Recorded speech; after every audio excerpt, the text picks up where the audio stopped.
against the wall. Poppy Paw is looking for the clean sweep. He dives in, he ignores the nest of bees, but that might work against him. Grey Wolf Gatehouse does clip, but the Camelot is now on the way. That was a good amount of range, yeah. Lots of units went down, a lot of crossbows went down, but it just doesn't feel like it's enough.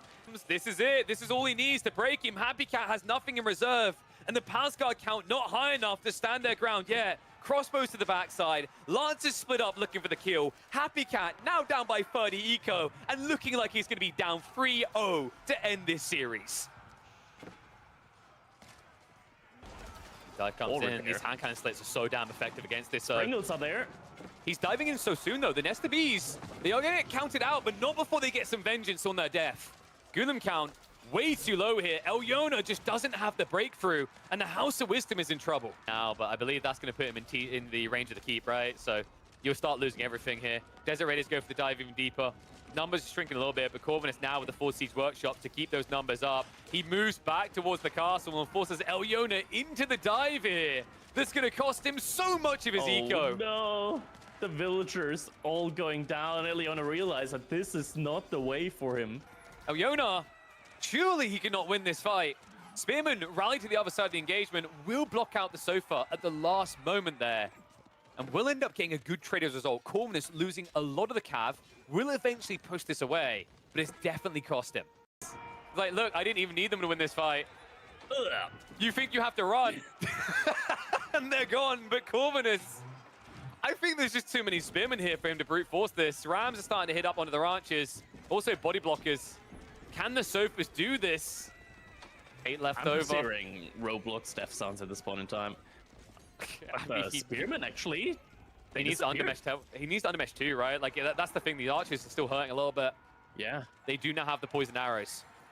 Spearman count is low already. Sofas could just dominate this fight. He needs to get rid of the counter archers on the other side fast. I think this feels like a coming hold. in though. Corvinus almost broke through the front line. Second wave of spearmen do arrive. That is going to force a reset here. So Elyona keeps the pressure up. Line spread out. Sofas are starting to leak over on the flanks here. Spearman count isn't going to be able to hold on for very long against this type of pressure.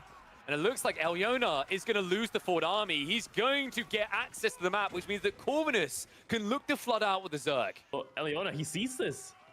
He's not reacting to it right now. Villagers will have to shift away. Can't reach the Wooden Fortress. His army's going to be forced to engage, but this doesn't look like a fight you can win. Sofas spread out again. Units. You're just getting countered, right? Remember, Sofas, they're tanky, but they also get bonus damage against the men-at-arms. The Musafadi get bonus damage against the men-at-arms. Pretty much everything gets some form of bonus damage against your one hope, and you only have men-at-arms. It's because it looked so over, right? Like if Sass just pushed it in, I feel like this would have just been over. But now, instead, Nest of Bees is here to play, and no quick access coming in from Sassy. He's going to lose this fight. I don't see how you break through this quick enough. Yeah, and this is the issue that we had the last time this matchup came, right?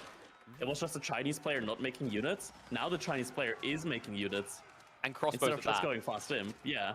Ghazi count is low. Archers are in retreat. Enough. I think this works. Like, look at the Horsemen again. Every time these A-clicks are hurting Sassy.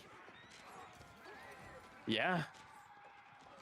And CISO, just with the Archer Mass, able to take some great fights there. What are the villagers doing?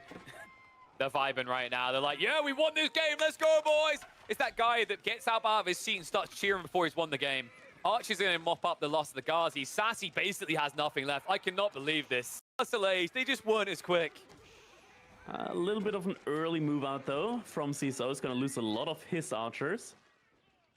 Not enough, the though, upgrades aren't quite in yet. Yeah, it's definitely not enough, but definitely not ideal for him either. But now when the upgrades are coming in... 5 seconds away. And now it's going to be upgrade 1 and 2. To my little friend. Suddenly the Ghazi Raiders don't look as tanky as they used to. No, the Guild's going to make it even look worse. And the Camelot has arrived. Now there's also that debuff to worry about. There's also the risk of exposed eco. And I don't think Sassy even has a full wall, right? The front of his base is still open. Villagers are running back. He needs to gather. This ain't going to work. I think this might be it. Vodka's PC wants to give up. It's just too many villagers dying. It's making him a little bit deflated. Villagers back at the tree line. He doesn't realize that the Chuganu are still there. And this is not the win on water he needed. Sassy is losing it all. The Chuganu just having free fire contests right now with the villagers. Making them And the squeal like border for piggies. Sassy. I don't It's think he all going realizes down. that. He just saw it. He just pulled back the villagers. He's about to lose the rest of the fleet. Ghost needs to be careful not to overextend here. Garnaf Yeah, he continues to definitely poke. definitely can't overextend. But he does so anyways. This could backfire quick. Limitane start to move in. Varangian as well. Burst crossbows have arrived. Lash. Garnet doesn't have +2 pierce damage. He's also attacking the front line with the mango. This is big. This is the breakthrough. Lash. This looks like a complete wipe. I think he missed micro that across onto the goal. There's no way he should be able to get And this he's for gone back free. again. What? What is going on right now? Crossbow's arriving. Mango goes for the smash, but the Lombo's getting the trade out here. Meta is going to go down. There's no front line. Once again, no protection for the Mango. And Garnaf now on the ropes. And numbers from Lash, they aren't really going down at all. He wants to dive. In the meantime, the Knight has now arrived in that corner. Say hello, honey. And I believe, is that no textiles? Doesn't look like it. That's going to be a problem.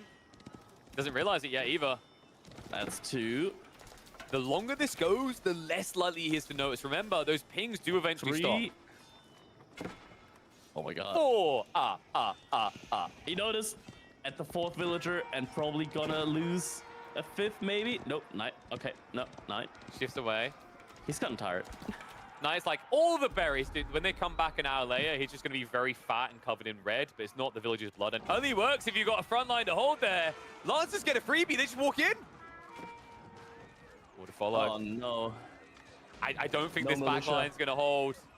The elephants, just too tanky. There's just simply no answer to them. Mango tries to even it up, but I just don't think it's going to make a difference anymore. The Mangoes are now being taken Going out, down. and that has to be game. That's the crazy thing as well. Like the tax rebate you get from producing this Chiganu, they kind of pay for themselves the most. Chiganu mass and defend. Men at arms say I don't care.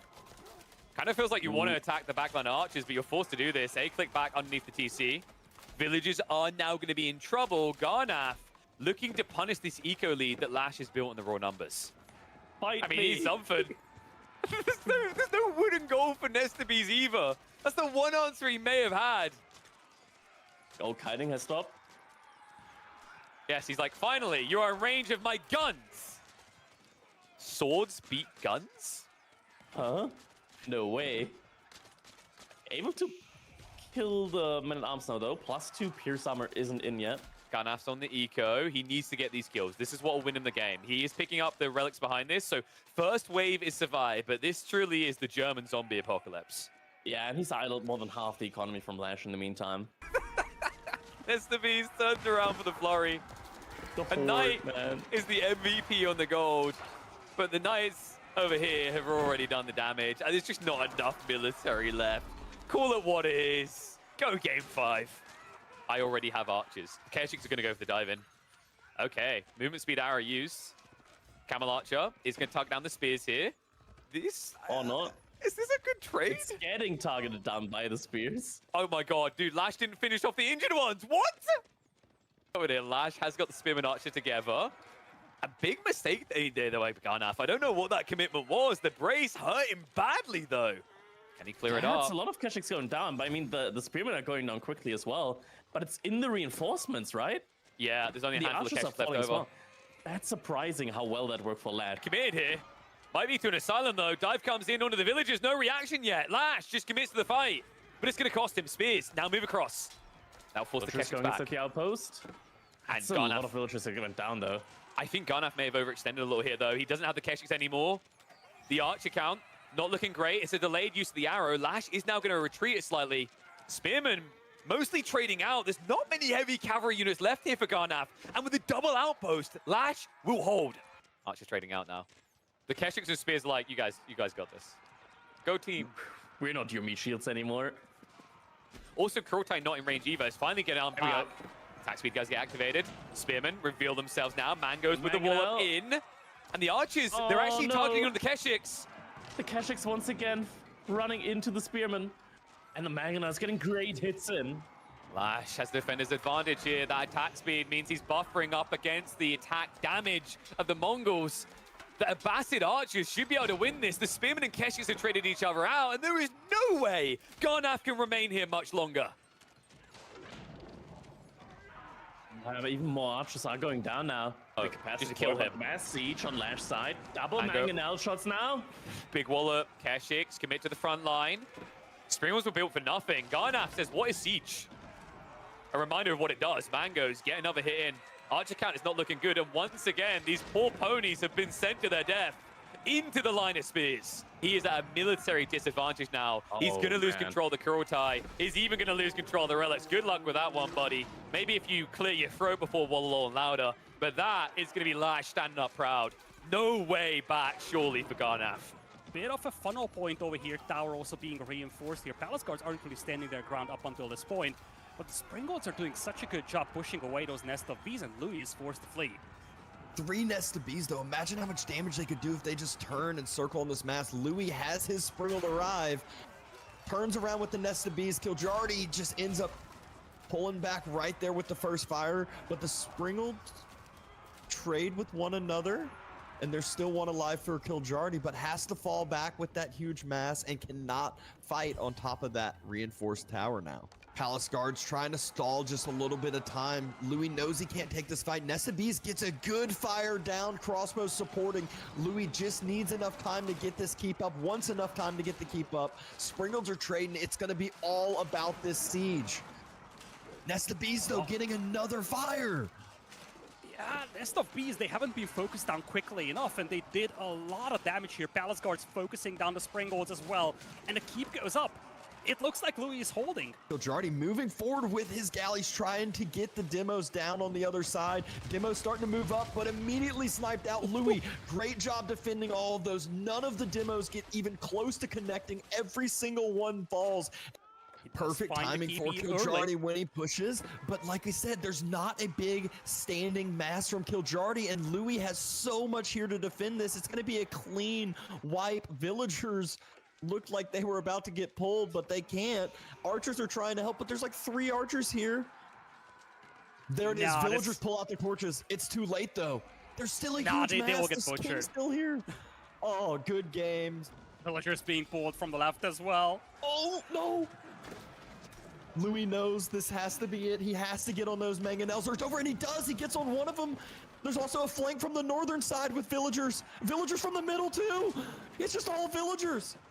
And he does it. He takes down the mangonels with the villagers. But at what price? Molly has 2. Molly can counter every unit that comes out in castle. Any other civ, they could just lose here. But Ubits, they can't. Louis wins this here. Out of villagers. Getting caught in the crossfire. So many go down here for Kiljardi. He needs to stand and fight, but he doesn't have the troops to do so with. I feel like that was a 3DB move with the villager pull, and he just knew that if his military mass is big enough, he can close the game here, and that's exactly what he's doing. Kiljardi's down to 13 military, and you can't forget, he's got the war junk. He's got the galley as well, so there's basically nothing out on the field. Yep, he's diving yet again. He knows where the eco is. He found the eco with some of his military ships. Villagers running off of the gold. Villagers running off of the berries. That's not a transport ship. They're going to reheal that Springle ship, and that is a lot of villagers now going to heal up that Springle ship. And javelins, they're fine with this fight. They're happy with this fight. This is a 3-0 from Louis, and I have no idea how he's going to pull this one out. He's having an easier time reinforcing this battle. His barracks is right next to this position, but the micro is so good by Beasty. He's pulling back those low HP spearmen. He's slowly edging out a victory here, you feel. He just took down another couple spears, a little bit more XP, but JD, she's out of position. She gets Nova, she's at 1 health. She's alive. Taken down by the Khan. Shivs get pulled out. JD is back. Oh no, she's surrounded though. She's surrounded. How much XP does she need? Khan's still fighting. Ridiculous. Beasty pulls back 2 low health spearmen. A little bit more. Oh, So she's many not. She's players gonna came beat her. here for that opportunity to make it to a castle, and already we have culled the herd down to 6. One and all, welcome back to day number 4 of Red Bull Wololo El Reinado. By the end of the day, we would have knocked it down to just 4 remaining competitors to see who is going to be heading on to Spain in October to face off against Marine Lord in a grand finals to crown a new champion. Will it be the existing and unbeatable Marine Lord, who so far in 2024 has not dropped a single game? Or do we find a new person to dub king? That's what we're here for. But to do so, I need to get some people in on the action. And you know what? We synced up. It was abysmal yesterday, right? Like, Marine Lord, he had his flag. I fixed that. I've got mine. But I decided we needed to have some synchronicity. So let's welcome in Krakedy and Voldemar. That's right. We got someone new here on the EGC channel. Look, that is how you do a sync up, all right? Backgrounds galore. Boys, welcome to a wonderful Sunday. An exciting Sunday at that. We have got only 6 players remaining here, and it's kind of crazy the way this is cooked up. I mentioned at the end of the broadcast yesterday, getting your take on this, Krakedy. We've got a combo of OGs, the risers, right? I'd say the Canadians kind of fit that they've risen about a year ago. And then we've got that spice of new, Mr. Killjadi, still holding on in that lower bracket for dear life.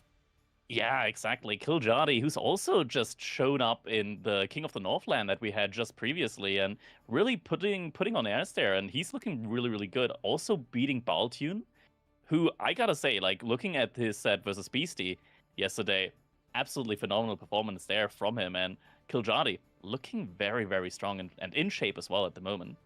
Yeah, although he's going to have to wait until a little bit later in the day to play that one, right, Voldemar? And as we know, Killjadi, he's more of an early riser, quick finisher than a late-night bloomer. Absolutely, that was certainly a topic of discussion during the King of the North tournament. Ending up with like a final where we had to play, and then there was a semi-final, they had to play again, and it could have gone until like 2, 3 a.m. It was very tough for them. Yeah, I kind of recommended we do a meme piece of content where they both just kind of fall asleep in their chair midway through the series, but that never happened. But no, the interesting part is where we begin, though. The day is going to kick off in the upper bracket where we've got Beasty, Wham, Poppypaw, and Lucifron, who have still saved themselves an extra life in case something goes wrong. And we are going to be opening up with the Canadian versus the Spaniard. And we still have 2 Spanish boys in here, which is pretty cool to see when you consider this whole event is going to be finishing off in Spain. Talk me through these 2 players a little bit, Krakedy. You know, Poppypaw versus Lucifron, I'd say they have fairly different playstyles. Yeah, Poppypaw, I would say usually like he plays a little bit more defensively, a little bit more boomy, kind of a playstyle. Lucifron, very similar to his brother, very, very aggressive player, but still has like that little bit of macro. I would say he has got the definite like macro edge over Vortex, over his brother there. So definitely still an aggressive player, but doesn't shy away from the later stages of the game as well. And we can see here, like overall, the skill distribution here between these players definitely favoring aggression on the side of Lucifron. Poppypaw, he doesn't mind the late game. He doesn't mind the early aggression as well. He's very balanced overall. Most definitely. And I think he's really started to shine through in that early game, which is funnily enough how he got started, Voldemar. I remember Poppypaw in his infancy when he was just a filthy outpost rusher like many of us were. And he kind of perfected that 10, 15 minutes. I found Poppypaw's approach to RTSs and mastering them quite intriguing, right? Because he seems to segment them and educate himself on them, where other people are just trying to play the very long games and figure out tidbits here and there. Absolutely. Poppypaw is also a player that we have seen rise a lot recently. And I would say together with Lucifron, they're 2 super skilled players that have been in AoE4 for a while, but they're also seeing greater and greater success now. And what I find really interesting about Poppypaw and Lucifron going up against each other is they're not the same player. They might be very aware of what the meta is, but Lucifron is known for his high aggressiveness, and I'm curious to see how that will play into someone like Poppypaw, who is pretty good at these longer games. And it's going to be interesting to see because so far, Poppypaw has not lost once to Lucifron this year. An incredible feat. But at the end of the day, historically, they are sitting at a neck-and-neck 50-game split between each other. Lucifron having the lead in series at 58%.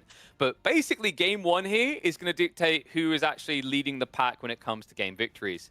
And I think we're ready to kick off. We're going to be opening up into Dry Arabia. Upper bracket, so no elimination on the line here, but you want to keep that padding. So let's see who's going to get off to an early start here. Lucifron with the Roos and Puppy Paw with the Ibids. Here we go. Puppy Paw with the Ibits in the color red coming in. Lucifron already with the triple scouts out. Puppy Paw only on a single one, so no additional scout coming out from him early on. Certainly a little bit of a curious beginning here for the Ayuba player, Puppy Paw. Getting a nice double deer pack in his base is certainly going to help him when it comes to denying bounty, but when it comes to the wolves and just in general, playing against these 3 scouts is going to be a little bit more complicated. Yeah, looking at it so far at the scout pathing, having that double deer pack early on means that Puppy Paw doesn't even need that second scout. He's already denied a lot of the potential bounty here. Ayubit also aren't too dependent on the sheep spawn early on.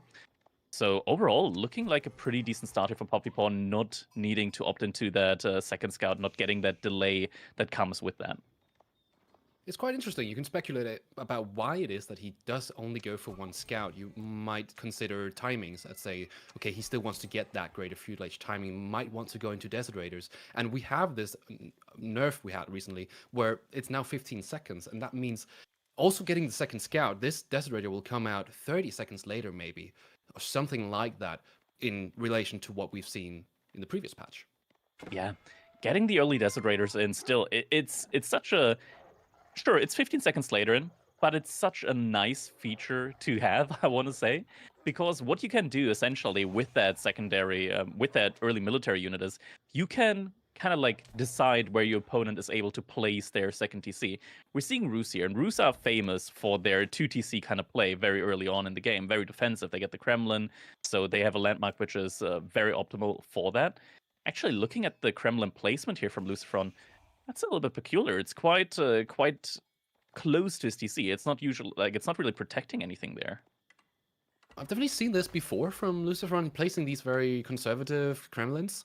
Maybe it has something to do with an oncoming timing from the Ayubit player, this typical all-in that we see from them, that he sort of wants to deny that, but it also might not be super clear for Puppy what it is that Lucifron actually wants to go for right off the get-go. We often see the Kremlin being placed either on the gold or on the stone, signaling either a second TC or aggression/fast castle play. That's not quite clear here, so it's kind of curious to see what this is all about. Yeah, I mean, the Kremlin is kind of like in range of both the stone and the gold there. I guess it is.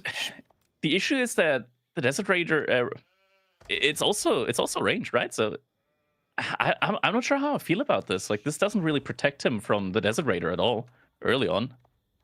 I'm under the impression that the Kremlin is not going to be able to defend against something ranged like a Desert Raider. But perhaps that will be solved through either creating horsemen or archers for defensive play. But let's see, if it's an aggression play, that's not even going to be relevant because he will try to get control early. And we already see here the gold villages are being put, and that does mean that we're not going to see the second TC right off the bat. Yeah, no second TC. So the question's going to be, is it going to be just a fast castle age, or might Lucifron actually like maybe commit a little bit to the feudal age here? He's got a lot of villagers going over to wood now, so kind of makes me think that we will probably see some production buildings coming in rather soon. So maybe like a feudal age all-in could potentially come in. Very well could be. I'm looking at these sort of macro splits that they have going currently. It looks like Paul really just wants to go for this more fast castle style, whereas Lucifron, it's a little bit unclear. I'm not quite sure what he spent his wood on just before. We know that he has wheelbarrow, and we know that he is macroing towards a little bit of food and gold, now getting that wood, so potentially going to be some aggression play. Scout's going to come in here, and it's going to be a little bit of a headache here for Poppy, having to pull some extra vills. Does delay him a little bit, but again, it's another signal that we are going to see fast castle play. So whatever Lucifron decides to do here we can see the stable in yacht range, signaling the aggression, might come in a little bit too late, in my opinion. What do you think? I mean, there's always the potential of starving the Ayubit player out as they go up to the next age. Oh, but there we go, Desert Raider. If he goes into his range formation, is going to be able to easily deny the villagers off of gold there until at least the first couple of units come in from Lucifron. There we go. Is there... Okay, Lucifron does react, and the Knight is coming out now to meet the Desolator. Knight does come out here. Still a little bit of an annoying delay. He gets some of his villagers down to a little bit low health here, and that can be an annoyance later on when we start seeing raids and so on. The idle time as well does play a significant role because it limits the amount of upgrades and knights that Lucifron can get out early. Close. That was a very close villager right there.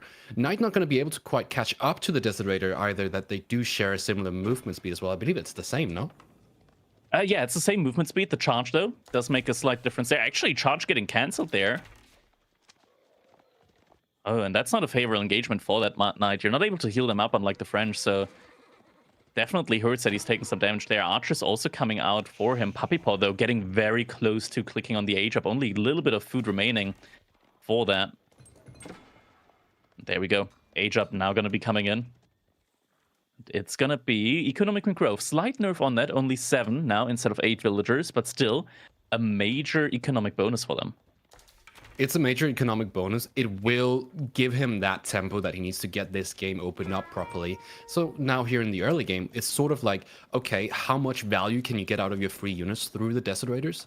But ideally, you're just covering for a play like this, and that is, in essence, what the Ayubis want to do. They want to gain that tempo lead so that they can execute a strategy like this where something like 7 villages can be a nice boost to whatever it is Poppy Paw wants to do, whether that's second town center, if it's a full aggression play, or something third. Yeah, now some agency that the Roos do get here, and we do actually see Siege Engineering coming in as well, is that they definitely can stick it out in the feudal age. They do have access to those early knights, with which they're going to be able to deal with Camel Lancers or even Golems, should that come into play. Oh, Villager actually getting sniped there by the Desolator. Good pick off there by Puppy Paw. That Desolator is just giving him so much value here throughout this game. But now the first ram is going to be on its way, and Puppy Paw, he's going to have to try and get as much gold now as possible, because he's not going to be on gold for long. It's going to be a little bit of a late ram here, coming out at 8 minutes. He has been delayed quite a lot, and not a lot of archers constructing this ram either. He's going to look to push this tower, but I'm not sure if he has enough time to really generate that value that he wants out of this ram, since Poppy Paw is almost at the next age. Yeah, no real production buildings yet, though. Puppy Paw just now put up the first stable, but if you're getting like 1 to 2 Camel Lances out, it's not going to be too great against the already 4 knights out from Lucifron, especially if you can get like 1 or 2 more out. Desolator's coming in.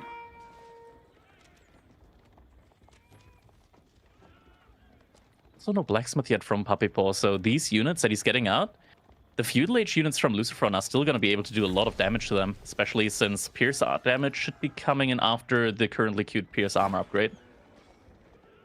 Yeah, it's kind of curious that he decides to go for the +1 ranged armor here in this situation. It's good to go under the towers and the TCs for sure if you want to look for damage that way. But going up against something like Camel Lancers, you definitely need the +1 for your archers to even be effective, because 2 knights, I don't think that'll cut it. Yeah, should be coming in soon. Actually, not in queue. Yeah, there we go. Now it's going to be in queue. 4 Camel Lancers already in queue for Puppy Paw behind this. Substantial now force. Also some Spearmen coming in. Some Spearmen does come in. It's a sizable army build-up for Lucifron, but again, it could have been larger, I would say.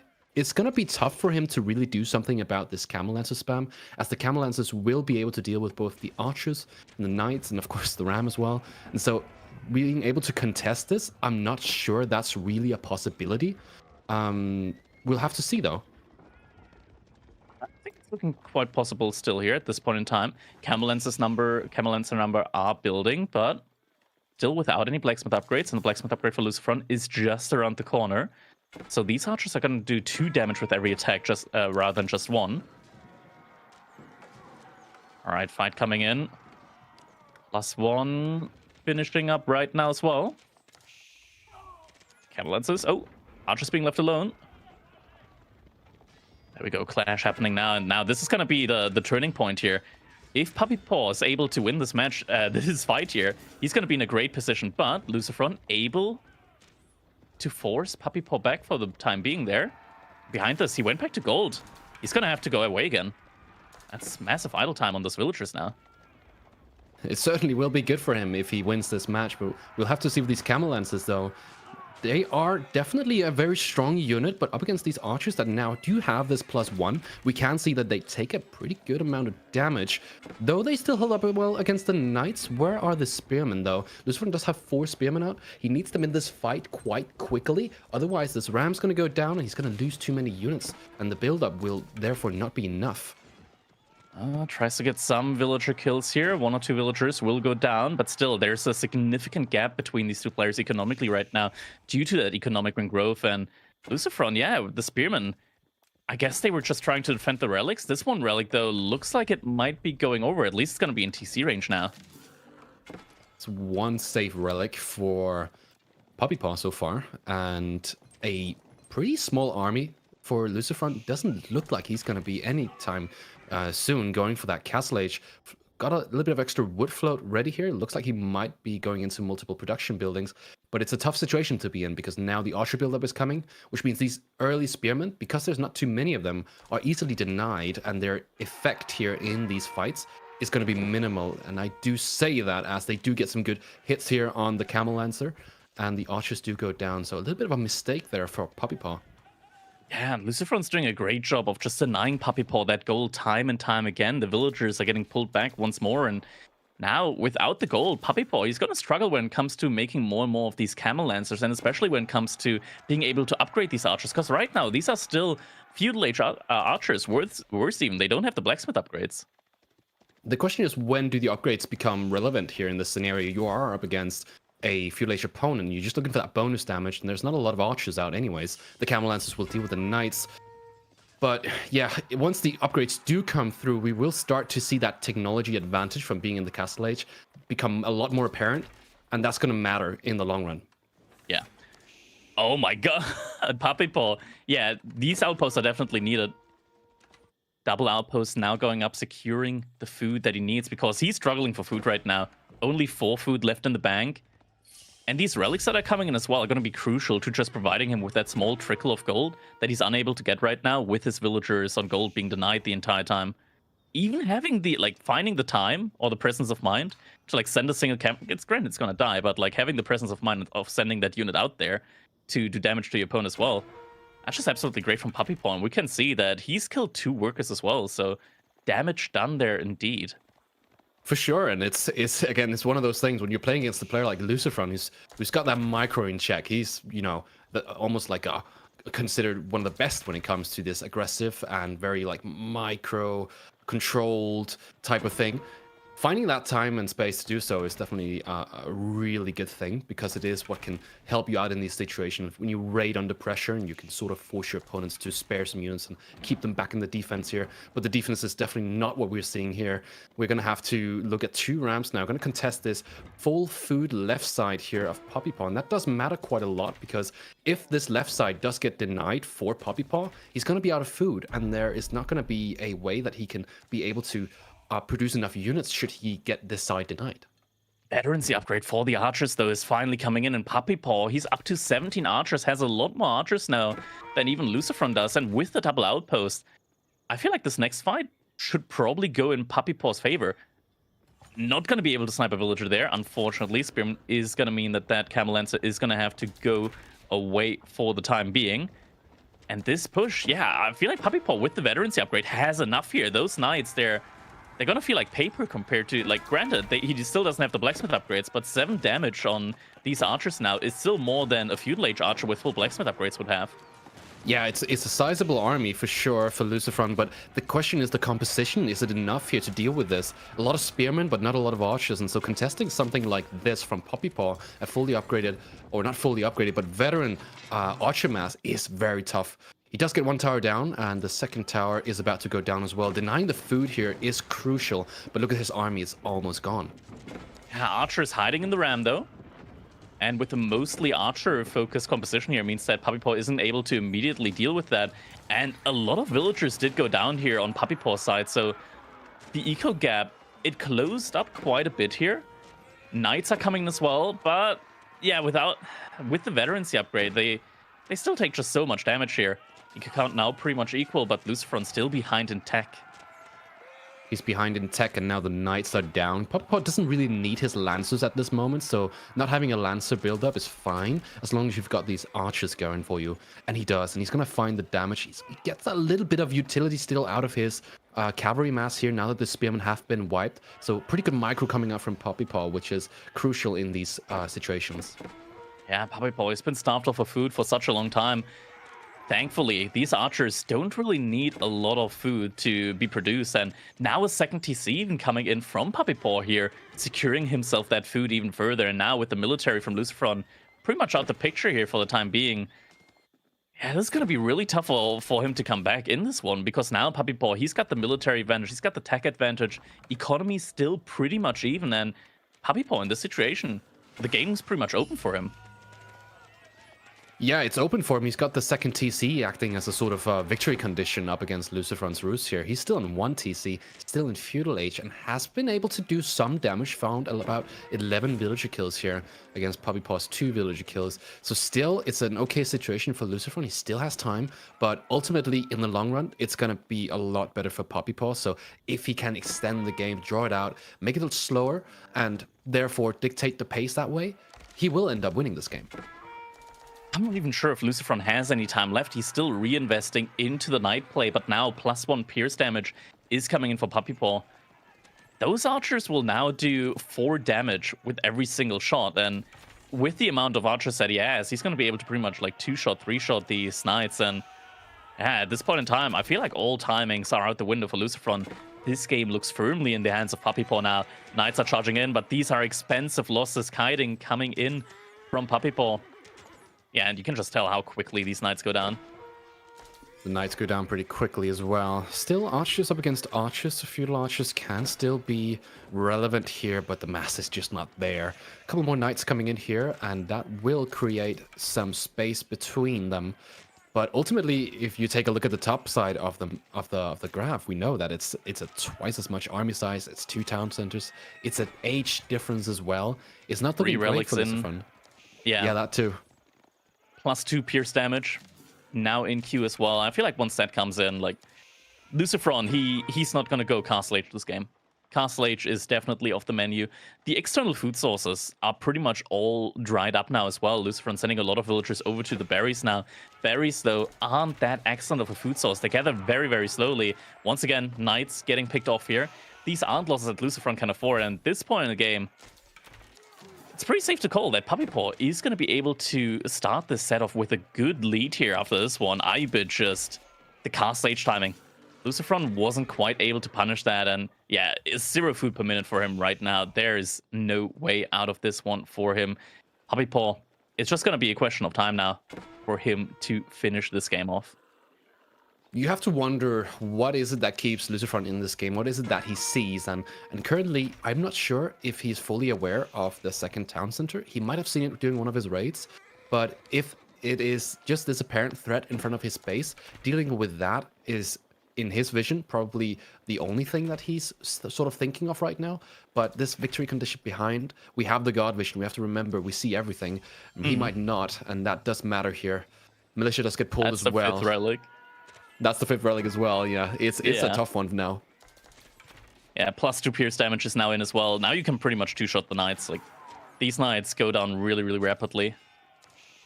Doesn't even feel the need to micro anymore at this point in time. Yeah, the +2 ranged attack does so well against Feudal Age Knights. It's like the armored unit attack sort of almost gets removed from them once this upgrades comes through, and it's sort of like weird as well, because archers are considered just like a light unit, not a counter unit. It just goes to show you how important these blacksmith upgrades are. And in a long game like this, long Feudal Age like this, it becomes worse and worse for you. I think this fight kind of like should settle it in now, because Lucifron, yeah, he's losing all his military. The Knights are going down, right? Like, Poppypaw's just in his base, on his production building, sniping out every single unit that comes out, and GG gets called. Poppypaw able to take the lead here in a very, very important set against Lucifron. That's a very interesting opener here. Lucifron coming in with a lot of aggression, trying to find that lockdown on him. with his fast castle play. Couldn't quite get there. I'm not quite sure why it was. Maybe it was the composition.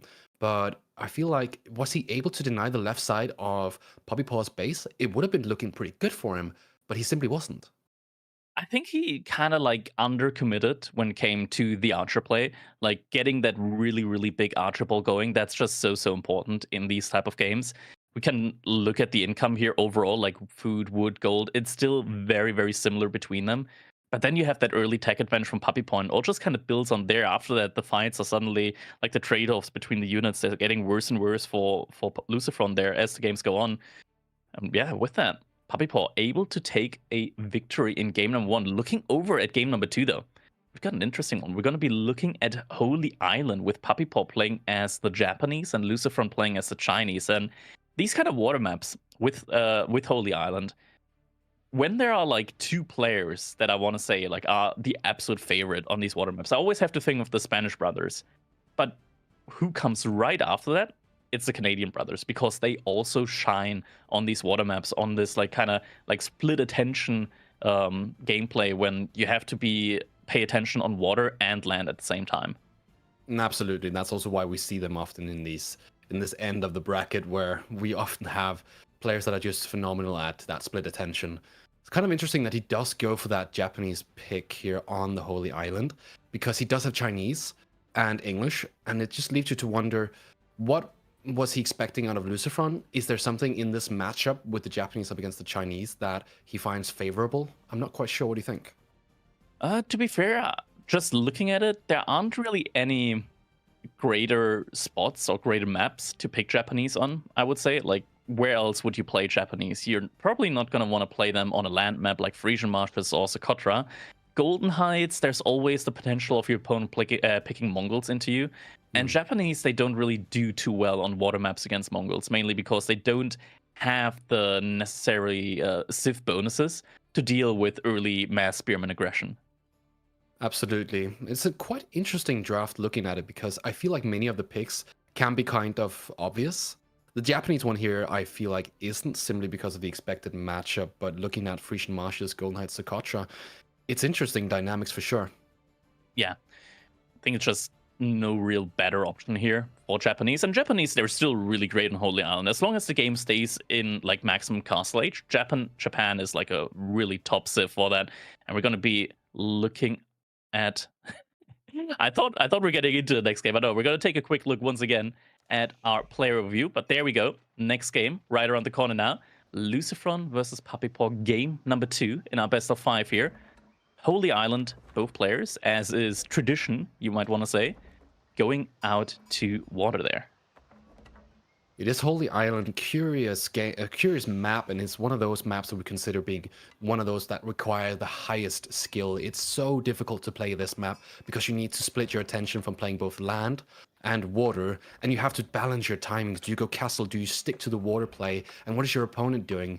It's one of those really difficult maps to play, and so this is going to be very interesting. Looking at their dock placements already, it's sort of already painting a picture of how this is actually going to go, because we see the forward dock, semi-forward dock from the Chinese is more vulnerable to shinobis, whereas the back dock from Puppy Paw might signal in general a more laid-back defensive style. He might not be looking for that aggressive play. This is actually a very interesting spawn here for Lucifron. You can see he made the dock forward, but that's only because he had a scout there. With the Tang Dynasty, he actually was able to see that deep-sea fishing from the shoreline, which I think like kind of dictate the decision on where you're going to place your dock. Because when you look at it, there's still like a lot of deep sea fish further back. So that's, I think, where a second dock will likely be coming in, which you're going to need. You're playing up against Japan with the Shinobis, right? And Shinobis did get a buff recently. You definitely are going to need a second dock in order to get a ship out before the Shinobi sabotage comes in. Absolutely, and that Shinobi sabotage will be crucial here in the early stage of the game, because it can be detrimental to you to have a Shinobi come and delay your ships coming out of your docks, because those early fights are so important. Once we get into a little bit of a longer game, however, it's a different dynamic with the Shinobis and the docks, because often you'll have ships defending the docks, and so the Shinobi often shift, going over to the base instead looking to deny something like gold or potential production buildings. I'm looking at the amount of villagers Puppy Paw has on wood right now. 12 villagers. That's not usually an amount of villagers that you need on wood as Japanese, just because your fishing ships are that cheap. And what this makes me think is that he's going to play this in a little bit of a, I want to call this like magic style, where he makes an absolutely absurd, ludicrous amount of fishing ships with the Japanese really, really early on. And yeah, it looks like that's going to be it. Second dock now coming in already for Puppy Paw. We're going to see a huge explosion on water when it comes to his economy there. Yeah, and you got to be curious, because why would he need to have up towards 13 on wood when his ships are so much cheaper? He's looking for that greater boom, perhaps. But what is his timing going to be like when the Chinese player is going to be up? That's the thing, right? Like, there's always that looming threat of the Shinobi coming in. And that kind of threat can also be used to kind of like make your opponent overinvest in other things. But now Puppy Paw did pull a lot of villagers over to food. So age-up should be coming in sooner rather than later for villagers over on gold. So he's definitely going to invest a lot into that now. Actually, he's lacking a little bit of gold. Looks like he might have gone for the early Japanese tier 1 wheelbarrow upgrade. He might have gone for this very, very greedy approach, which you outlined perfectly. It's a really nice and smart play to pull here, because your opponent will be expecting the early Shinobi timing, but if you don't go for it, they're going to be short on fishing boats. You're going to be up on fishing boats, however, and then you're in a very favorable position if you can maintain that and not be pushed early. Yeah, exactly. That's a lot of fishing ships already out there now for Puppy Paw. Lucifer, he's kind of compensating for that with a couple of villagers gathering right now on the sheep under his TC. An age-up should be coming in a little bit earlier for Lucifron. Question's gonna be if he can really like gain on that, like if he can really use that to his advantage here. Girl Academy is gonna be the choice from him. 5 villagers on that, so that age-up is gonna be coming in quite quickly. And Coca Township should be coming in from Puppy Paw any moment. Now there it is. Also 5 villagers. So age-up definitely should be coming in quite a bit earlier from Lucifron as the Chinese. He's going to be building that landmark quite a bit faster. Yeah, and you got to put yourself in Lucifron's shoes here. He will understand that the timing for the Japanese is typically around, well, this exact minute. Around 5 minutes is typically when the Japanese players get up. They will have their Shinobis going.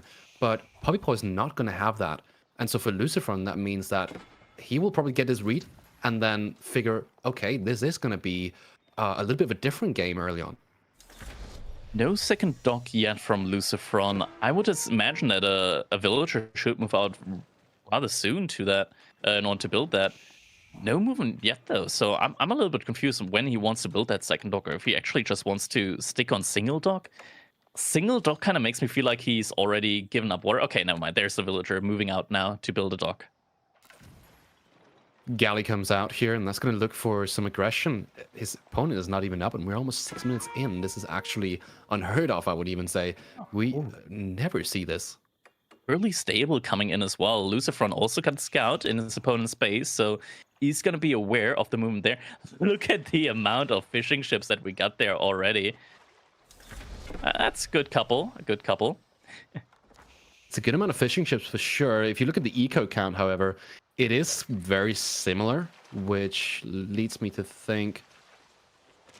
That is very peculiar, just how similar it is. Yeah, Galley does come in here, finds 1 fishing boat damage, and Puppy Paw is stuck creating an archer ship, so contesting this early Galley is going to be an issue for him, because he won't have that bonus damage from the Springle ship. Yeah, Galley is going to be able to deal with it fine, though, just because the Galley from Lucifron does not have any repair nearby. It's going to be fine there. I mean, there's already like 2 horsemen coming. I'm not sure. This play doesn't really make a lot of sense to me with the horsemen, for the main reason that Puppy Paw is already like actively investing into the Shinobi, and Shinobi absolutely shred horsemen. The horsemen will go down quickly to the Shinobi. The question is, the horsemen and the Shinobi... An outpost rush. This outpost rush will be a problem for Lucifron, considering what you just said, with the horsemen not being able to deal with the Shinobi so well.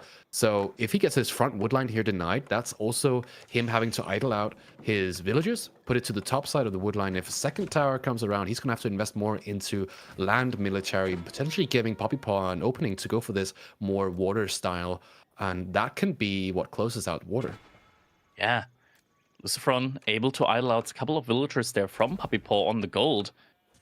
Might actually be able to kill a Shinobi there just with the superior mobility of these horsemen. Yeah, he's going to be able to pick off a Shinobi there, so that's good value. Lucifron now speed building that archer range. I think he might have just finally noticed, oh wait, there's an outpost going up right next to my wood line. And Puppy Paw has the passive stone income in order to be able to get the emplacement on that outpost.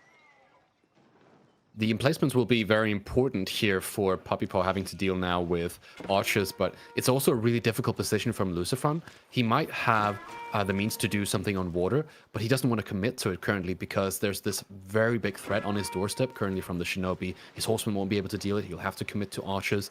And now that he's pushed onto the back wood line in his base, this is not a safe area for him. He needs those units out quickly, or the villagers have to bring out the shifts. Yeah, the shifts do come out, but a lot of villagers just did go down there. That's going to be another outpost now coming in for Puppy Paw around the woodline. Lucifron, at least, he did completely migrate over to the woodline in the back. But this gives a lot of map vision over to Puppy Paw and just a lot of map control as well. So he's looking really good. Just a good play behind that from Lucifron as well. He did invest a lot into the fishing ships behind that. So the economy, even though he did lose some villager more, is still looking in favor of Lucifron actually here. It's that typical Chinese economy here coming through. He's got the tax, he's got the 20% extra drop off, which bonus is a Imperial resource. Academy. Yeah, Imperial Academy as well, providing double the tax from research and drop offs. So it is a good amount of resource extra that he does get provided here, playing just as the Chinese, but the Japanese as well, being able to also have those discounts from the ships and just in general. Those nice Castle Age timings. It's an interesting matchup, and I think Lucifron is able to keep up here. Curious what he's looking to do here. Horsemen are now also being added in by Puppy Paw. Boar has been pulled by Lucifron, but does turn on the person that pulled it. Yeah, Archer's also going down here. Lucifron losing a lot of his military on land now. Certainly an annoying boar coming in with a good amount of damage here. Looking out to the water side of things, looks like the ship mass have built up, and a lot of demos coming up from Lucifron can be very, very lethal up against a four-springled fleet like this. 3 archer ships, however, for Puppy Paw will be able to deal with that quite nicely, and with some good micro, those 5 springled ships can also one-shot the demos. So if Lucifron invests too much into demos, he might not have enough fleets to even be able to contest once the demos are gone. Yeah, it's a pretty big disadvantage on water when you don't have formations for ships. So, takes out Imperial Official. If you don't have formation for ships, you're going to have to actively micro your demo ships in order to not have them all get taken down by like the AoE damage from the archer ships. It's going to be quite difficult to just go all in demo. Yeah, all-in demo is usually not something we see during the middle part of the water fight. It's something that can be very beneficial to go for demos early on, when you are getting maybe an early timing from getting up earlier. And it's something you will see later on in the water gameplay where you've pushed your opponent to their side of the pond. Now you can actually use the advantage from them not having any more water to go and fall back on. Now you're pushing them with demos and forcing the game, right? So in this situation, if you can't find the damage with the demos, then the fleet will ultimately be better for Puppy if there's not enough connections. The amount of like crazy back and forth here between these players on land and water, it's absolutely insane. And now Lucifron sending his demo ships around. Will Puppy Paw realize in time? Oh my god, he doesn't know. He didn't see it. He didn't see it. Only sees it now. Demo ship. One gets a connection in. Only one demo ship got a connection. A lot of the archer ships did get taken down though. But what is that? That's 2 archer ships and then like 6 demos or something? It's Didn't definitely find the value that they needed to, for sure. It definitely didn't feel too great there. Behind this though, Puppy Paw also just expanding on his like kind of outpost network. Now building himself a nice little proxy camp there with a lumber camp. So you know he's gonna get some resource in there on the side. That's a lot of villagers on gold right now from Puppy Paw as well. Makes me think that maybe he wants to like either commit to demo ships or probably more thinking of like going for an age up behind this, like get some text and get the age up behind it as well. I think food is kind of lacking for him right now, like a lot. Food is definitely lacking for him. It is that problem with Holy Island that you're not really gonna be able to really scale that food income as much simply because of the pawn placements. little bit more of a naval fight coming in through here. You are correct. I believe that the demo production is in full swing for both of them. Lucifer up at almost 10 demos is going to be lethal. This reminds me of the archipelago games that we saw in Master of Realms, but now Lucifron looks like he wants to push the issue. He's got a lot of very weak Springle ships here. Pretty much just 1 or 2 hits away. And now the demo mass. It's getting blocked by his own ship, so not able to really find the connections here right now that he needs. Certainly unfortunate. Oh, only one archer ship. One archer ship is definitely not enough, having to deal with these Springles. Sorry, these demos. 6 demos now coming in here, and that's going to be a problem. Could potentially take them out here with his own demos. Does actually not take as much damage. He could have. A lot of explosions going down there, and still these Springle ships, they're very low health, but there's the reinforcements, more demo ships coming in. And Puppy Paw, he doesn't have enough Springles now to one-shot these. Use his own demo ship. Demo ship on the fishing as well.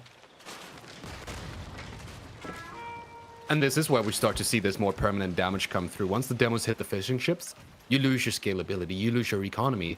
It's like losing villages, essentially. And so that can be a pretty big deal here during these water fights. If you're not going to find Springles, you might as well go for the fishing boats. Yeah. Right now, though, like Puppy Paw, it's not that bad that he loses some fishing ships, mainly because they're very cheap for the Japanese. So, of course, that doesn't matter too much. But Lucifer, the amount of demo ships that this man is making is absolutely absurd. Like, he hasn't been making like a Springled or an archer ship in like the last 2 minutes, 3 minutes, I want to say. And behind that, his economy also seems primed to go up to Castle Age. If he just stops like production of these demo ships for half a minute, he's gonna be there. And that's just so typical for Lucifron and Vortex, known for being super committed to this demo play, whilst they could, you know, after just 10-15 seconds of not producing demos, go to Castle Age. And that is just their style here on Water, and they are actually super scary just because of that. If you pay attention to the bottom, you can see Lucifron was able to sneak in a few demos. Again, this is what they do. They're able to massively use these demo ships. And so if they do find those big connections, it can be game over in a split second. Oh, Puppy Paw with the awareness, though, sends a single archer ship around the side there. Wants to make sure there's no hidden fleet from Lucifron there. Indeed, does manage to find the hidden fleet. And now Lucifron, he wants to find some damage quickly with those demo ships, and he might be able to find some of these fishing ships there. Puppy Paw splitting all of them up. This might just be an explosion on the docks. Actually, gets 3 fishing ships. Not the best trade, considering it's 3 demo ships to 3 fishing ships, 3 Japanese fishing ships. It's a trade-off nonetheless. Better than not getting any value out of them at all. We do now These demo ships were dead anyways. The demo ships were dead anyway, so finding a little bit of damage does matter. Now we see the Imperial Palace coming through from Lucifron. What do you make of Imperial Palace in this situation? Surely Siege could also have an impact? Definitely, definitely. But the Imperial Palace in these kind of like mostly water-dependent games early on, just especially with the buff that we got there with the Imperial Palace, it just provides you with so much line of sight at this point in the game. Just telling you where all the villages are, and you do have a little bit of land mass. You can also just invest into a couple of knights now at this point in time. Definitely is the option there. Armored Hull now, we're getting all the water upgrades. Puppy Paw hasn't clicked up yet to the next age, and I'm a little bit scared for him, because behind this, Lucifron, he did reinvest a little bit into his own Springle fleet as well. So now it's going to be a lot of Springle ships and a lot of demo ships with the Armored Hull as well. These water upgrades are going to be absolutely crucial in this next fight, because the fleet sizes are the same. And we can already see now demos are coming in, and there are some archer ships. Very, very aggressive push here coming out of Lucifron. Not taking his time to snipe these archer ships might prove to be a little bit of an issue here, because Puppy Paw is just on point when it comes to sniping these demos. Yeah, we do also have a dock there with an emplacement, providing a lot of damage there as well. Nobi defending the villagers there on food. Oh, these ships are all clumped up. Massive explosion coming in there. All demo ships going down between the 2 players, but in the end, Lucifron remains with his upgraded navy.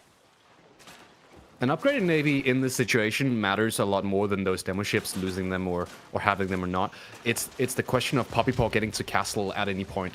If he doesn't, then he is going to be outgunned on the water side of things here, so Poppypaw might have to look for some damage on land.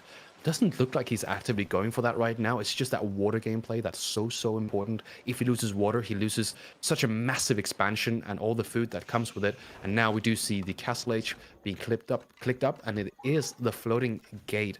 Gonna be very important to get the Yudishiro inside production buildings, because it's gotta be some pretty important raids that he can perform with those castle age mounted samurai.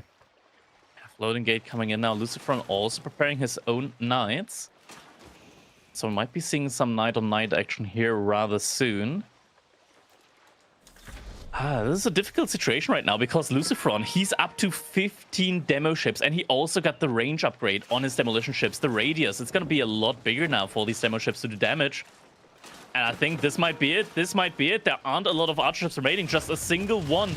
Puppypaw once again tries to get them to explode with his own demo ships. Sends them in one by one. But it's just too much demo ships. You can see the bonus radius around them. Fishing ships also getting taken down by them, with a lot of range in between them as well. And now the knights are flooding in from Lucifron. A couple of archers coming in there as well. And just causing idle time on land now, while the water economy from Puppypaw is all but destroyed. Economy and military looking to be in favor of Lucifron here. We're seeing this phenomenon that we talked about in the beginning here with the demos now being able to find these connections now that he's pushed up against land and not having any more water to fall back on.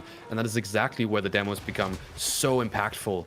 It's going to be hard for Poppy to get back on water now. In fact, I would say it's pretty much impossible when you're up against someone like Lucifron. So the best thing you can do is actually just to look for something like emplacements, try to force Lucifron's hand, keep him on the water side of things a little bit longer, keep the looming threat of having water still being a part of this game whilst he switches over to something on land. Yeah, I mean, I feel like the timing, though, it's going to be so hard for Puppypaw to pull this off now if he wants to transition onto land. He's not really actively gathering any stones, so it doesn't look like there's going to be like a second TC coming up anytime soon. And with the amount of demo ships, Lucifron's just able to take down all these docks really quickly, just using the demo ships for it, even keeping them really close to the dock. So if there is like a Springle ship coming out, he's going to immediately have the demo ship right next to it in order to take it down. Some demo ships, though, from Puppypaw actually gets a huge connection off there. Takes on 4 Springle ships there, but it's still not enough at this point in time. Look at this absolute massive Shinobi now coming in on this gold. I don't think it's going to be enough against Knights, but it's substantial damage that they're able to push out. Villagers get pulled as well. Might actually be enough to take them out, but holy, they are finding a lot of damage. Yeah. Looks like behind this, the second TC has come in for Puppypaw on the wood line.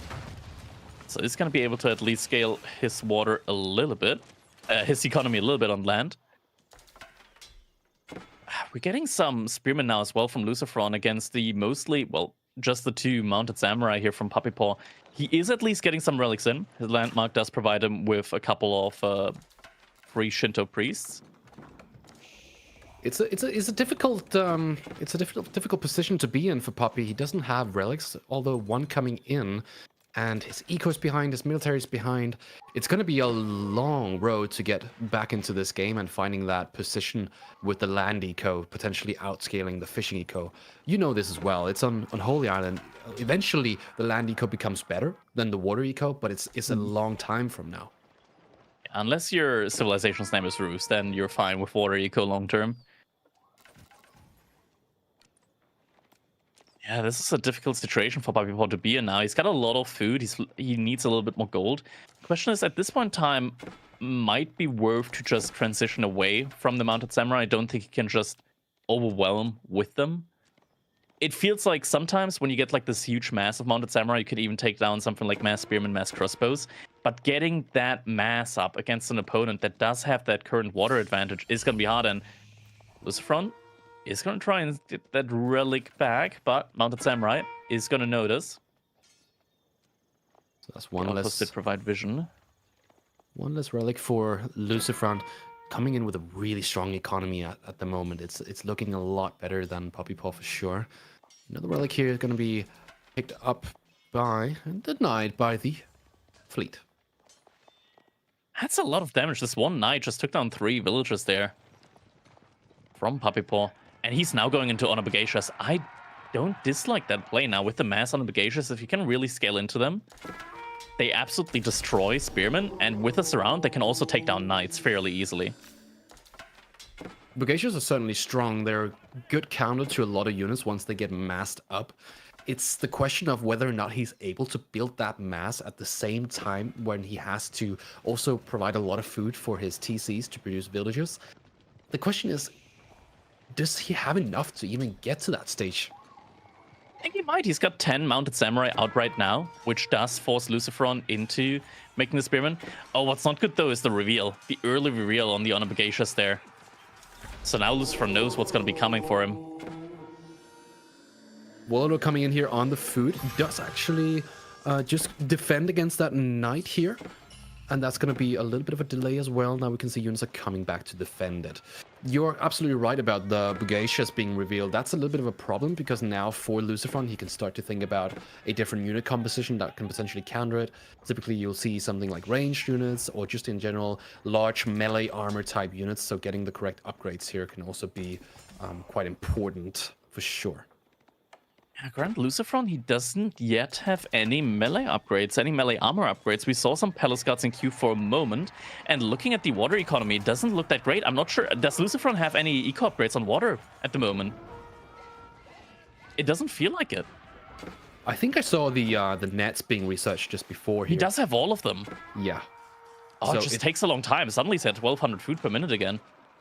Yeah, so his food is not too bad. Puppy Paw is also coming back on the eco front, actually superseding Lucifron's eco at this stage of the game, which is kind of peculiar to me. He does have 3 relics, and the Bugashas are now going to find damage on land. This is actually a pretty good position for Puppy.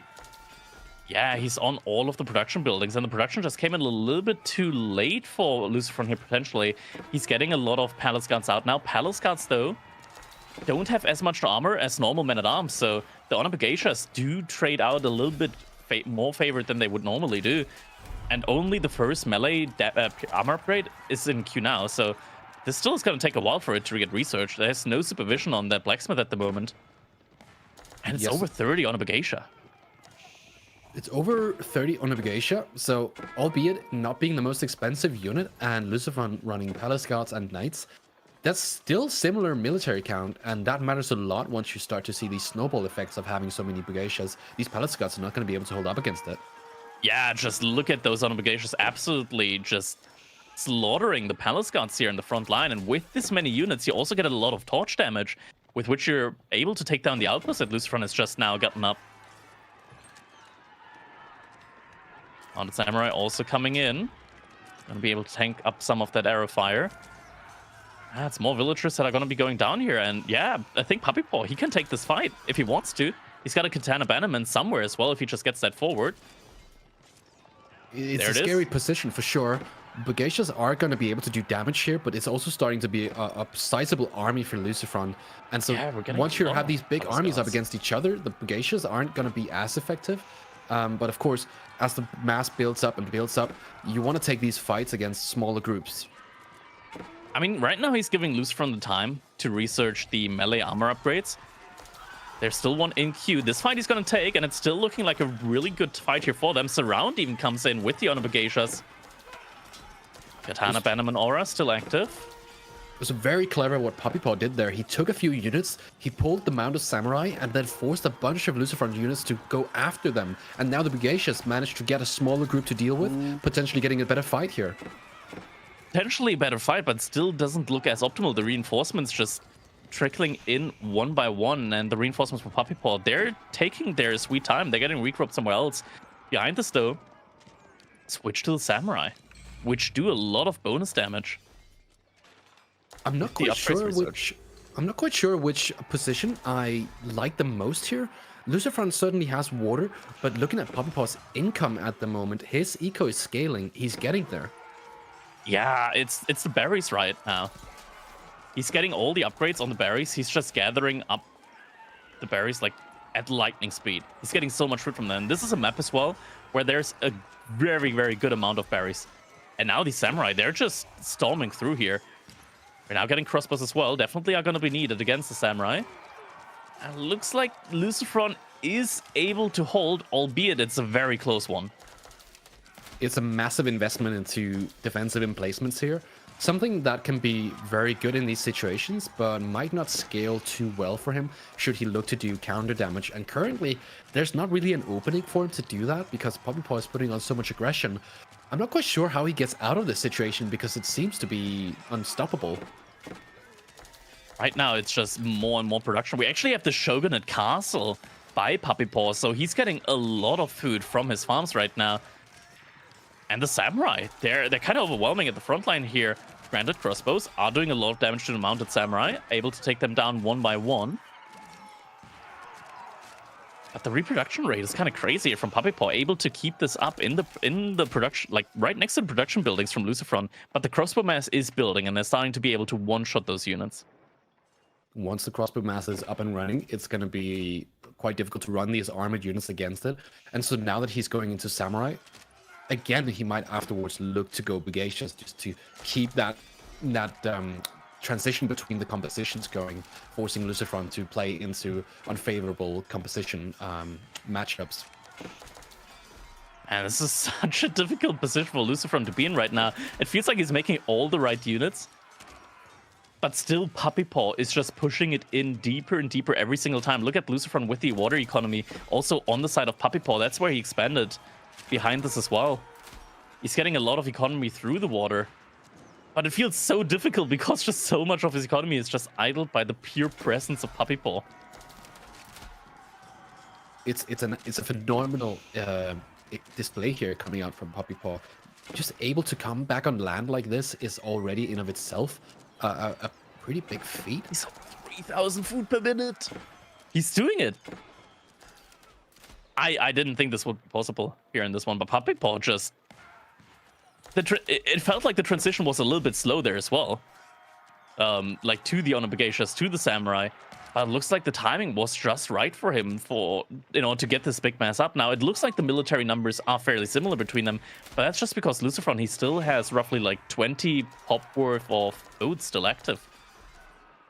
Yeah, and these boats are not as effective as an economy such as Puppy Paws at this stage of the game.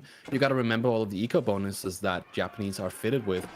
Shogunate Castle being one of them. Reaching that stage of the game for the Japanese is quite important, and once you have reached it, your economy just snowballs so quickly. We're actually getting to that point, to that Japanese late game now. The Onabagacia doing great there as a meat shield. The Barbican doesn't really provide a lot of defense there. Doesn't provide a lot of damage, at least. Crossbows are able to pretty much one-shot every single unit. The crossbows are important for sure. A Ram coming out now, looking to take out these upgraded towers on his woodline, looking to reclaim some of that. That's a pretty good idea in this situation. You want to sort of push through. You want to sort of move your economy forward. But as he moves his economy more and more forward, Puppy Paw also has a closer and closer target. Hands of Wololo coming in. For some of the Bagacious back, but now we're up to almost 60 Bagacious again against a mostly crossbow-oriented army from Lucifron. This next push, together with the Mangonel as well, could actually end Lucifron here, who so far looked absolutely dominant on this map. And this is exactly what we talked about before, getting into Samurai, forcing crossbows, and now switching back to the original composition, which was Bagacious. This could prove to be what ends this game. Hyde coming in from Lucifron. Wants to get into those choke points between his production buildings.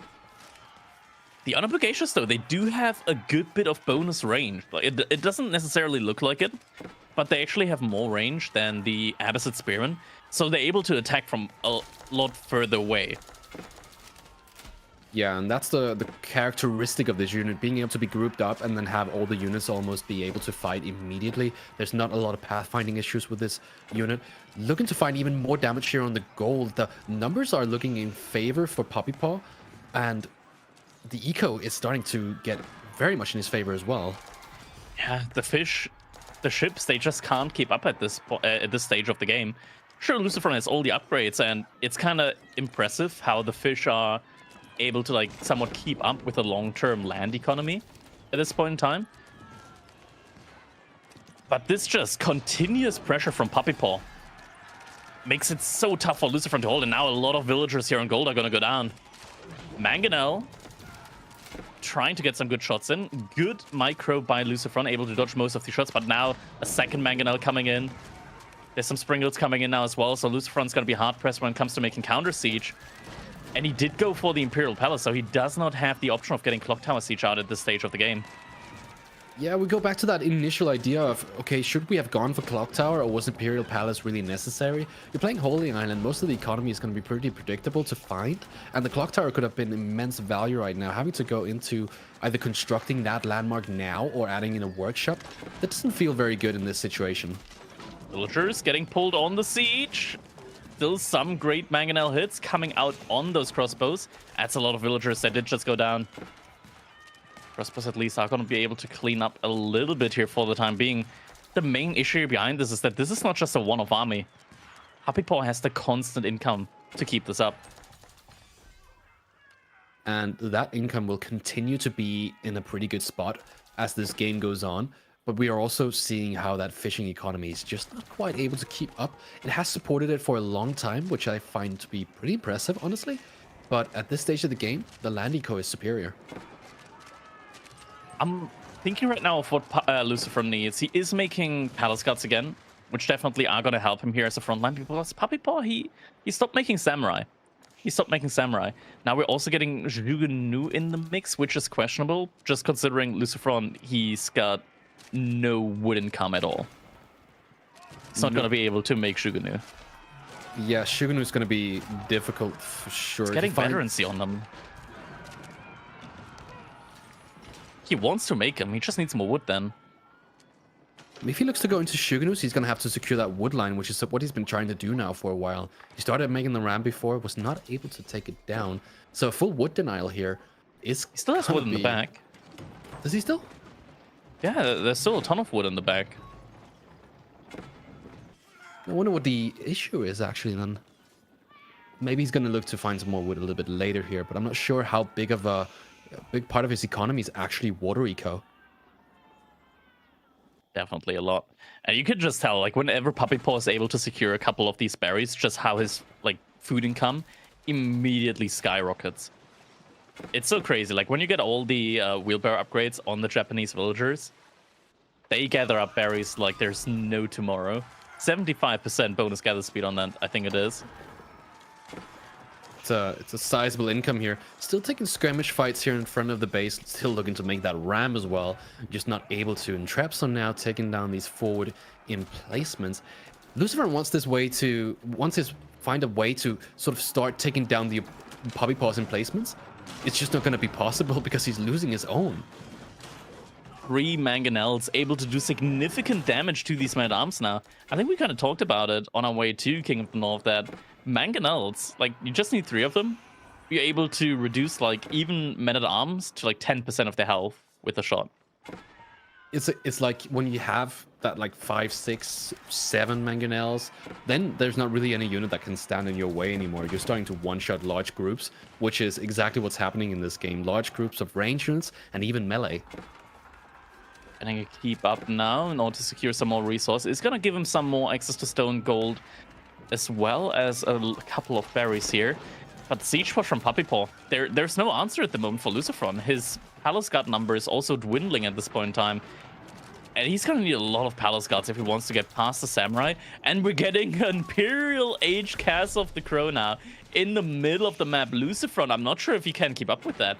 If you can go to Imperial Age, because now we're going to be seeing some bombards coming in soon, and then the base from Lucifron, it's under free fire. Lucifron doesn't have access to gold as far as I'm concerned. And he does have next to the keep. He's got 4,000. He's got 4,000. That's not really going to be enough, though, to scale into Imperial Age at this stage of the game. At least it's going to be very difficult. Puppy Paw with the Castle of the Crow also securing an 8k in the middle of the map. Granted, he's getting supervised gold there, so it's going to be at least 20% more. Doesn't feel like it's enough. 5 Mangonels without any anti-siege from Lucifron. And you can't really tech into Siege at this stage of the game either, due to the fact that Poppypaw is not going to be able to make Springles himself, get roller shutter triggers, adding extra range on his Springles, and then Lucifron can just completely drop it when it comes to contesting Siege with Siege.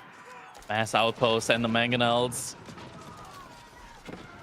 able to defend here. Couple of units able to catch up to the Mangonels, but it's only so few, and the Cast of the Crows is also helping out there. Lots of crossbows going down there, and Lucifron's army just can't put a dent in what Puppypaw has here on the front line. It's all gone. It's all gone now. Puppypaw's done it. He's come back. He's come back in this game. It's very impressive at this stage that you can actually be able to get back even though you have lost water, and it just goes to show you the immense skill of a player like Puppypaw. He also understands now that at this stage of the game, well, there it already is. He was pushing with emplacements, and those emplacements are what your army is essentially made of once you're pop-capped. Yeah, and with that, Puppypaw able to build on that lead. Now 2-0 in a series on a map that Lucifron picked, and that's arguably one of the best maps for him here. And Puppypaw just looking absolutely dominant in this one, even having more food, though Lucifron's been on water the entire time. Yeah, and that again sparks a little bit of a debate of how important is water again on a map like Holy Island. We talked about it having such a high skill gap to play this map, and it can be quite difficult to do something once you have lost water. But ultimately, if you can come back on land, that it will be stronger. Well, I think it sparks an even bigger debate, boys. If Lucifron can't win on the map that he's pegged to be dominant on, what hope has he got here? Because Puppypaw, I think, is eclipsing everyone's expectations. That game number 2 was absolutely absurd. I mean, I think it'd be fair to say, usually when we look at Holy Island, the civ that makes land transitions work there, Crackety, is actually meant to be the Chinese. Yeah, the Chinese definitely one of those civilizations where you get that Song Dynasty, you get another TC in, suddenly you can reboom at a speed that not a lot of civilizations can match. Maybe arguably the HRE, they can match it once they get that Swabia up. That not a lot of civilizations can do that. I think the cool thing to see there, Voldemar, is the way that Puppypaw utilized this kind of oppressive timing of the Japanese and remained relentless, right? Like, you know, as someone who's played quite... Actually, I just realized I've got basically a whole panel of Chinese aficionados here. As someone who's played a lot of China, I think it's fair to say you need a few minutes to breathe, right? It's very difficult when this relentless pressure keeps coming in. Absolutely, and it's also one of the first things that Crackety taught me. So if you don't know, Crackety was my coach back then, Chinese being one of the first civilization I was getting into. Just understanding how important wood was, and in this game how that played out. He lost access to his front wood, got pushed to the back, and then later on in the game, just not having a super easy access to wood, being raided a lot on the back line, the front line being completely cut off, was pretty big deal for him. I'm wondering if he was going for a timing attack, Crackety, right? Like that's the only thing I think of for the Imperial Palace, is that he wanted to scout, because that new buff kind of made the vision OP. That would let you see the initial transition and then maybe hit a timing. But it felt like Puppypaw didn't give him any breathing room to utilize that whatsoever. Kind of makes you wonder if he had time to go back, would he have taken that clock tower instead? Yeah, I guess Clock Tower definitely would have helped him there on the defensive. But it's, as you said, like Lucifron, he wasn't expecting to be on the defensive there. The opposite. He was expecting himself to be the one to like close out the game then after winning water. And now he finds himself fully on the defensive. Although this is the upper bracket, you don't want to be going down this earlier. Brutal occurrence here. We're heading into Socotra next. English versus Malians, a matchup that historically has looked pretty good for the Malians. As we all know, Socotra is a different kind of beast. The question mark is whether the king of this map can make the dub happen, or if Puppypaw is going to make it a brutal 3-0 with an opener like this. We're jumping right into it as Puppypaw pulls all of his villager and goes for an early war play. Now, this is something that other civilizations can't really punish. I want to say that, but there's a very low health villager now. 2 very low health villagers. One went down. The other one might go down as well. Puppypaw's already losing his villagers here. 2 villagers down just 40 seconds into the game. It is the most bad thing that could actually have happened to him during this boar pull is losing just 1 villager to the boar, but a second one as well to the scout is not what you want to happen. This effect of having lost 2 villagers this early will snowball so much during the early game here that playing against Malians, that's already an unfavorable matchup, this poor and being contested in the middle, the road into Feudal Age looks so grim. Now, a boar is an excellent source for food, but it's not that great that you want to sacrifice 2 villagers for that. Puppy Paw, this is gonna hurt him a lot. I can't I can't overstate just how much this is gonna hurt him here, because this is also gonna mean that his transition to Feudal Age is gonna be incredibly slow. I'm speaking like a 40-second delay. Like usually, like English, they might be going up at like 4 minutes into the game, ideally. This might be like a 5-minute age up. I'm not sure. I honestly, it's so rare that we see people lose a few villagers early like this, and it's gonna delay him way more than he can currently afford. This matchup is notoriously difficult for the English because you're typically gonna run something like longbows. What's he doing? And if you're looking for something like a longbow push He's here, mad. Puppy Paw's mad. What's he doing? The 4 villagers, he just pulled them. I think he wanted to take the sheep or kill the scout or something.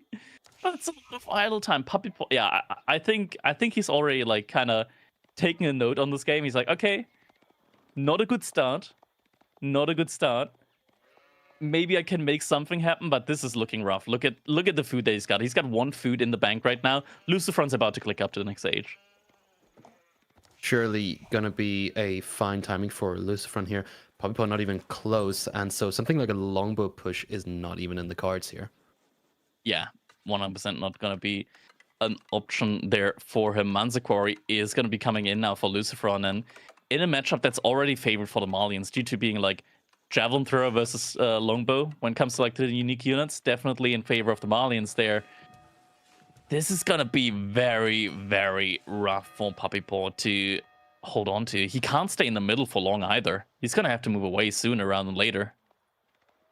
Yeah, it's difficult. He has to go into the king. An extra 50-second delay on getting the king out in the first place makes it so difficult to do anything like a second TC. So I don't really... I have a hard time visualizing where he's going to take this. Obviously, you can look to play second TC in this matchup, but I'm afraid that if Lucifron tries something like Feudal Aggression, he's going to be overwhelmed. This might be a fast castle into GG. Potentially here. Yeah, Puppy Paw is looking in a rough spot now. This game did not start the way that he intended.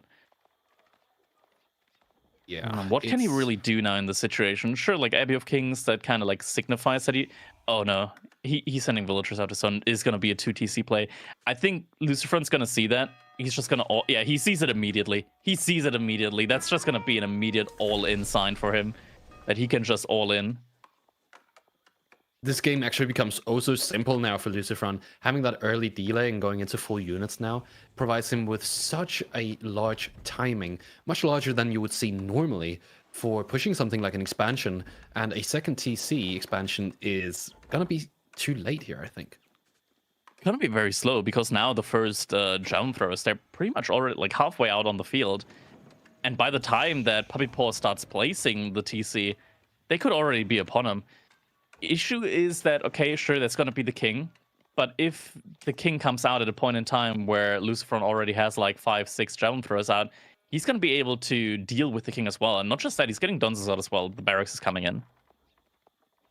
Yeah, a few Donzos, a few javelins, and this king coming out 50 seconds after the age up. And you have to remember, Puppy Paw is still aging up. He's 2/3 of the way at the moment.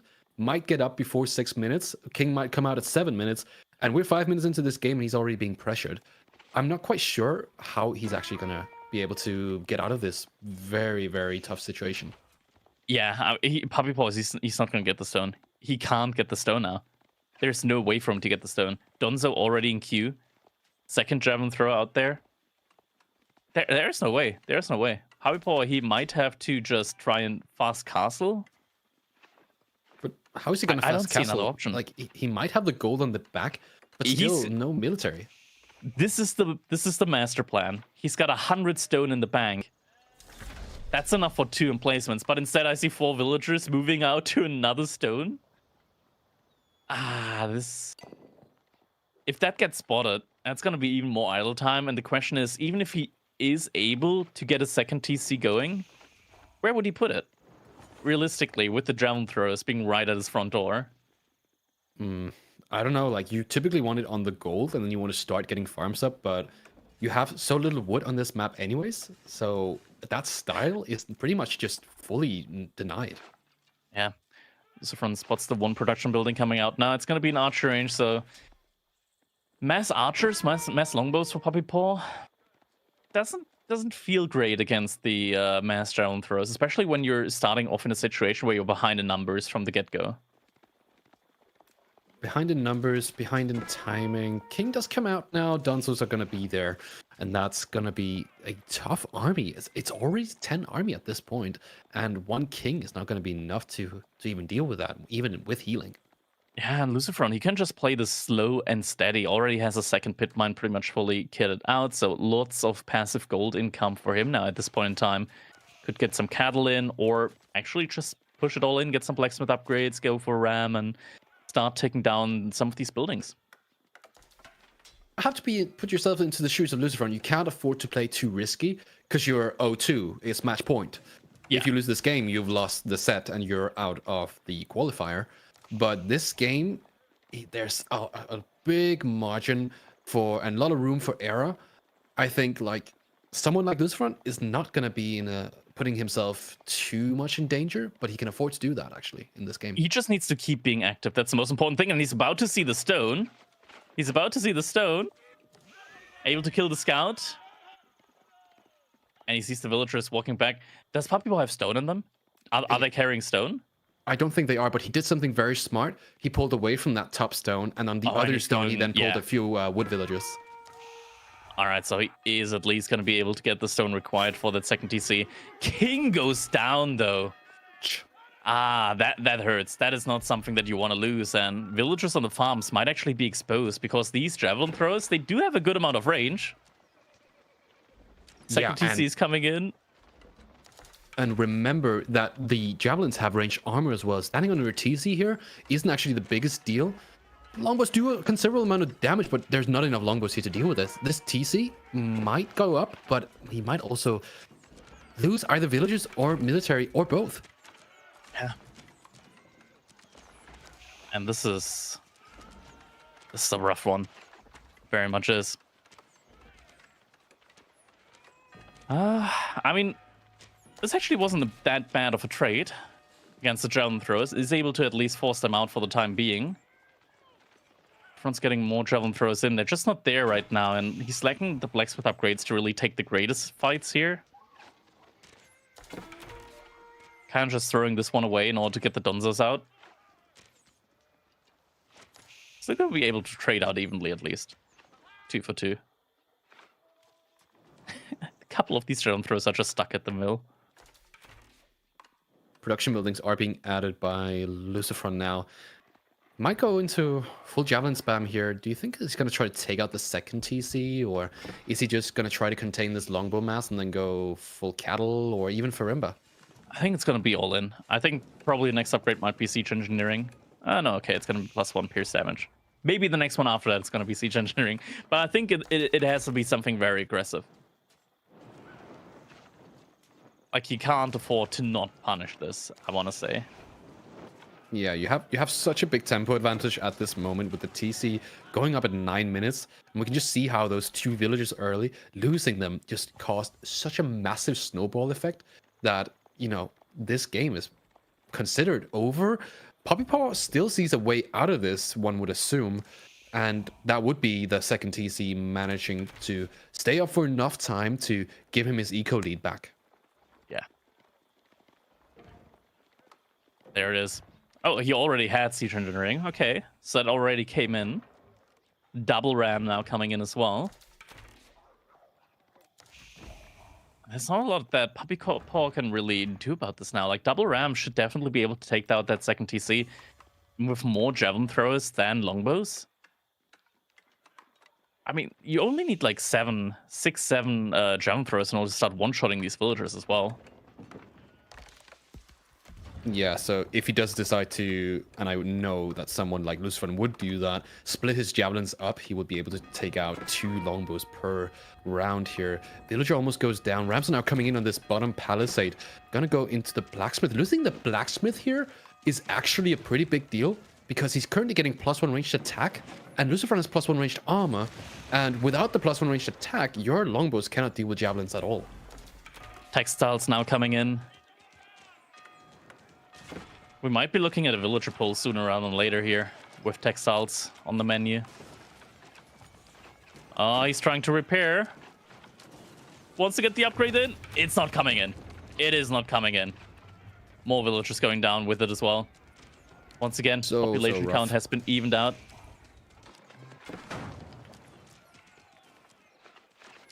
A little bit of micro out on the TC here with the villagers. Going to be able to maybe take down the Rams. Longbows are struggling against these javelin throwers. Not going to be able to even like 3 or 4 shot it. It's super tough at this stage of the game. Villagers jumping out. Trying to take down some of these Rams. A couple more villagers getting pulled now in order to start repairing. Javelin numbers have gone down a bit so far. I think Puppypaw's done a good job so far of just always staying a little bit outside of the range of the javelin throws, so he didn't lose too many longbows for the most part. TC also doing a not so bad job. That should be 1 ram going down. Not quite. Very low health on both though. Rams are definitely low health here.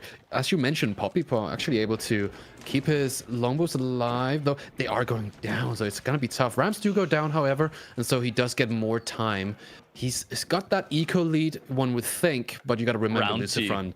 Yeah, round 2 coming through here. Got to remember he's got the 2 pit mines, and he's not really committing to cows, I would say. Yeah, he's got a lot of wood in the bank, considering that other than the Rams, none of his units that he really wants to be making right now cost wood. So I would have expected maybe this to be 4 cattle ranches, but instead might just be more, either more production buildings or more Rams, but I don't see any more Rams being dropped. Did just lose a lot of wood, so maybe more production buildings just came in. Might be more production buildings. One would assume that an economy like this would be centered around cow production and just scaling up behind it. I'm a little bit afraid that Lucifer might tunnel vision this, so he needs to find the damage if he wants to proceed with his strategy. Ram getting denied slightly, but he's losing villagers because of it. 11 villagers now down, still at equal economy, but with the passive income from the pit mines on the back line, I don't really think that Poppypaw is ever going to be able to get this eco build up through the second TC. Second TC once again in danger. Villagers are getting pulled for the repair. Needs to start taking down the Rams though. Villagers are already under fire now. Rams getting taken down. Still 1 ram remaining. And now the TC's on fire. Has to pull the villagers again. Villagers getting pulled again. King is in production. Got 4 longbows in queue. Just sitting at about 5 longbows right now. Is enough to take out the Donzos, but against like 13 javelins, that's a really rough one, because every time you try to do damage to the javelins, they one-shot you. Yeah. Every single time. Villager goes down, and now Puppypaw's down 6 villagers with the second TC. Oh, that's the production that he switched into. 4 stables came out, and Lucifer's about to hit Castle Age. At a point in time where Puppypaw is just struggling to stay alive. It's a nice timing that he might be able to get through here. Classic Farimba Garrison coming out from Lucifer. This is something that we see quite commonly from the Spanish bros. It can be deadly in a timing like this. You have such good build up with this early damage that you've done, and it's not just a little bit of damage, it's 20 villagers and a damaged TC. And at this stage of the game, this is probably going to be the nail in the coffin, don't you think? Yeah, 100%. And going up from 4 pierce armor on your javelin throws to 6 pierce armor and even more health with veterancy, those things are going to take even less damage on Puppypaw. I wouldn't have been surprised if he just called it as soon as the Castle Age came in, but he is going to stick through it. And immediately, veterancy and +1 pierce armor is coming in. First so far, already in production as well. No veterancy on them yet, but that's going to come in as soon as he'll have the resource for it. Absolutely. We talked about this upgrade advantage before from losing the blacksmith and not having that extra +1 ranged armor. Now you're going to be sitting with veterans javelins in your base, and your town centers are not going to do any damage in this situation. Yeah, King. He's brave. He's charging forward. He's gonna lose his life for it. It's a big ouchie. 200 resources going down. Now villagers are going to be one shot here from the javelins as well. Such a difficult situation to be in. I'm not sure that he really has a way out. Archers are coming around as well. There are still no upgrades on the sofa, so they can't charge in quite yet. I mean, the travel numbers are going down, right? Like, it's a lot of arrows. It's a lot of arrows, and you might have good armor, but if your entire body is covered in arrows, you're still probably going to go down just through the sheer weight of the arrow tips there. Absolutely. You got to remember, though, he is going for a switch in comp. I'm not sure he has imported armor just yet, but he does have +2 ranged armor. So for Lucifron, switching into full sofas will force Poppy Paw to go into spears, potentially just keeping him in feudal age for much longer. I mean, Lucifron, he does have the Furimba Garrison, right? So he can still make those javelin throws just with the Furimba Garrison if he invests gold into it, and then use all of his remaining resources into sofas. Yeah, that is true. The Furimba will be able to produce javelins. That's okay. I mean, you got to just be able to pump as much as you can. At this stage of the game, I think whatever unit, whether it's javelins or sofas, he just got to be able to do this damage continuously. Yeah. And now I think Lucifron at this point in time, he's in a position where he's now sitting under Puppy Paw's TC. Earlier, he was just poking in and out, like around the TCs. Now he's firmly set under the TCs, and he's probably not going to move out from this position anymore in this game. Little bit afraid that Lucifron is being a little bit too careless here with his units. Not going to be able to pull up with a larger sofa mass just yet. He does have 14 javelins. So in the end, if the longbow mass gets too great, it's going to be not necessarily trouble, but a little bit more difficult, though the longbow mass goes down. And ultimately, Poppy Paw does give up.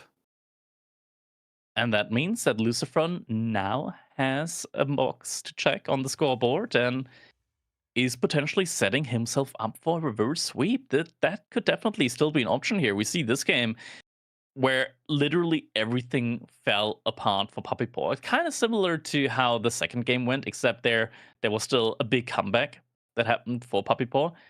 Lucifron, this one, definitely not allowing for that to happen. I think he's going to have to play the next one, a little bit more careful as well, because Puppy Paw is still on match point. And we're going to see which map awaits us now in game number 4. And it's going to be Frisian Marshes, and we see China versus French. This isn't that bad of a matchup for the French, I want to say. That's a common debate. Is French into Chinese good? And I think it sort of depends on the map and so on, because you do have hand cannons as Chinese, super good at dealing with these army units. But on a map like Frisian Marshes, you're also able to stay in your base longer. I'm not quite sure who this favors. Yeah, it's a difficult one, right? Because on a map like Frisian Marshes, you have a lot of food. That is absolutely great for the French. You're able to produce a lot of these very expensive units, a lot of these knights. And when you have a lot of the knights, like at one point, you might just be able to completely overwhelm the Chinese. The Chinese, they're a little bit of like a slow starter at times. And sure, they got like great defensive capabilities with the hand cannon placements, but if you're able to hit them at the timing when they need to maybe do like a farm transition, or when they need to move out onto the map for fish, depending on like how many sheep they find early on, that is where they can struggle. And it's these kind of timings that Lucifron is just known to be really good at exploiting. And we'll have to see how this one is going to go, because now it's time for game number 4, match point for Puppy Paw. We're going to flip the scores around in just a little bit. And we're here on Frisian Marshes. We're going to be seeing Chinese versus French in action. I'm wondering what Lucifron is going to look to bring out here. He is going to play French into Chinese, and so the standard all-in might be an option with this reduced distance between the bases on a map like this. But he also has options to go into trade through the Chamber of Commerce, and just in general play for a second TC himself if he wants to. French in the late game is certainly not bad. Neither is the Chinese. We talked about it. It might be a balanced matchup. Maybe it favors the French. I'm not quite sure. Lucifron, he immediately went out with his villagers over to the shoreline, so it's going to get a great amount of early food there from that.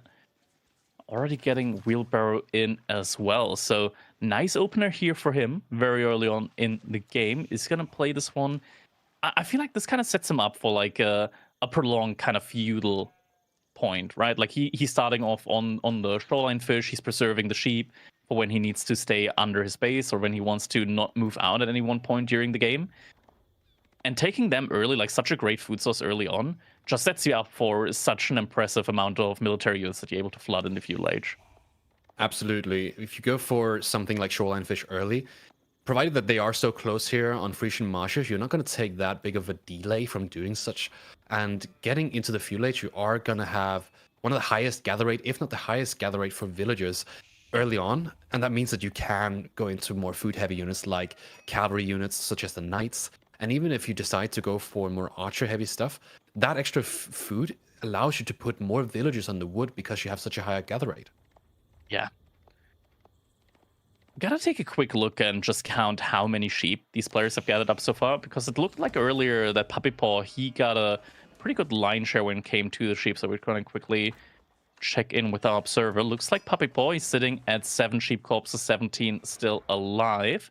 That's a good number. On the other side, Lucifron, 16 still alive, 2 carcasses, so Puppy Paw overall taking a bigger share there when it comes to the sheep on the map, but not that great of a discrepancy. And now School of Cavalry is going to be coming in for Lucifron. On the other side, Imperial Academy, no big surprise for Puppy Paw.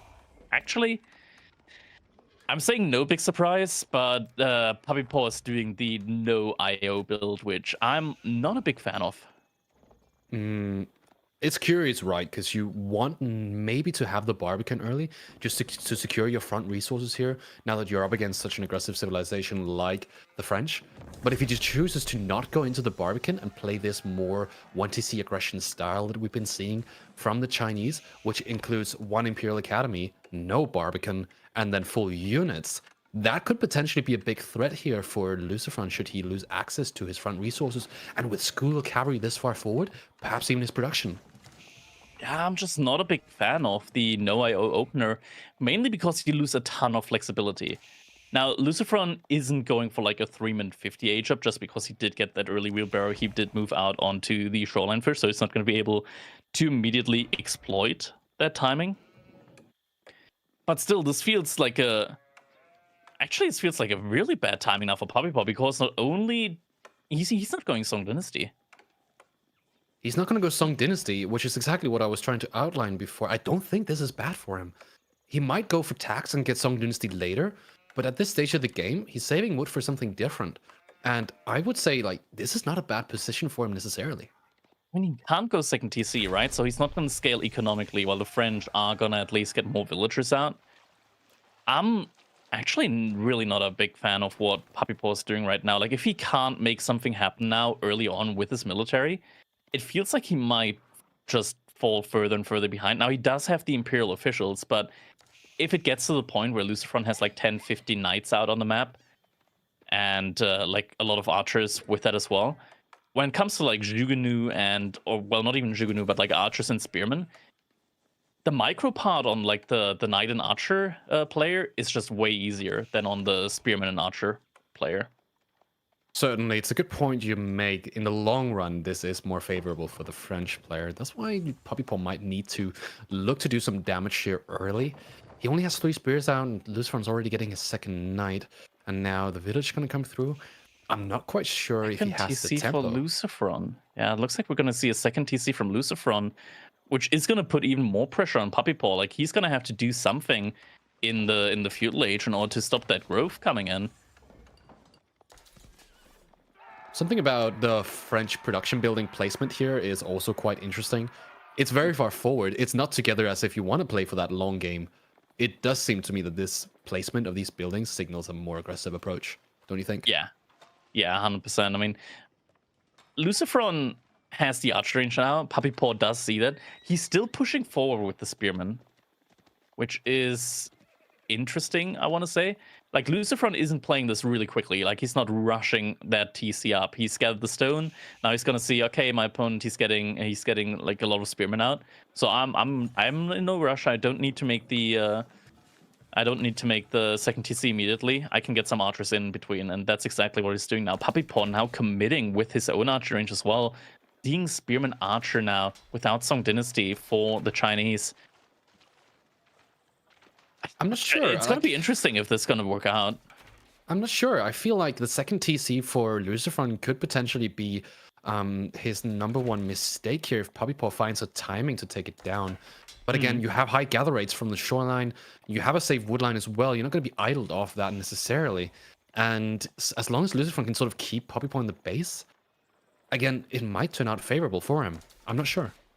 Second TC is now coming in on the shoreline as well, even further boosting up that gather speed that he's going to be getting there. That's 2,000 food right there with insanely fast gather speed. And Lucifron can now just commit to making military units. It's better than Boar, right? You got the 2,000 food from Shoreline Fish, which has a similar, if not higher, gather rate than Boar. And so this close to your main TC as well, you're not really putting yourself in too much danger. Albeit it's not like within your TC range. Still, it's like very safe. Yeah, Lucifron keeping tabs on the military movement here from Puppypaw at all time. And now Puppypaw, now he's going into Song Dynasty. So very delayed Song Dynasty now for Puppypaw. It's... How much is it right now for French to produce a villager? 18 seconds or 17 seconds? I think it's still 18 seconds. Yeah, and with 2 TC, it's 15 seconds now going to be for Chinese. 17 seconds, actually. All right, so... Yeah, the Song Dynasty doesn't really make that big of a difference in this matchup in the first place to begin with. You could say that it's almost kind of necessary to go into Song Dynasty, otherwise you're going to get outscaled naturally. Yeah. Yeah, it's difficult because... What is... I love this. I love this. If this isn't going to get scouted, like, Lucifron's just going to get free gold there for the entire mid-game. But is he not going to scout it? I'm not sure. Like, it's still quite close. It's been like the gold mine's been scouted earlier, right? Like, what reason would Puppypaw have realistically to scout that again? It's a good question. I mean, potentially Lucifron, I don't think he will make such a mistake such as leading Puppypaw into that direction. But you got to also remember that is a very narrow line between the two bases, and the goal is not like the top one very far away. This is still close to that typical place where you're going to be fighting the Stealth Forest. I definitely like French in this position right now, like having overall the better economy. Now the question is, can Jugunu make the miracle happen? Because we've seen him time and time again, like Jugunu can be absolutely disgusting, just how quickly we miss them. Like, we haven't seen any Jugunu for a while. They're already 10 on the field. It happened within like the last minute or so, where suddenly we have 10 Jugunu out there. Yeah, you can produce an awful lot of Shugunus as the Chinese, just having those extra officials to boost it up if you want to go for that route, and you can just get so much gold through the tax. It's quite forgiving to go for a unit that costs gold like that. I'm a little bit curious here with the French and their, just in general, the villager consumption, food consumption, just from producing it, because you're going to be spending, what is it, like 200 food per minute per TC, and so I'm not sure if Lucifron can even produce enough military to defend against the push should Puppypaw opt to go for that. Yeah, it's likely less. 200, that's what the Chinese pay, so it's probably more like 180 per. But you do have that better food income from the shoreline fish, which Puppypaw so far, he hasn't moved out to that to those resources at all. It feels to me like he wants to completely gather up all the resources, all the sheep that he has, and once he's gathered up all of them, he's gonna feel like, okay, now is the timing. Now I got enough military. Now I can push out, move out. Siege engineering has come in. And this might be the point in time now where Puppypaw might be thinking about pushing for Lucifron space now. 5 knights, the 6th one is going to be in queue, 15 spearmen. Now the archers are going to be able to deal with the spearmen, but if that's what remains, then the knights and the Shugunu, having 30 Shugunu, they can take care of 5 knights. It feels like.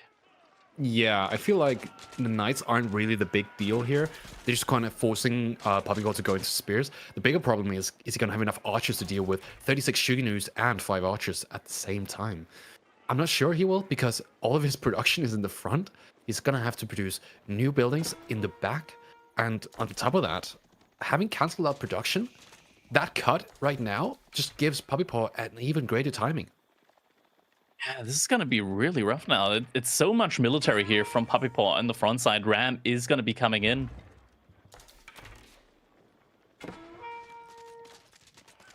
These couple of knights, and they're keeping some of the military back from Puppypaw, but that's just going to be wave 2 then. In the end, the archers themselves aren't going to be able to really win this fight out. We got a couple of knights here. sure if this is gonna be enough though. Yeah, Might just want to go for the charge on the ram, but that's gonna come with a lot of losses as well. It's difficult, right? Because you can have your archers and you have extra range up against the Shugenus, but archer versus Shugenu, it feels favorable for the Shugenu pretty much every time you get into a full-on fight. And so when you're pushed up in a corner, you have to take the fight. And that's where the Shugenus are just so good. When you're full-on offensive and you force a fight, or when you are forced to fight. Yeah. Puppy I think he's just about run out of sheep under his TC. Or rather, he is going to run out very, very soon now. We're reaching that timing, 12 minutes into the game now.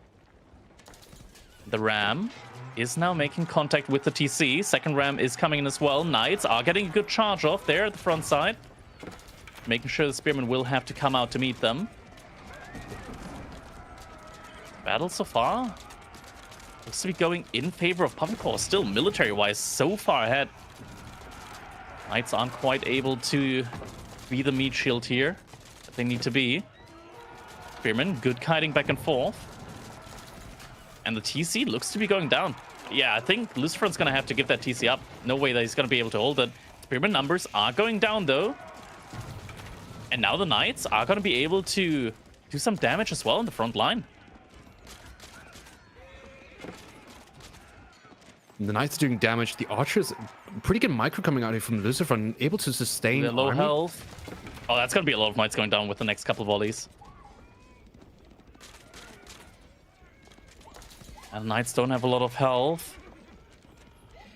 Still able to act as a pretty efficient meat shield there in the front line. Lucifer pulled more and more villagers over to gold, so now he should be able to at least get a lot more Knights out as well behind this. As long as he has Knights, like right now all the Spearmen are gone, Puppy Paw doesn't have the food income that he needs in order to keep making Jugunu and Spearmen at the same time. He's now moving out with a lot of villagers over to the Shoreline Fish. That's going to be like the bit of a migration part now here for Puppy Paw, which might buy Lucifron just enough time to keep up with the army count. He might be able to keep up with the army count, but the question is, did the second TC pay off? Does he have enough villagers to potentially make enough units to defend against this?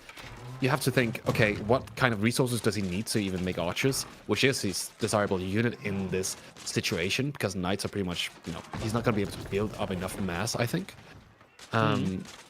Having wood is certainly going to be important. If Puppy Paw decides to go and attack these pocket resources, pushing Lucifer off his food, that's where it gets really difficult, and vice versa. Lucifer, he's got so much food right now. I feel like maybe even making a couple of horsemen just so you're able to use your resources might be worth it at this point in time. Like, realistically, you're not going to get a lot out of Castle Age at this point in time. Not while there are so many Jugunu right in front of your base. That would probably just set you up for defeat. Yeah, taking a fight right now versus such a massive Shuganu mass, that's not going to be fun, and it's not going to get more fun down the line. 68 Shuganus and more coming, and this push seems to not really want to stop at this stage of the game, although Puppy Paw's macro does seem to be for Castle Age. Does have a lot of resource in the bank right now, yeah. Couple of Knights coming in here from Lucifron. But there's still so many reinforcements. These Knights have to probably go out again. I don't think they can just remain there. And the Jugunu are now pushing over to the shoreline as well.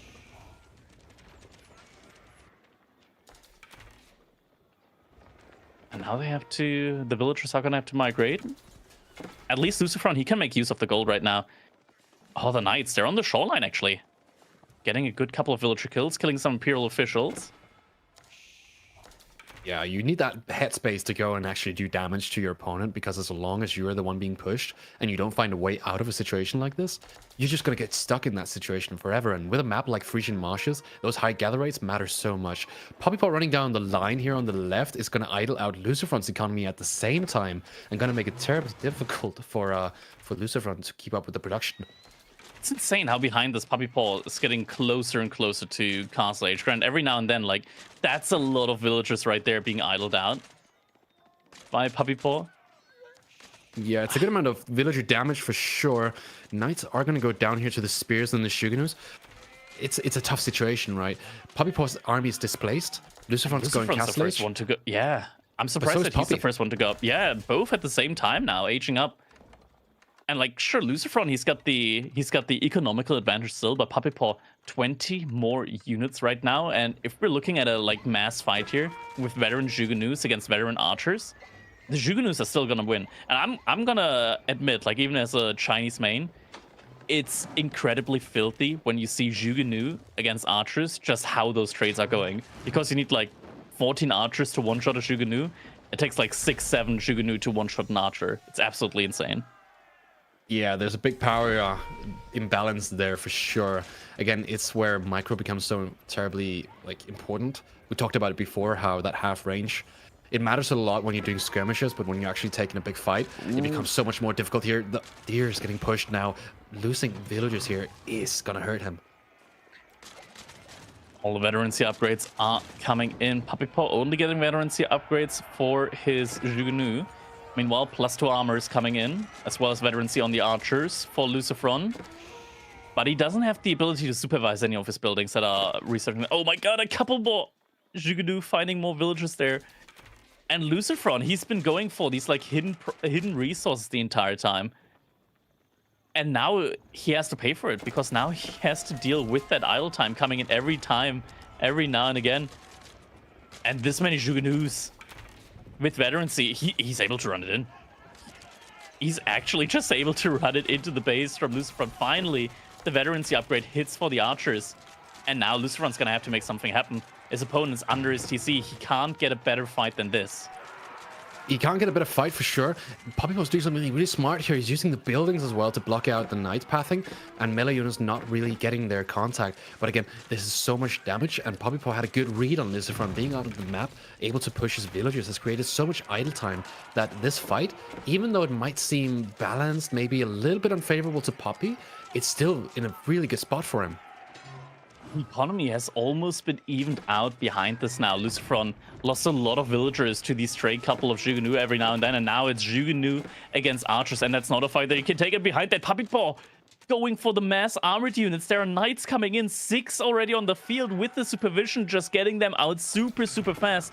And this is in a transition period where Lucifron, he has been pushed off all the external food sources. He has no food left, and that is when the knights are coming in.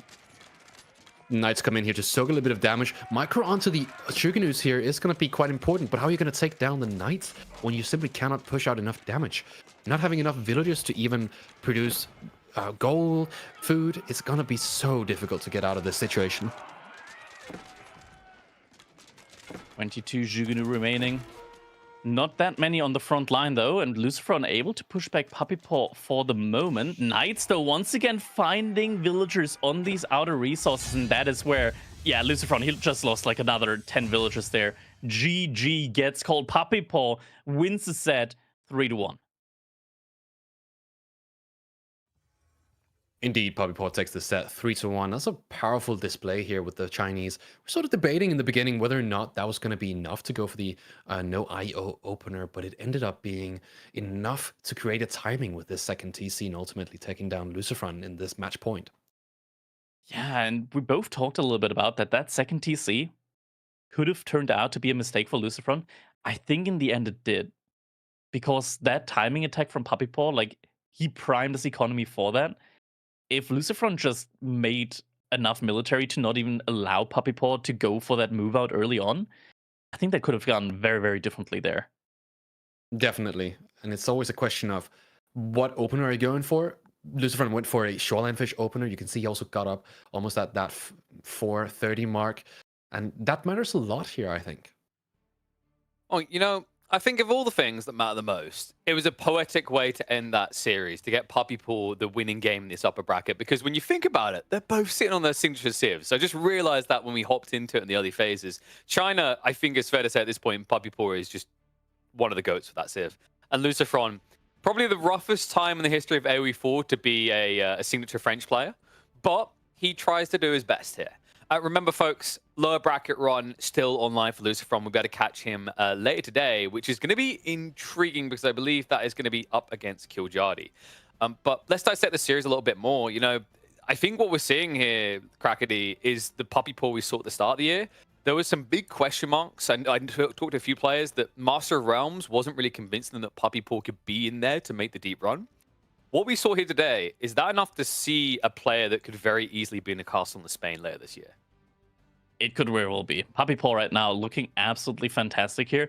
Some a little bit like obtuse play there with the no IO opener there into the just mass of units that I didn't quite expect, but he in the end just went for like a delayed all-in Jugunu push, which did work out against the second DC. Overall, Puppy Paw just looking very, very solid here with his decision making. Voldy, can we finally admit Chiganu may need to be nerfed? It's a good question. I think Archers into Shuganu showed to be quite powerful here. I'm not sure. Shuganu nerf. I think French. Maybe an Archer buff. An Archer buff. I'm not sure. Are we like deep in an Archer meta already? Maybe a specific Archer buff. Give them bonus damage specifically against Jugunu. Kraken, you know, you just basically said, I want every Civ to counter my Civ. I just want it to be a little bit more fair. That's fair. I mean, it would have been a different angle had he won this, because then we'd be talking about the fact that, oh my god, China lost to the Civ with a 0% win rate. Can we please get a buff for them? But we'll save that for another day. Instead, we get a rant about something else happening here, because it's time for our other upper bracket series. We've got Beasty versus Wham, another European versus NA showdown. And I already know what he wants to talk about. Go on, Crackety. There's an HRE pick there, a Civ that has been banned, I believe it's 80 times. 90 times at this stage, and played 20 with a 75% win rate. I think I looked at the stats earlier. I think it was yesterday, and HRE was at the top of the bracket there when it came to win rate in the tournament so far, and for good reason. HRE, they're a powerhouse in the current patch, in the current meta. They absolutely. Wait a second. Okay, we're playing around. God. We're playing around here a little bit. All right. Wait. If it's Wham versus Wham, is it really Wham versus Wham, or is it Wham versus Puppy Paw and they're tricking us? It would have gotten me. It literally would have gotten me. Like you can literally take the civilizations that they pick and flip it around. I would have been like, yeah, that's a Wham draft. Yeah, that's a Beastie draft. I mean, you're right, right? Like HRE's like Beastie's classic signature civ. China's something he likes to play into. He's the Malian king. Wham on the other side, I could 100% believe that he prioritized Abbasids, Iabids, but okay, all of a sudden, a completely different draft to talk about here, Voldemar.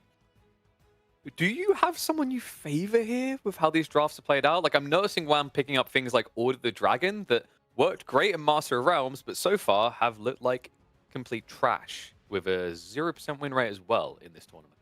It's a good question, because we see a lot of these counter picks going on currently. One of them would be, for example, Ruse being countered by the Chinese, or something like Mongols countering potentially a civ like Order of the Dragon. Order of the Dragon and Shushi seems, for Wham, a little bit curious to me, because we don't have any like water maps like Holy Island or Kawasan. But again, that's where I probably favor Beastie's draft a little bit more. Having both Mongols, Abbasid, Japanese is incredibly strong for maps like Socotra, Golden Heights, and potentially could just get favorable picks upon favorable picks. But on the other hand, for Wham, I feel like he also took away a lot of the good civs for Beastie.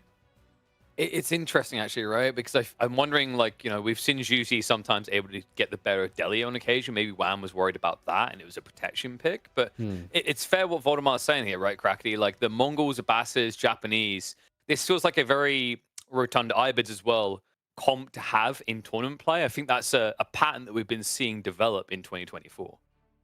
Yeah, definitely some good civilizations there, but you definitely can't discredit what Wham has on the table. Like having Delhi, having China, and Juji as well. Like people really underestimate what Juji can do on land as well.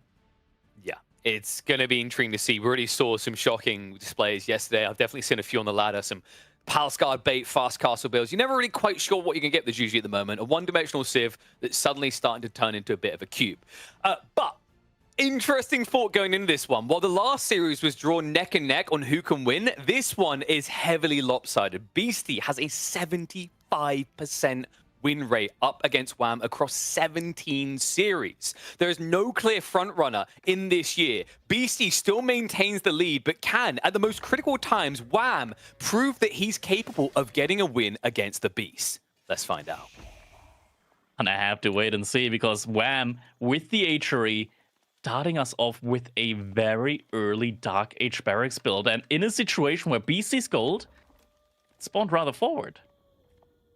It spawned forward, and that's a big problem for Beasty should he face something like a Dark Age Rush, which he is. And this Dark Age Rush could pay off. Not something we see too often nowadays, but in a tournament setting like this can really potentially throw Beasty off his game. Yeah, I mean, especially with the Ayubits, right? Like, a player like Beasty, I don't think is one of those players that wants to play like a prolonged feudal age with the Ayubits. When I see him play Ayubits, it's mostly just that straightforward fast castle age that we typically tend to see from the Ayubits. So getting him a little bit out of the comfort zone could definitely help Wham here in the set. Beasty, though, definitely not somebody to underestimate. But this is going to be a very early Spearman now on that gold because Beasty doesn't have enough gold yet for feudal age. The Spearman comes in, and it has such a massive effect if he can force this feudal age, because if we talk about meta plays, while H'ery can certainly go castle age, it's kind of countered by the Ayubit. Forcing a feudal age play with a Dark Age barracks like this is massive, because we've spoken about this so many times before. H'ery and their feudal age aggression and that timing is so strong, and forcing an Ayubit player to play that kind of game might just be what Wham needs here. Second Spearman now arrives as well. And Beasty, he might not be able to get enough food, enough gold immediately for age up. We'll probably need to pull more villagers again. It's very close, though. Very close. And there we go. More villagers now getting pulled. And we're seeing an outpost rush now coming in as well from Wham. Villagers are going to be able to gather up enough gold for the age up. He's also going to see that villager building that outpost now. But that outpost isn't just going to delay the gold. It's also going to deny the berries. Beasty has a good read on this. He goes for the growth wing in the feudal age, providing him with 3 villagers. Gonna make it a little bit easier for him to deal with the H'ery in the feudal age. And the Desert Raider, although he loses out on that, locking down the gold here is a problem in of itself. The Desert Raider wouldn't have solved that either, even though he gets to make rams early. The growth wing might be what he needs here.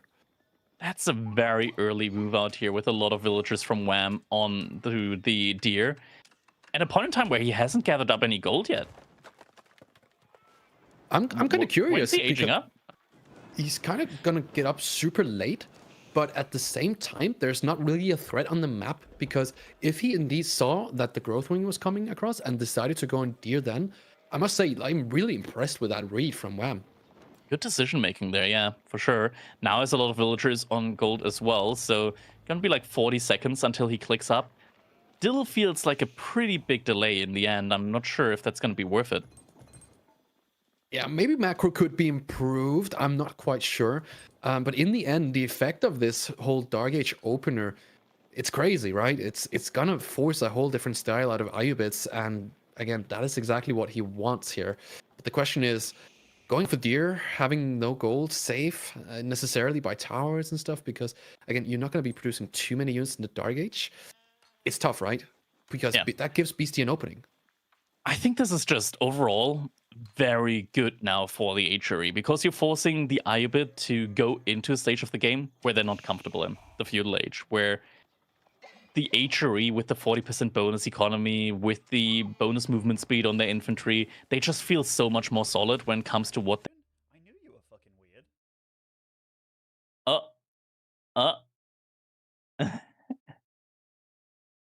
I hear cow soundboard coming in. Hello? We missed the Hello, reconnect. hello. We back? We're not sure. I think cow is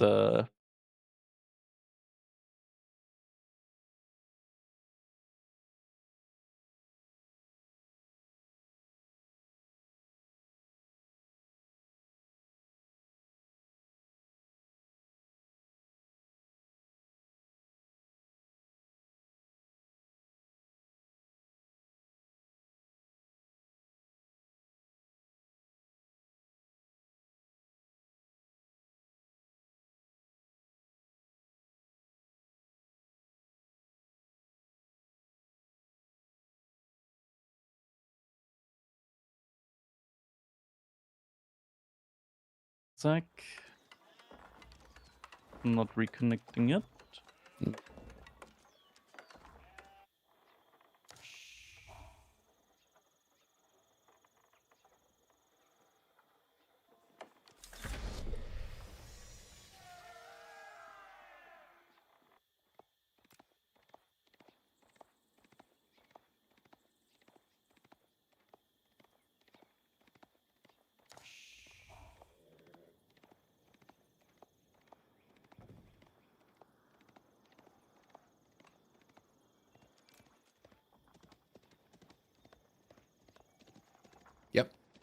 Hello.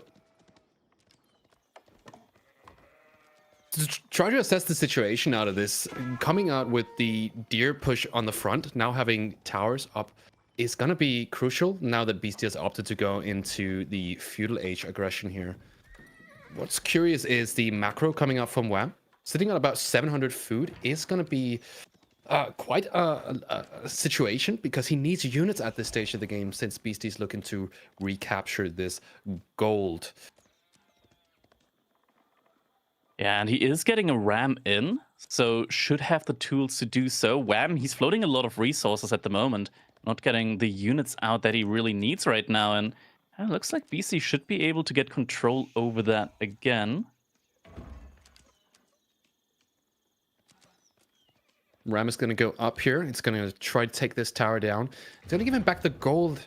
And I wonder what Beasty really wants to look for in this situation. He has a lot of opportunities to go for aggression, potentially pushing Wham off his deer and the gold. But he could also just decide to go back to the original strategy of going Castle Age. Yeah, we're now getting some horsemen in from Wham as well. Outpost on the deer does mean that those are going to be protected for the time being. Looks like there was a little bit of a like macro mistake there from Wham, as he is floating a lot of resource right now. Doesn't have the military right now to deal with what Beasty has out on the field. It's going to take him a little bit in order to be able to mass up those units again. Did, however, at least get quite a good delay there when it comes to the gold gathering from Beasty. It's going to have to be, like, Wham's going to have to be careful about his villagers there at the front, though. The question is, does the gold gathering even matter at this stage of the game? Because Beasty has the ram, and Wham has got one tower on the deer. Taking down that tower is going to be no problem for him with this military lead that he has. And so even if Beasty wanted to go castle, he doesn't have to. Up to triple stables now. Wham really, he needs the military mass, right? So getting that out now. 5 horsemen versus 6, though. Yeah, looks like Wham is gonna have to abandon that position, that front position now for the moment. And we're also getting some desert raiders in, so it's gonna be tough in the future for him to regain that. Yeah, running a full cavalry composition like this for Wham is going to be countered by those desert raiders, certainly. And it does mean that for Beasty, he can just keep producing out of his original units here. Fight not going super well, taking down a horseman and a few spears here. But the biggest problem for Wham is this disruption in his income.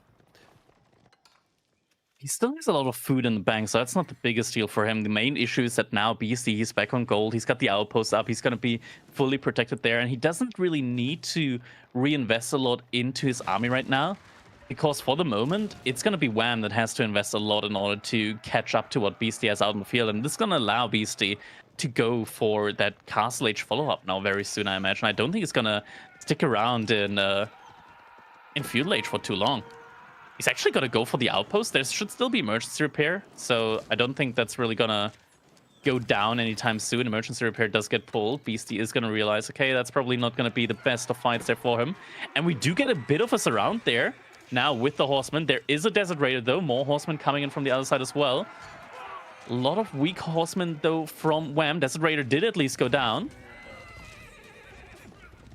Spearman did get sniped. And it looks like Wham might be able to get the cleanup here, potentially. He's stuck on the horseman, though, for the most part. And the archers are able to do a lot of damage. I'm not even sure. I don't think Wham is actually going to win this trade in the end. Because now Desert Raider comes in again. Is going to have to get focused down. It's just going to run away for some idle walking time on these horsemen. In the end, he's gonna be able to clean this up, but at a very big price, because now Beasty, he's just gonna be able to go up to the next stage. And Wham, he's very far behind when it comes to going up to the next stage. That is, age up has been clicked, and it's gonna be the logistics wing. So relics, they're not gonna be there for Wham when he gets up to the next stage. Certainly not, and that is exactly what Beasty needs here in this situation. He took a fight that doesn't really matter too much to him.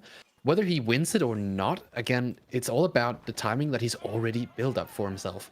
And so now, if he gets to take the relics, that means that Wham has to commit to a Feudal Age, because the Castle Age is not going to provide much value for him as the HRE player. Horseman, a lot of them coming in, but there's no plus Pierce Armor upgrade for him right now. It's gonna be difficult for him to dive those outposts, even without the emplacements. And Beasty, he has enough stone in order to get 2 emplacements now on these outposts. Once those come in, like, Wham isn't really gonna be in a position to dive onto the gold mine there anymore. The horsemen right now, they're kind of useless. Yeah, they're not going to find much more value here. It's certainly a good read to not keep building them. The question is, what kind of situation is Wham in? He's trying to go to castle to contest the relics, perhaps? He has 3 stables and will be able to make knights, but knights into camel lances doesn't really feel the best, in my opinion. What do you think? I think it's not the worst, mainly because the camel lances, they also suffer from like having a little bit less damage and having a little bit less health. It's all about just being able to really mass, in which situation the HRE in theory should be really good. The main issue that's going to be coming in here is going to be like securing the relics. Wham, he's got 6 horsemen remaining. There's going to be 6 dervishes out immediately, and Beasty is in a position to make desert raiders like already during the transition. So this is going to be really tough. Regnus Cathedral is now going to be coming in. Regnus Cathedral is going to come in, although only with 1 prelate.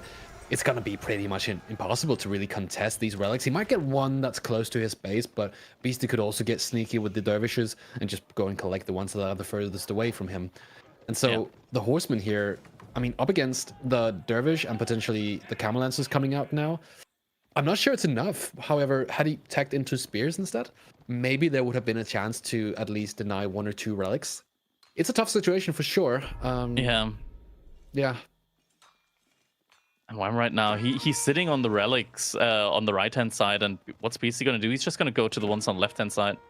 Instead, looks like there's going to be at least 2 horsemen though, but look at that. He's just going to pop the healing aura, and the horsemen already do like reduce damage due to the camel and the switch.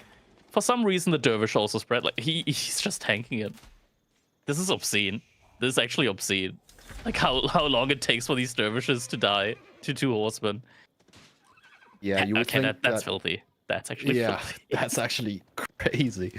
You would think that a monk type unit like that would be able to just grab a relic, but then get sniped by the horsemen. But with a healing like that, what are you gonna do? Even if you have units to go up against a unit like Dervish. And once again, it's just gonna heal itself up while it has almost the same movement speed as that spearman on the retreat. Like, I think mounted religious units are fine. What about you?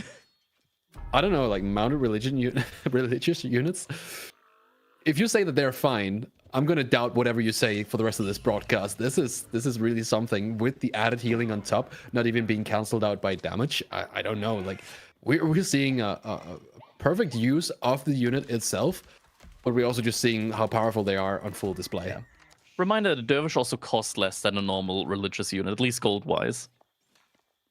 Yeah, it is. It's difficult, right? Because food is not really going to be a problem for you early on. You have to remember, he got them for free in the end. BC's gonna get 5 relics. This is not a fun time to be HRE now. You might have added increased gather rates and so on from your prelates and your inspiration buff, but that doesn't really matter in a situation like this where your opponent has a 5 villager lead and dervish. Yeah, Siege is also coming in now. Already has a crossbow mast and camel lancers. It's going to be tough for Wham to really do anything right now against that. Now, granted, he does already have a couple of farms set up, so food economy is going to be great for him. But if he wants to make food a problem for Beasty, he's going to have to move out on the map in a situation where Beasty's got a good military lead on him. He's got a good military lead. He's got a good tech lead as well. Getting that +2 ranged attack is going to be very, very good here. He's golden HQ 2 as well. It's coming in really quickly. Yeah, it's not that tough to get golden age tier 2 when you're playing Iobit. Remember, it's not 30 billions, it's only 20, and there are 3 more tiers as well. Do you remember if it's the 3rd golden age tier that gives you siege?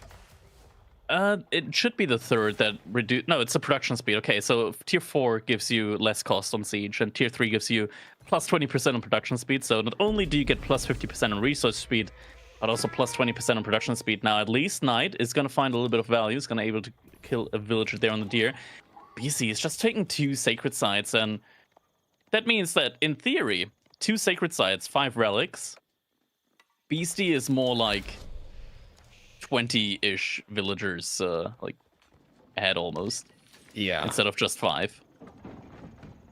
Yeah, absolutely. I'm looking at the gather rates at this very moment. They do look similar, but you got to remember that gold gather rate, that's primarily relics. He's got 5 relics, and he's got the sacred sites as well, providing him with even more gold income passively.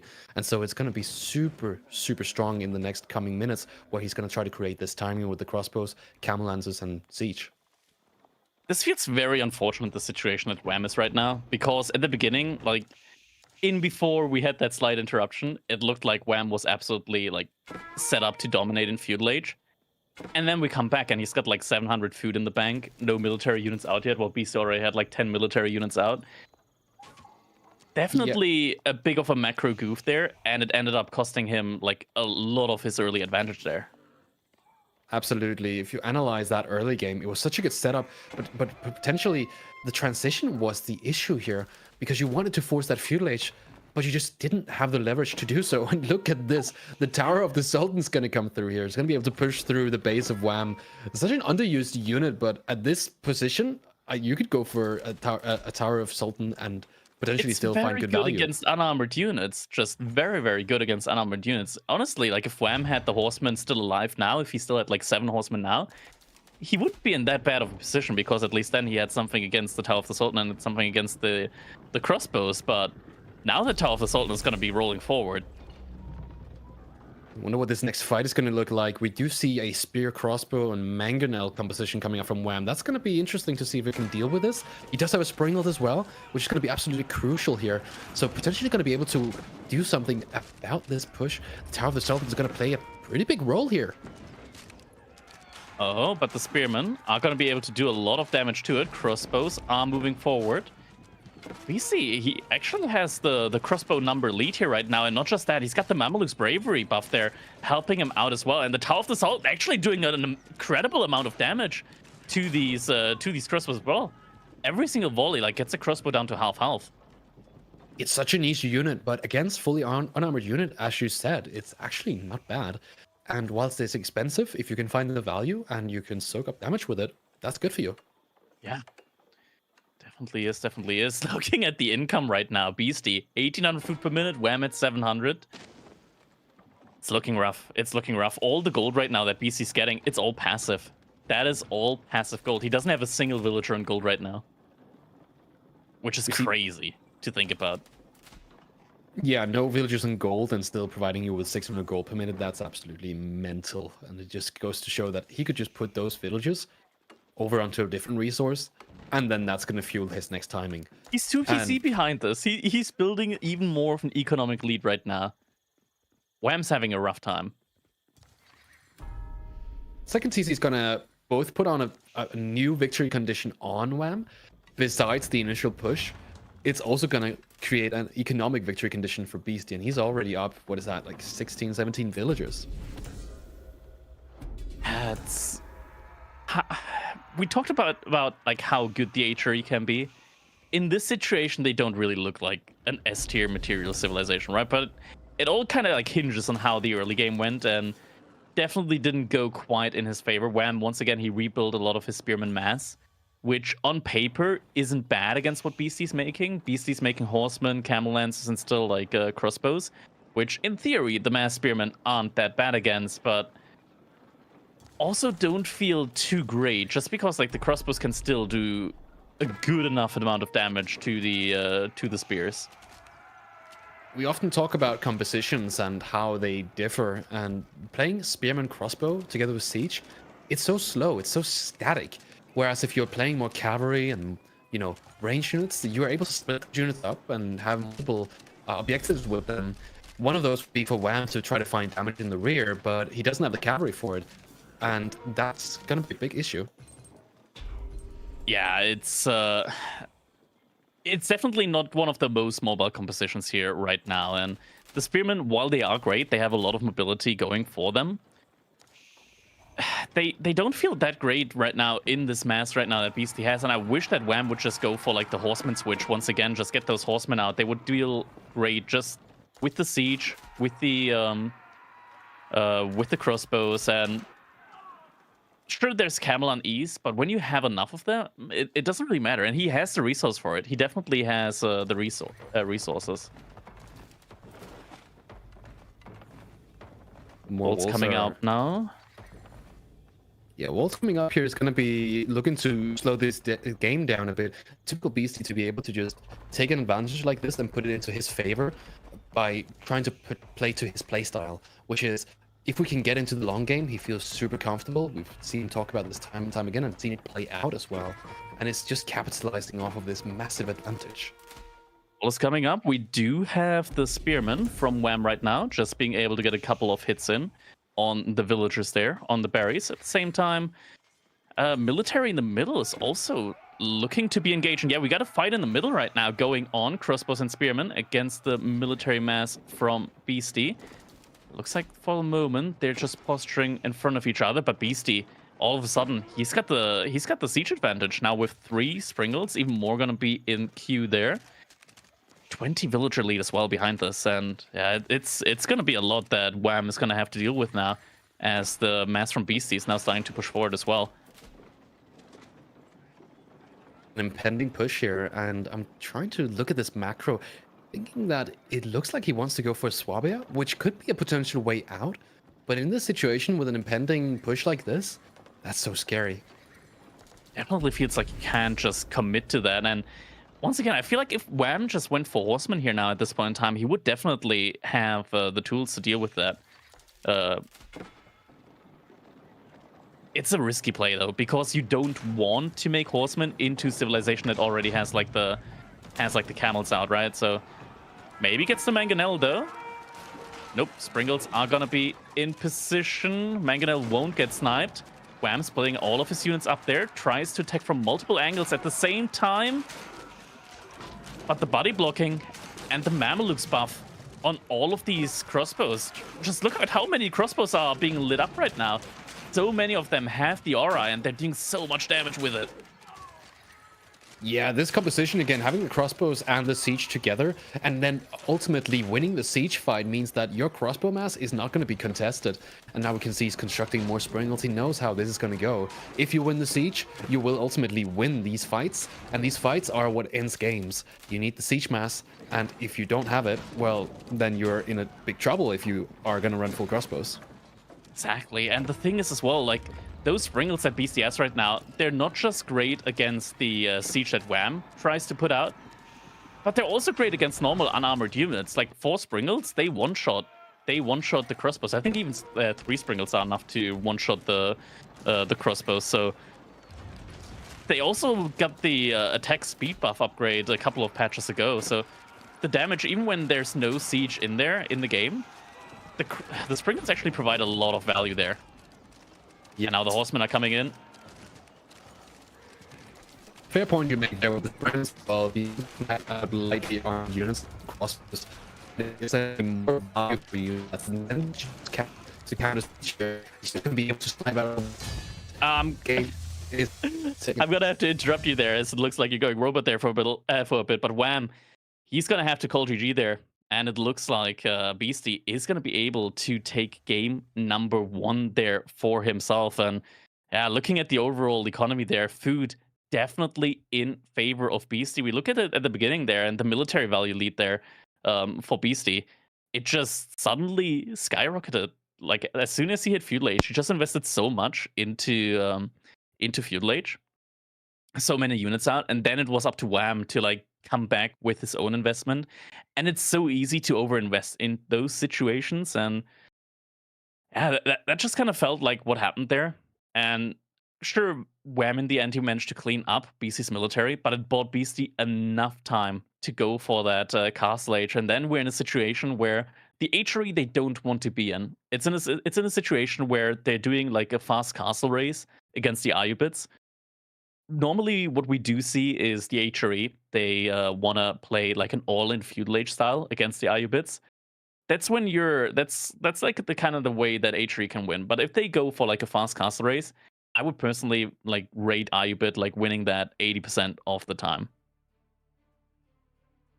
All right. Looks like we can see, though, what's going to be in store for us in game number 2. And it's going to be an interesting one because we're seeing the Delhi coming in on Golden Heights. And we got a lot of changes with the Delhi. And yeah, those changes could mean that Delhi, as a hybrid civilization, could be looking really, really good there.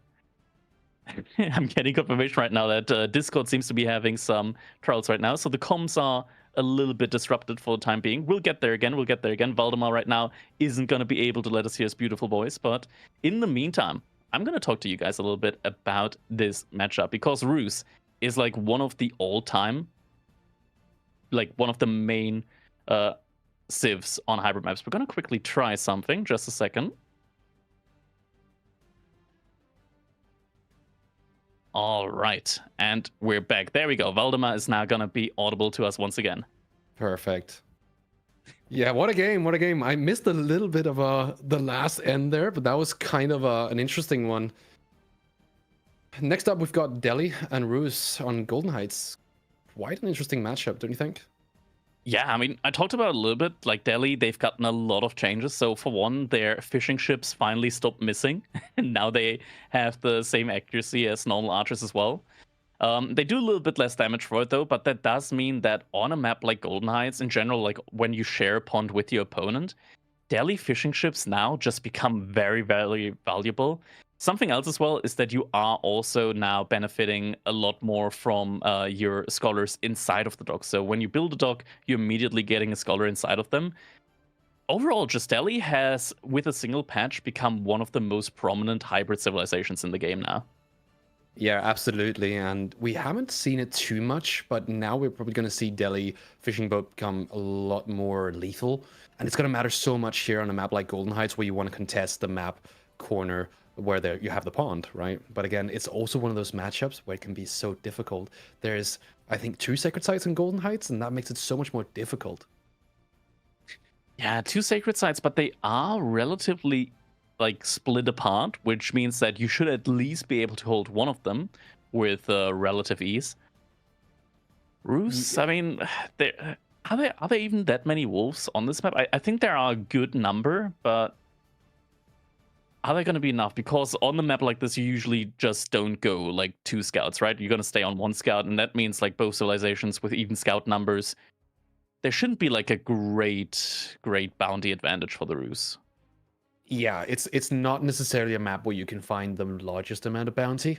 The question is not necessarily going to be so much about the bounty, but about the early game here. We are going to jump right into it now. Beasty on the Ruse versus Wham on the Delhi Sultanate. Already pulling 5 villagers here, Krakedy.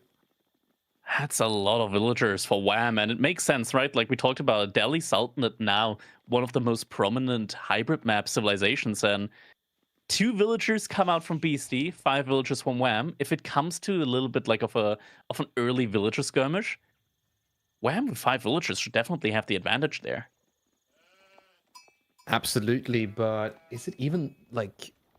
Are we seeing? Yeah, we're seeing 2 villagers here coming out from Beasty, and so yeah, exactly as you mentioned, these 5 villagers will become superior, of course, in this situation if it comes down to the villagers bringing out the knives. But let's see how this goes down. Villagers do get pulled here, and Beasty's forced to run away. He's not going to lose his villagers here. Wham being smart about it, pulling 2 villagers to build the dock in the meantime. And you have to remember, pulling 5 villagers this long is going to be a considerable amount of idle time on your economy. And for Beasty, not so much. It is, but behind this, like this definitely feels like it's worth it because behind this Beasty, he's got 300 dead wood in the bank now. What's he going to do with that? Is he might have to build a barracks? Wait, that is a barracks, isn't it? That Beasty's building forward now. I think he's going to go for barracks now. Beasty's villagers are, yep, building that barracks halfway across the map. Yeah, but this is so scary. Attack there. This is so scary because early spearmen versus fishing boats.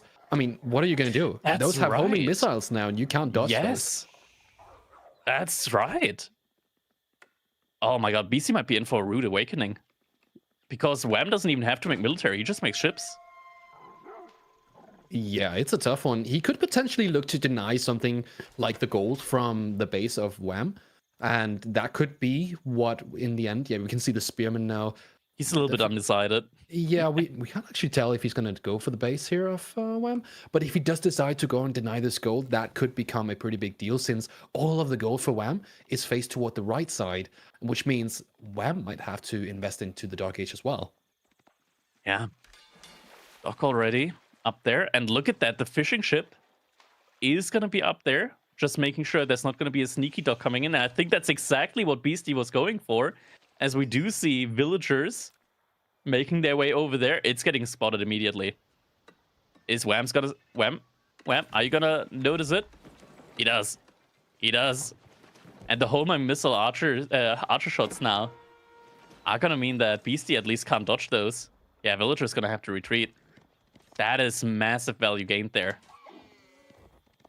Massive Another benefit now with that early scholar that you're getting for free from the dock is that Wham already has the scholar there. If his villagers are going to come under fire, he's going to be able to heal them. Yeah, definitely. The question is there even going to be a situation like that? You've got your extra vision from your fishing ships, and on top of that, you can just defend it with the fishing boats, so a scholar doesn't even need to exit the dock. Yeah. They also made it so that the research tech that Delhi had is now like a passive bonus, where the scholars inside means that they are going to be able to just produce fishing ships a lot quicker. Now it looks like Wham is going into his own spearman as well. Might be that he's thinking of just trying to take that barracks in the middle down. Yeah, definitely. Though we have to remember he doesn't have the mask, so efficient production, one of the Delhi upgrades that allow the barracks to produce at a lot faster speed. He's not going to be able to put his scholar inside of it, though, even though he has built the barracks beside the dock. So increased spearman production is not in the cards here. So ultimately, Beasty might be able to contest the spearman numbers here.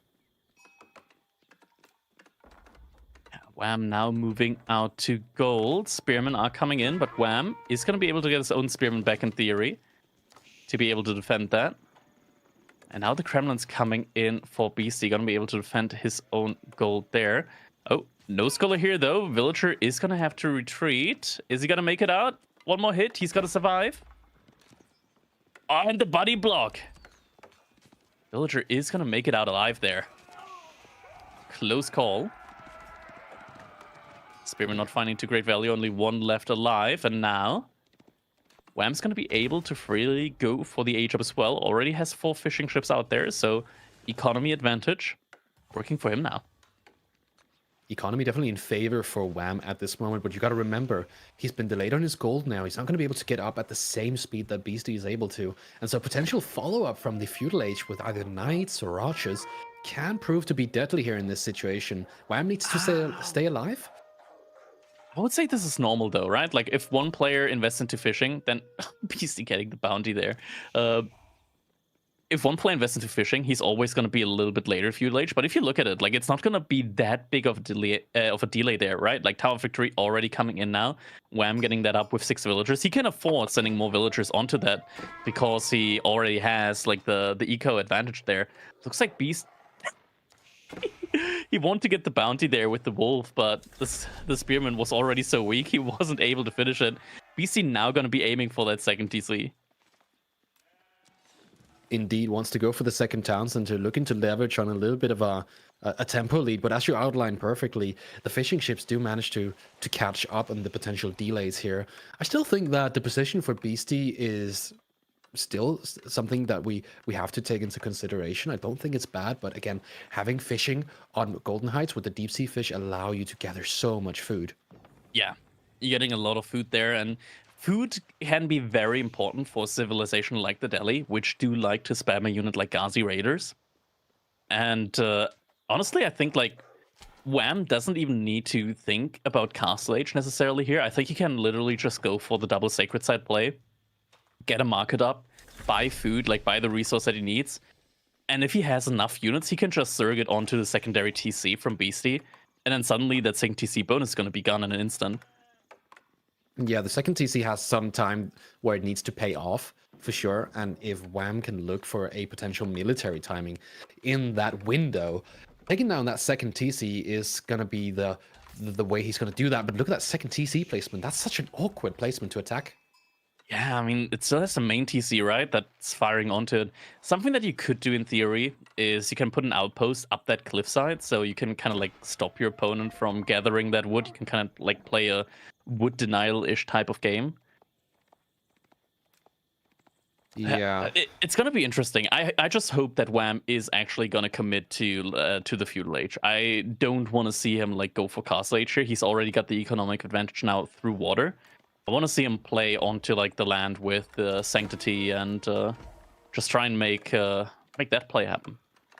I'm not sure about that though, because the sacred sites are naturally on this map going to spawn super close to both of the players, and I would say with a Kremlin placement like that, Beasty's going to have so much wiggle room when it comes to defend this, because he can always just go back and forth like that into the defensive range of the Kremlin, and then out again on the sacred sides after and contest it. So sacred side victory seems a little bit far off in my opinion.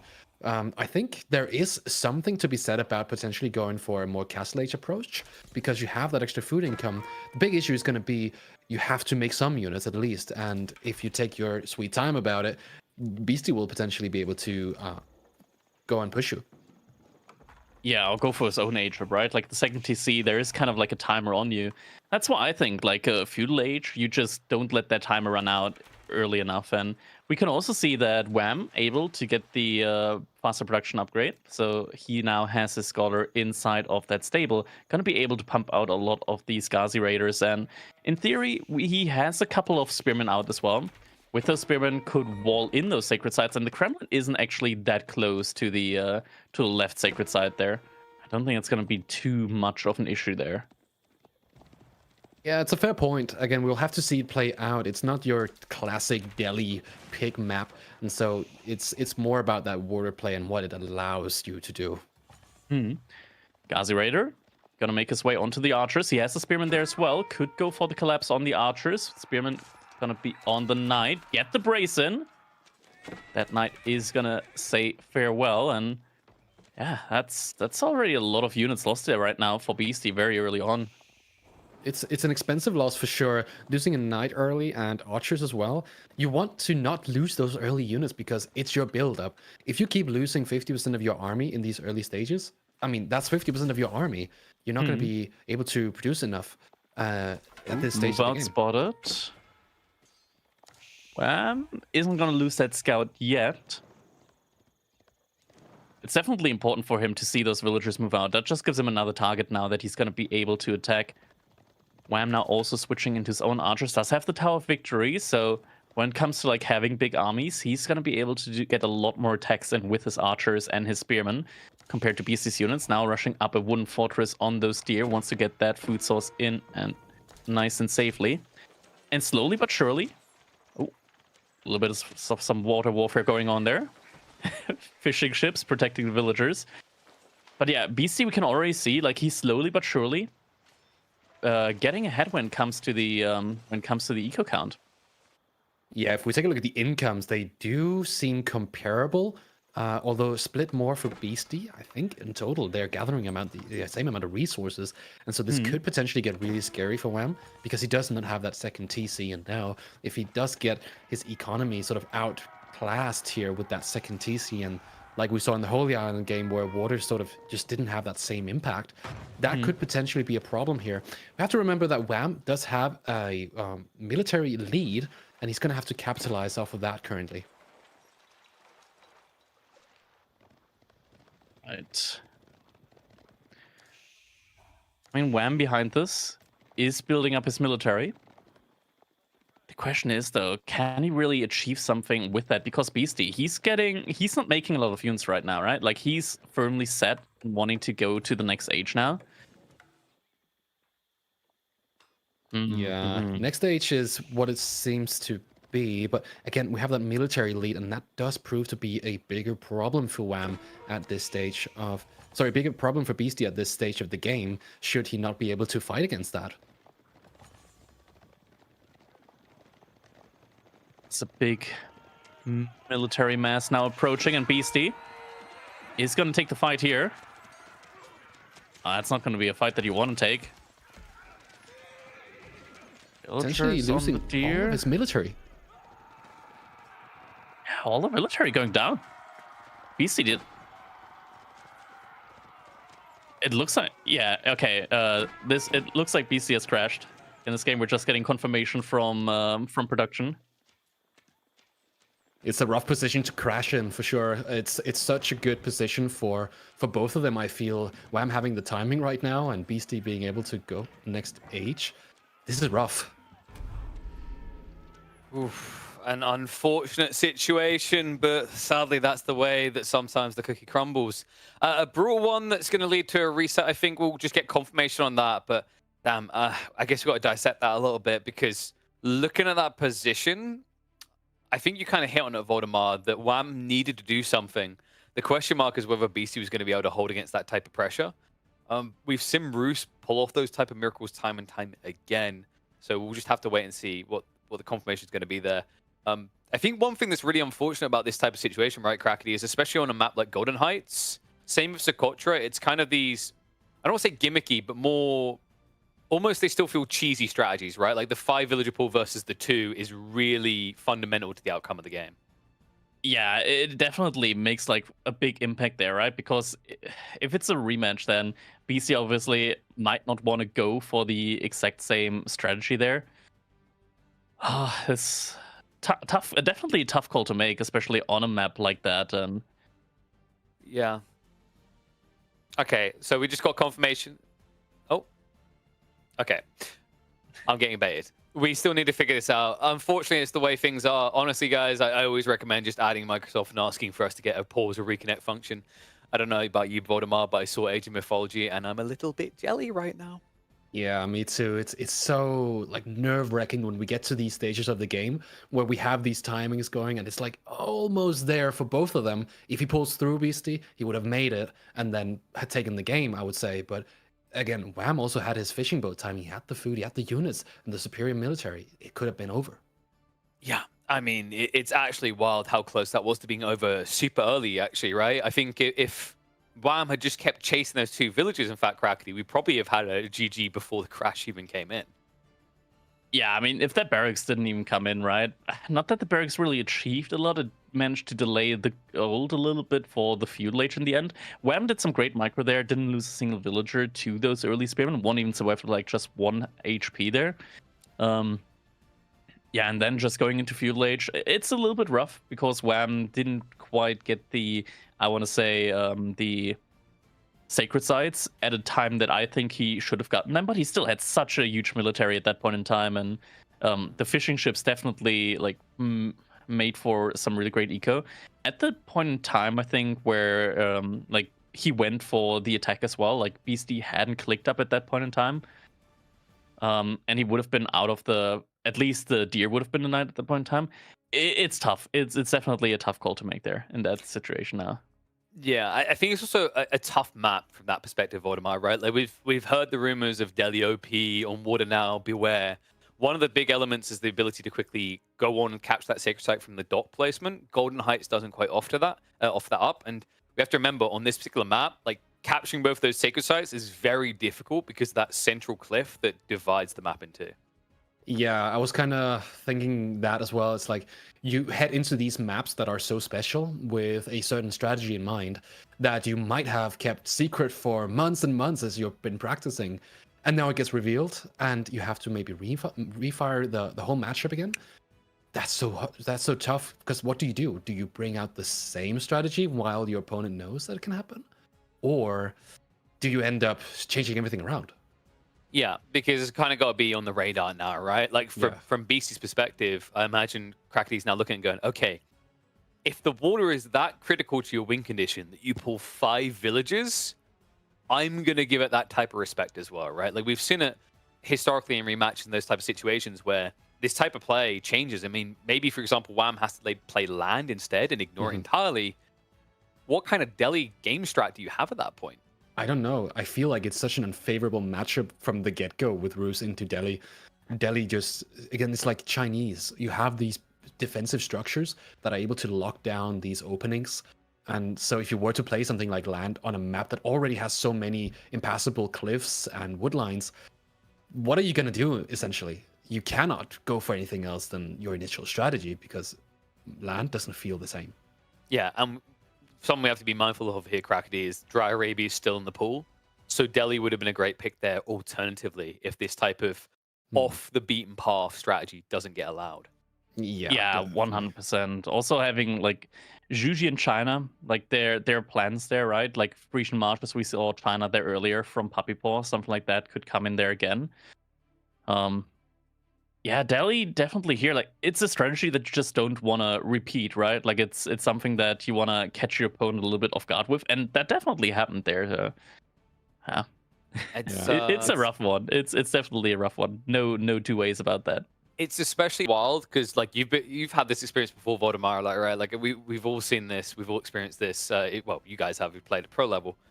Is when you're 2-0 down, the draft gets weird, right? I always say the 2 points in a best of 5 where you can throw a curveball are the opening game and when you're on match point, because you have the padding to ruin your opponent's draft with an unorthodox pick. Absolutely, and that's the thing with drafting. We often get into a map draft with specific civs in mind, and we try to read off of our opponent's civ draft and try to figure out what maps are they going to pick their civs on. Picking a civ like Delhi on Golden Heights is very uncommon, and so now picking a civ like Delhi there, that's going to reveal the rest of your draft, potentially. And so now Beasty can already plan out what is the counter picks going to be from now on, that he's revealed this path that he's going to take with his civ picks. Yeah, and for those wondering what's going on right now, we're just having our admins go through. We're working with Red Bull on that side for them to look back at the gameplay footage and make a call on what they think the outcome of the game should be.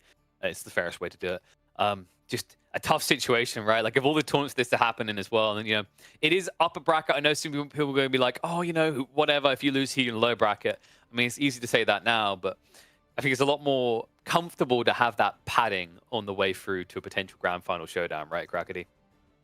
Yeah, definitely. It's it's a lot of like wind out of the sails here now at this point in time.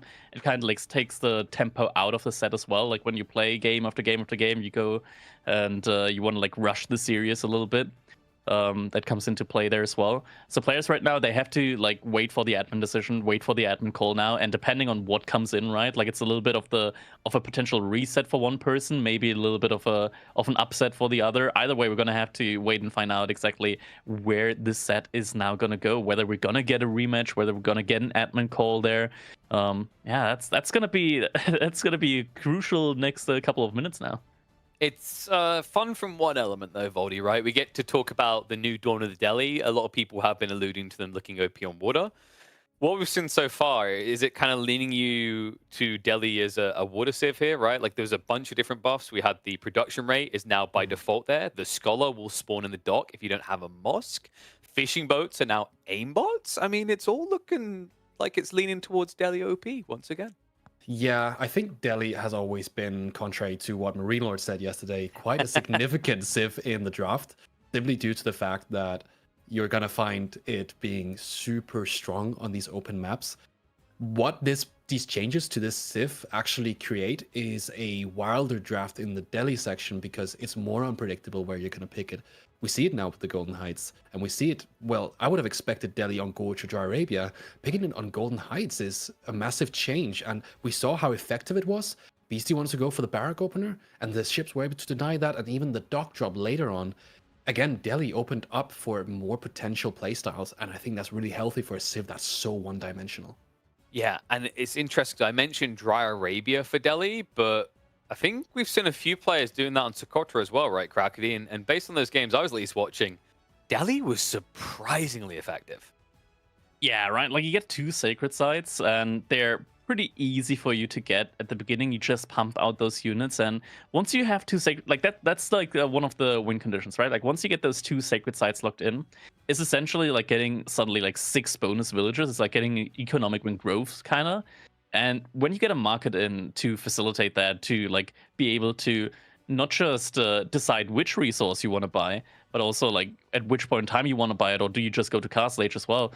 There are so many opportunities there with Delhi. Once you lock in those sacred sites, if you just pump out more and more units, and that's truly what we see most of the time, right? Like just Delhi going ham in Feudal Age. I know there, you know him as well. Like there's a player on the ladder, Moo. Many of them know him. And he does that literally day in, day out. Castle Age I swear he has that button like unbound from his hotkey. He It's does like- not know what Castle Age is. Yeah, it's like the other one to me was Ravane for a while, right? Like he was kind of in that mood, and then he went HRE, decided Castle Age might sound a bit better. Like there are a few players that really prove how strong that is. The other thing that's interesting in that map as well, Vodemar, you probably noticed this in your practice games, is walling the center is ridiculously powerful, and Delhi have a huge edge in easily being able to do that as well. Yeah. Okay. So we just got confirmation in. We want to do it the fair way. It's the way it should be done. We want to make sure, especially with this being the pinnacle tournament of the year, that no one is deprived in an unfair way. It has been confirmed. It has been ruled. Wham is going to be given the game to win here. Seems appropriate considering all the details in mind. I mean, some things that come to mind there in that one Voldemar. It did look like BC was running out of food, right? He didn't have much map control. There wasn't a blocker to Sacred Site win condition. Fishing is a big boon. I think there's enough boxes ticked there at that point to say, with BC also being the one crashing, Wham deserves that point. Yeah, again, it's always difficult to say because so much can happen. These players have incredible ability to pull out of difficult situations, but ultimately, when a decision is made, it's made, and we have to keep going. We do indeed. And that means we're going to have to look forward to the next game. Now, with that in mind, BC will have the next map pick. I just reminded folks, the reason these discussions are taking a little bit longer than they normally would for an EGC tournament is that we are not adminning it. We are simply the broadcast partner for Red Bull in this one. So we have to bow to whatever they say goes. Big shout out to them for being involved in the AOE4 scene. But, if you're Beasty here, where do you lean next, Crackety? Is there a map that you think could be a strategic? Okay, well, I'm already seeing Hovered on there, so that gets out of the way. It's gonna be Dry Arabia for Game 3. Talk me through what we're expecting from the players here. Dry Arabia. So Socotra definitely gonna be Malians for Wham, so I don't expect to see that there. Could be either Order of the Dragon or Juji's Legacy for Wham. On Beastie's side, I could imagine probably Byzantines on Dry Arabia. There it is. Byzantines coming in there. And yeah, I would expect... Oh, Malian's actually not on Socotra, but on Dry Arabia. Okay, interesting. Not something that I expected there. Maybe he kind of like anticipated the Byzantines pick because in the end, like the Malians, they're not that bad against the Byzantines. Wait, Voldemort, like to kind of look forward a little bit, is Wham maybe cooking Juji for Socotra? Because now his draft reads that way, right? I'm not quite sure. I would say, however, that one of the most strong civs for Socotra could be the Chinese pick, and it could be what negates the potential Mongol or Abba pick there. I would probably assume, based off how the draft is going right now, that Frisian Marshes is going to be something like Abbasid Japanese, and then he's going to have to do Shushi Order of the Dragon there, because that can be quite favored. You have a short rush distance. And on Socotra, he can still throw curveballs and go for the Shushi. We never know, but we can only anticipate so much. Yeah, that's the thing, right? Like, you might remember Crackety when Socotra was first released. China was the cheesy faction. I remember Poppy Paw was doing a bunch of practice games where he would just Barbican rush, and it looked ridiculous. But after that, it fell off, right? I think the dominant picks we've seen there is Malian is the biggest winner, followed by, I want to say, Mongols, and then English since Socotra's inception. Yeah, Yeah, Socotra, for sure. It's a tough map again, right? Because it does not give you like the same conditions that a normal map like Jar Arabia would give you. And so getting into Socotra does also switch the power, tilt the power balance of the different civs. So a civ like Mongol has a shorter rush distance. The military ring opener coming out from the Abbasid is also shorter. And so you have these different, almost cheesy strats in mind that you could potentially pull off. Now, with that in mind, we have got the Malian-Byzantine matchup. Is Beastie right? Are the Byzantines just too good? Are they OP Crackety? Or, can the Malians deal with the fire coming their way?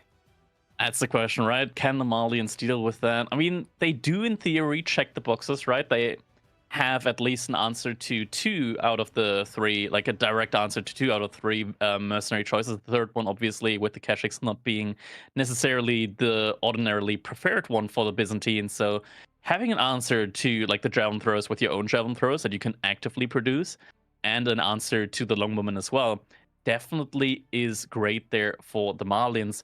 Don't think you gotta go for like an all-in feudal age. Think you can just go for the like castle age play there as well. The thing is, when both players reach their castle age timing, like BC with the Byzantines should probably be like 1.5, maybe 2 minutes earlier than the Malians there, depending on how many cattle they invest into.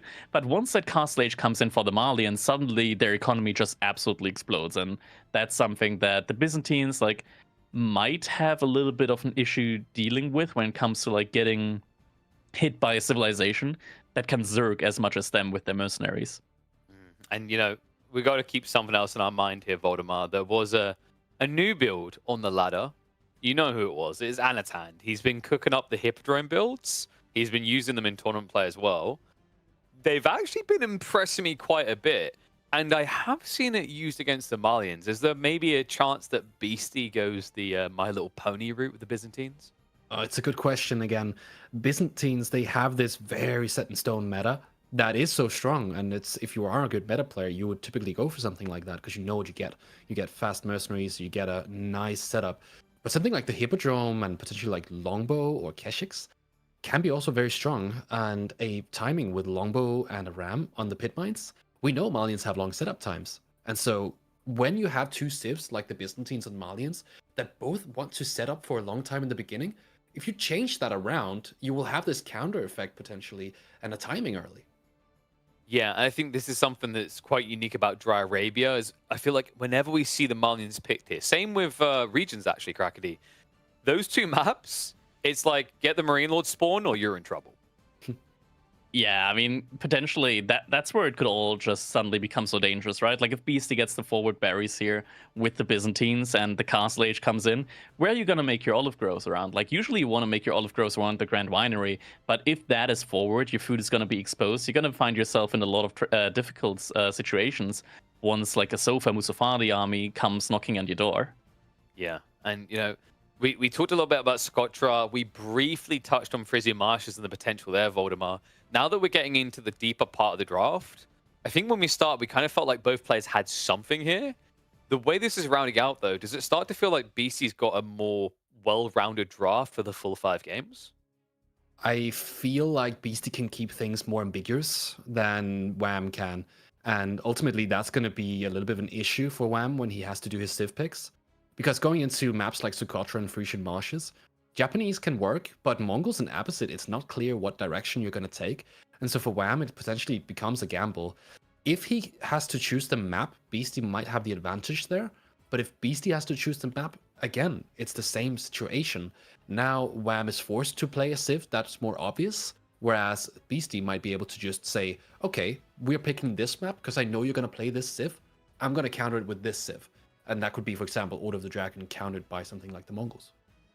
Yeah, like the more I look at his draft, like I like it. The one route that I think gets weird is the relationship between Mongols in these two maps, right? Like when we look at what he's got left, Crackety, let's say he goes Frisian and he has to do Mongols because he's worried about China. Do you really want to be picking Abbasis or Japanese on Socotra? Yeah, you really don't, which is why I think there's not really like an other choice rather than picking Mongols on Socotra and Abbasid on Frisian Marshes. Anything else just wouldn't really sit well with me, wouldn't really make a lot of sense. It becomes difficult when you pick Mongols on Socotra and your opponent's civilization could be like China or Juji. That's when it starts to get a little bit dangerous because the Keshiks can't really have the mobility on something like Socotra, and if you're facing off against a civilization that has passive income with a meditation garden and lots of Shuganu, and you can't outmaneuver them on such a small map, can be very, very tricky to win that matchup. Yeah, that's kind of the frustration I think for BC now. Like maybe it just feels better. Let's say you do lose this game, just force Frisian. In that situation, you can get the full picture. Is this him getting cheeky with Juji on that Socotra map, which seems the likely route we're heading to? Can he then just rely on the Mongols to pass him through? Questions to be answered, of course. But for those just tuning in, we are now drawn 1-1 apiece. It was deemed that Wham had a big enough lead in that second game to be dubbed a point here. We go deeper to decide who is going to be going up on match point first. Byzantines in the hands of Beastie. He's been big stating that this is the OP Civ, this is the broken Civ, this is the most powerful Civ in the game. Well, it's time to find out. Or will Wham be able to take him out with a popular pick in the tournament formats right now? He's on the Malians. And there we go. Dry Arabia, classic good old map that we've got going here. And Beastie, Starts off with the very early Olive Grove build, but look at the map generation. While he does have a very nice and defendable gold mine all the way back in his base, his berries, definitely anything but defendable. Everything far forward when it comes to those initial berries. The other berries, they're a little bit to the side, but not very easily wallable. Has a decently wallable spot to the north, I want to say, but overall, like the initial berries there, they're very, very much out in the open. Definitely, and for Wham, it's kind of similar thing with the spawn. Gold is in the back, and that proves to be so much more important for a civ like Malians. I do want to outline for Beasty that his base, generally speaking, has a kind of natural progression towards the back, with deer and berries potentially being a one wall off, and that's going to make it a little bit easier when we go into maybe these long feudal age games. The question is going to be, where does he take it? We see an Olive Grove opener, and we see back gold for Wham. So when Beasty spots this, might want to go a little bit less hard on the aggression. That's going to be the question, right? Like, can you really afford not going hard on the aggression in such a matchup, especially when your berries are forward? Because in many situations, the best defense when your map spawn isn't optimal is a good offense, right? So definitely could be the option there for him to go for the offensive play. It's definitely a difficult decision, a decision that will have to be made. And also, do you like immediately go for Castle Age? Do you stick it out a little bit more in Feudal Age? Definitely tough calls that are ahead of Beastie here in this one. It's But kind of the direction of the game is pretty much set. Yeah, it's kind of interesting for Wham because he can choose to take this in different directions in terms of how he's going to play out the feudal age. Potentially opening up with a few production buildings can force the hand of Beastie, but he does have those mercenary units, and those can also be what is going to just deny that completely and force Wham to just go for something like a full-on greed. Yeah. Grand Winery now coming in on the front there for Beastie, Mansa Quarry. Mirroring that on the side of Wham. No surprises here so far. Winery is going to go up here on the front, and that means that if this is not pushed, again, then we have a situation where this plays a lesser role. But should he have some units coming out from Wham, potentially something like Warrior Scouts, or just a fast Javelin Thrower or two, to potentially counter something like Longbows, then it's a different situation. It's going to be very interesting to see just what exactly the mercenary choice is going to be there for Beastie. Could also just very well be the Javelin Throwers, right? Because you're getting so many of them for Olive Oil. There are these situations where even though you're not playing the Malians, you can kind of like outmass the Malian with the Javelin Throwers just with mercenaries. Those kind of situations then do feel kind of like a little bit gloomy for the Malians, like when they're being like kind of like outproduced by their own unit. Yeah, that's the thing we often talk about, that Byzantines sort of almost become the Malians when we see these javelins, Limitanate compositions, similar to the Donso javelin composition. And so they almost play out similarly because Byzantines look often to set up a nice economy, like we spoke about before. The same for the Malians. They want to get those pit mines and cows set up. And so ultimately they hit something that looks like a similar type of timing. Looking at the trade posts here, we got Sapahi, some Arbalitry as well.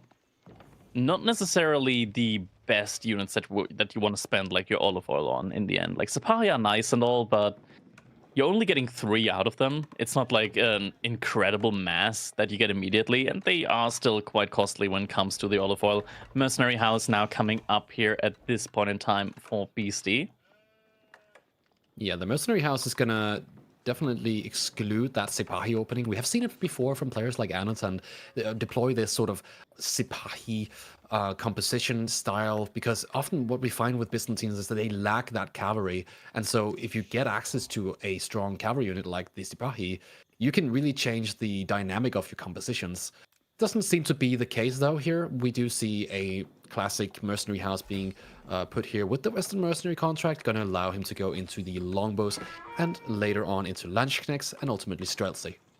Yeah, definitely. Like the Landsknechte do prove to be like a very, very solid unit to have in the mid game against the Malians. Once it's like a mass like infantry clash coming in when they go for the mass Musafadi warriors, They do kind of fall off once it gets into the poison arrow archer territory, but until then, like just having a couple of unsketched there definitely feels like a good unit to have.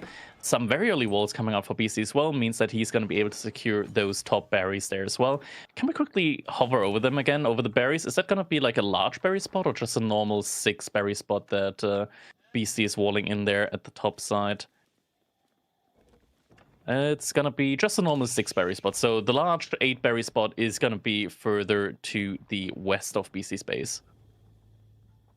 So ultimately, with this wall, looks to play for a little bit more of a mid-game timing. He's not going to look to do that aggression that we've been speculating about in before this game. And that means that this is classic Beastie. We see this slow down of the game. And if he can get to that mid-late game, it's going to be so comfortable. Getting some Limit now early on. First couple of javelin throws are on the way for Wham. It looks like Beastie might try to, at least at the beginning here, go for a little bit of aggression. Still has 3 villagers on gold. Able to get all the economy upgrades here. So far, we've got Wheelbarrow, Double Broadaxe, and Horticulture coming in. Now the longbows. First batch has spawned. Horseman running to the back, but there's not really a good escape route for him there. But at least he's going to pull the military from Beastie for the back. And now the blacksmith also coming in, meaning that this is probably going to be a little bit more than just a fast castle age from Beastie. He wants to invest a little bit into fuel age here, get some damage on the Malians. Yeah, the question is, can he find it? The limits are going to go around the backline here, but Wham's already got those javelins out. Javelins don't do super well against spearmen in general, but if he can get a good enough mass up, then he can take out both the longbows and the Limousinets. So the question is, ultimately, will Beastie commit to aggression here? Or is this just an effort to cover for his build-up? For the most part, just because he doesn't necessarily have any more Limousinets in queue right now, I want to say that this is mostly just a cover-up, right? Like, we see this a lot of times from Beastie, where he just invests a little bit into feudal age, tries to get his opponent to over-invest on the respawns, and then after that try to just go for his own fast castle age. So far, I don't think that Wham has necessarily, like, overreacted to this. He made his own couple of cattle so far, a good amount of them. So he's getting a good amount of passive food income behind this, and he has a good amount of javelin throws in order to be able to react to anything that Beastie would throw at him here right now. And if Beastie sends like the Limousinets against the javelin throwers, at least he won't have like the torching power in order to take down the pit mine or the house. Like, it's either or. Either use the torching power against the house and the pit mine, and you potentially lose some of your longbows, or you use your it's just either or there in that situation. Yeah. Or you send your Limousinet against the javelin throwers. Yeah. And they just run away. We did see Wham looking to push a little bit out in the front with his main javelin force, but deciding to go back again now that the Limousinet and longbows are too present. Some body blocking with the scout there. Rest of the javelin throws arrive now though, and that's a big army. It's very scary indeed. Gonna be able to do some damage here, but we see it's not that much when it's only 3 of them. The all the javelins went on the longbows, but his gold eco is idled out for now. Yeah, and all the longbows should be going down here. It's gonna be those going down as well, and now the Rather 3 still exposed there. And it's kind of critical to take them down now, so Beastie can't reach like that critical mass of longbows. And it's exactly as we thought earlier. Beastie, he's not investing any more into feudal age. This is literally just him getting a couple of units out, trying to force his opponent into an overreaction. Villager is going to stay alive. And behind that, Beastie's now going to try and go for his own castle age. Yeah, he gets the villager. He went back. Oh, okay. Gets a villager for it. You have to remember, when you have these javelin throwers, they're actually kind of an expensive unit. Often we talk about mines, we talk about the passive income, but looking at this composition, that's 15 javelins. And so when Beastie is about to go castle, that's going to be a lot quicker than Wham, because he's not even close. Yeah, Wham's now reinvesting into Musafari warriors. That's interesting. Behind that, he's also going on the deer now, so food income should surge in a little bit. I'm not sure about this timing. I talked about earlier that I said that, okay, it's going to be like 1.5 to 2 minutes slower on the castle age for Wham. Actually, him finding the longbows there, that is very, very good for him. If he's able to close the gap on those, get them down now nice and early before they upgrade to veterancy.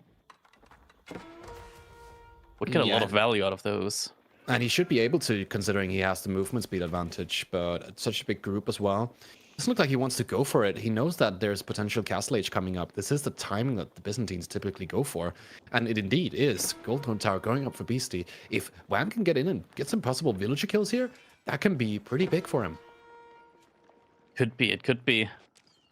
For the time being, though, it looks like Wham's a little bit undecided right now with where he wants to go with those javelin throws.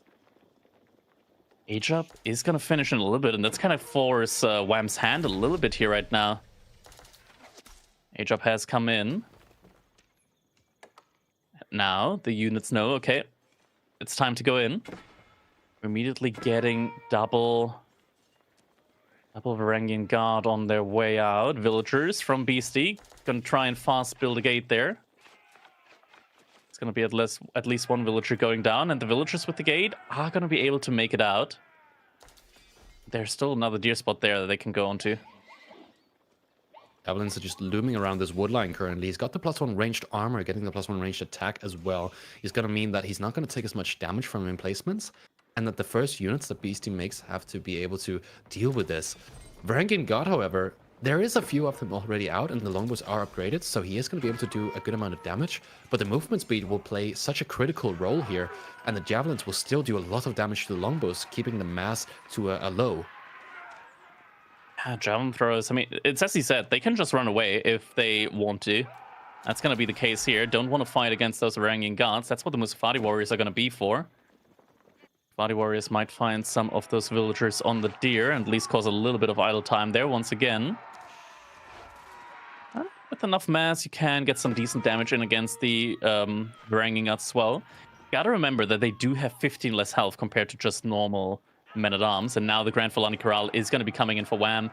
Still has a good military mass on the field. That's going to be very, very important now. As soon as he ages up, he can get those veterancy upgrades for half price and at double the research rate that other civilizations can. And once he gets those, oh, he barely misses the relic. But once he gets those units up to veterancy, that's going to be a big army that he's got there, and the economy is going to be equally huge for him. Yeah, I really like Wham's position at this moment. He's got a good amount of units out that he can potentially upgrade in the Castle Age, and he's fully walled as well. He's got a lot of resources, all the pit mines in the back. He's already pre-built the houses around this next pit mine, and now he's going to look for even more damage here in the middle, taking down the Varangian with the Musafati, and the good amount of damage coming out from the javelins as well. You got to remember they have a high base damage. Yeah, and we're seeing Mangana outpost and placement now coming in as well. Beasty, he knows that he's gonna be under a lot of pressure in just a little bit. Longbow count is starting to build up once again, has 16 of them out. Definitely not something that the Musafati warriors can deal with right now. They're gonna have to fall back. Veterancy upgrades are gonna come in. Mangonel emplacement has been researched. And for now, javelins will fall back, and I could imagine Wham should probably invest into some sofas, some production buildings for the sofas next up. Get some of those mobile units in as well. Yeah, it's a tough situation. Again, it's like with these compositions with archers and spearmen and man-at-arm type units, you often want to go into your own armored units, but you get countered if you go for something like sofas. And so ultimately, when you don't have your upgrades on your javelins and your Musafati, you will take increased damage. And so going for a push there would have lost him his army. So Beasty doing a good job here at slowing down the game, waiting for his own power spike to really come fully online. And that's what he needs when he goes into the next phase, where Wham will have so much food. Yeah. Something else to note, Beasty, he's not using his relics in the Grand Winery. Instead, he's using them in the monastery. That's a good play when you consider that Beasty's men-at-arms cost double than other men-at-arms units. So you definitely do want that passive gold income. Since Byzantines, they don't actually have any other way of getting passive gold at all. A lot of, like, many other civilizations, they do have those ways, like... French, for example, they get the bonus on trade, they get the guild hall. Malians, they get the passive gold. English get passive gold in Imperial Age. Rus get passive gold with bounty and whatnot, and the hunting cabins as well. Byzantine's just like one of the few civilizations that doesn't have like the passive way of generating gold in the late game, other than relics. Yeah, but you got to remember they can generate so many other passive resources. That's true. Like the olive oil is insane. Exactly. And I think when we have this discussion, which has been present for the past few weeks in the community, do we go for the olive oil relics or do we go for the gold relics? I think most of it is just a question of, do I want to have more longbows or do I want to have more Varangian God? And in this situation where you're up against a lot of Musafati, maybe you want to prioritize longbows. And in any other situation, you might want to prioritize Varangian God. Again, it's a bit dependent on the situation.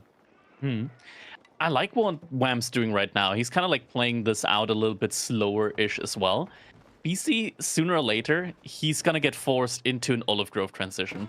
And that Olive Grove transition is going to have to be a little bit further forward. Good Mangonel shot comes in. Not as spicy as from an actual Mangonel. Still does a good amount of damage there on those Javelin throws. Beasty's actually getting a good amount of relics here behind us as well. Looks like... Wait, Beasty is sneaking the relic from Wham's side. It just got picked up on the... Yeah, there's the relic. A little bit further up, that's where the monk is. Next to the neutral market on the bottom side from Wham. See if our observer can find it. South, the bottom, to the left of the gold. Market, there we go. There it is. Oh, he's got to find him, though. He's got to find him. It's not fully walled. It's not fully walled. The berries aren't fully walled there. Musafati Warrior is going to spot that monk out there. Oh. That... Musafati Warrior gets deleted. Doesn't want to take the risk there. But this does also kind of like unveil the Archer switch from Wham. So that's gets spotted now. At the same time, though, finally... we're also getting the transition into the Sofas. There aren't that many Limitae on the field right now for Beasty. Having a ton of those Sofas out there, which, by the way, have more armor with the important armor upgrade than Knights. One more Pierce armor means that you actually take only as much damage from longbows as you would from a normal archer, which actually makes a pretty big difference there in those fights. It makes a massive difference because the longbow scalability into the late castle age relies on that extra damage point. It's going to be able to do so much damage to armored units, but ultimately here it's such a big deal to get that imported armor. We also saw how the poison arrows upgrade came through, and we see it unfold right here. It's going to be able to dish out a lot of damage, both in bonus damage from the normal archer and then the added damage on top, and so the archers can deal with the Limitae and then go on to the Varangian God without much difficulty. Beasty is loading a lot of resource right now. 1,400 food, 400 gold in the bank. He's going to have to make sure to keep up with the military count right now because Wham, he's taking his time. He's building up a solid military lead right now. Also floating a lot of resources, but he's got that passive food income that the Malians have. So he's not in the position. He doesn't need to really rush anything right now. Beasty, he's on 1 TC. Just now added in his 2nd TC. That's going to take a while to pay off as well. It's a late 2nd TC, and you could say that it's very typical in this matchup. Whichever civ you're playing, that a 2nd TC is potentially a victory condition you could go for. This late, however, it's more safe, but I would also argue that it takes longer for it now to pay off. He's got his 3 relics, he's got a good amount of army up, and so he's in less danger, but the 2nd TC won't come in until much later with the payoff. Yeah. I fear that Wham, though, he could go Imperial Age, and I feel like his Imperial Age timing is going to be a lot better than Beasty's once he gets like his own Imperial Age upgrades. Note, for example, in order to upgrade his archers to maximum damage, Wham doesn't need a university. He can get the remaining +2 pierce damage from his blacksmith upgrade. Malians get their unique, like their incendiary upgrade from the blacksmith. Looks like both of the players are macroing towards definitely a potential Imperial Age here. Wham, very close, and Beasty, he would just have to idle his production for just a minute, and he would be there as well in terms of food. We see the Fort of the Huntress going down on the stone, and the Sacred Side indirectly also covering the 2 golds on the right side. So this is a massive position for him.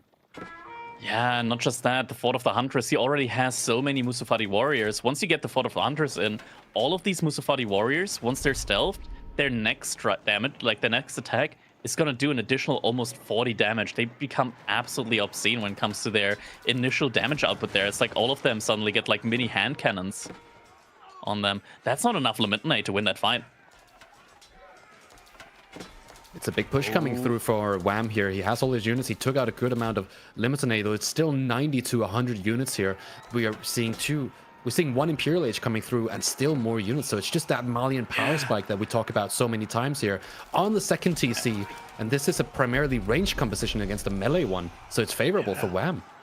And Wham, he's just absolutely flooding right now. And look at Beasty's resources. Wham just hit Imperial Age. He's just going to move back now.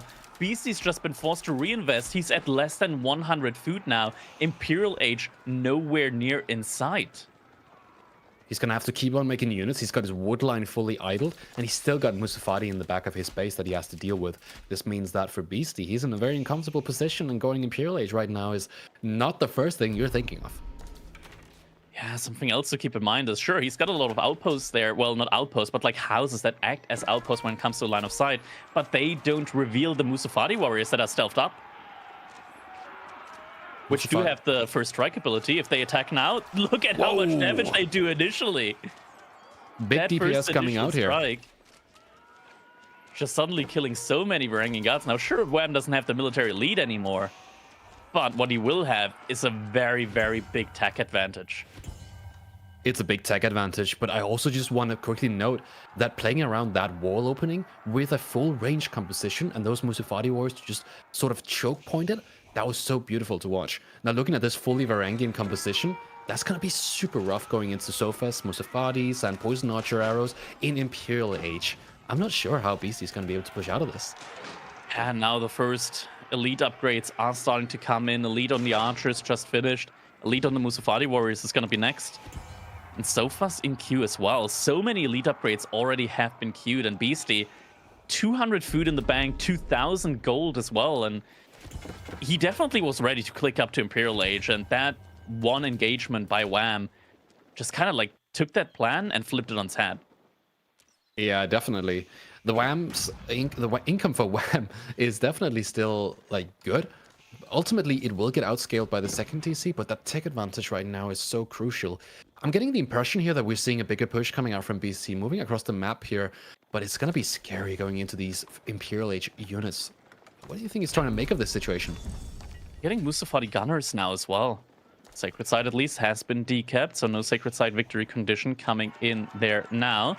And now BC wants to go for the push. We're also seeing some Kira Siphons being prepped right now, but that is just such an impressive Imperial Age army right now at the frontier of Wham's base. I don't think Beasty thinks as well that that's a fight that he can take. So scary, right? Because you have this palisade wall in the front, and so your archers and your javelins are going to be absolutely fine. Looking at the back of Beasty's base currently being raided by a group of Sofa, and that's going to be what he needs in this situation. While Wham cannot do damage with his main army, he can still circle around with this cavalry. Yeah, now the immobile army from Beasty has to move all the way back. Can't really stay at the front anymore. Imperial Age should be coming in soon for Beasty. At least he's macroing towards it right now. Still definitely doesn't feel great. Kira Siphon, that's a fortified outpost. Villagers, just 3 of them, are going to be able to take the Kira Siphon down before the outpost goes down. And Wham, he's just building up the army right now. Actually, never mind, the villagers just went down to the fire. There's Or at still a least few they're going villagers down. under here. There's one. No, he just died. There's 2 others in the top, though. Oh, yep. They're about to die, though. Yeah, one goes down there, and the last one is also taking damage. But the Sofas come in here to try to take down this Kira Siphon. Gonna be successful here, and this Bombard Cannon Tower is gonna be staying up and providing safety for this very ambitious pit mine. Foreign Engineering Company coming in now as well, but looks like Beasty is about to take a fight now on the Fortress of the Fort of the Huntress now. Oh, he switched it up. He's going Palatine School instead. I don't dislike that. I think Palatine School is heavily undervalued in many situations, especially when you go for a play against the Malians, where Mass Limitanei actually becomes viable. But now this fight without the upgrades... It does look like he's going to get the Fort of the Hunters down. Villagers get pulled here, but he's got the Varangian God on the villagers. Pretty good push, I would say, because he's going to be able to do this villager damage. Mangano's going to come through here, and that's a lot of range units as well.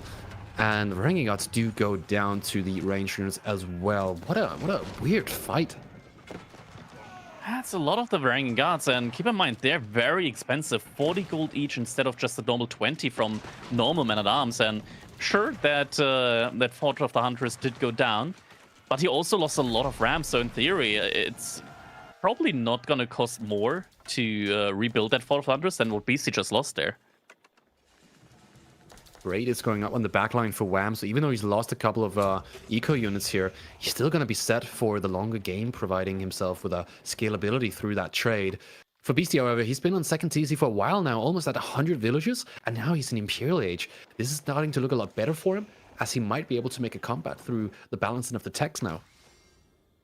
Yeah, one ranking guard still keeping that sacred site under control. Trade has started for Wham, so he's going to be able to scale his economy that way as well. And something interesting to keep in mind, not that it really is going to... Actually, it's going to kind of matter. There's still a lot of upgrades to be had there. The Malians, they do still have that bonus where when you trade, your upgrades are going to start coming in quicker. So for every successful trade, your upgrades will get research faster. And there's still a good bunch of blacksmith upgrades that Wham is going to have to research here. So getting a bit more speed on that research is definitely going to help him out there. Looks like there's no repair coming in on that landmark. There might not be no repair coming in on the landmark, but you got to remember that there's something bigger going on. This is Wham's trade, don't forget. This is going to be... It's a special trade. It's a very special trade. He's going to be looking to set up the nice victory condition that way, and it's going to be such an ease to come into the late game with that set up fully through the tax of the towers.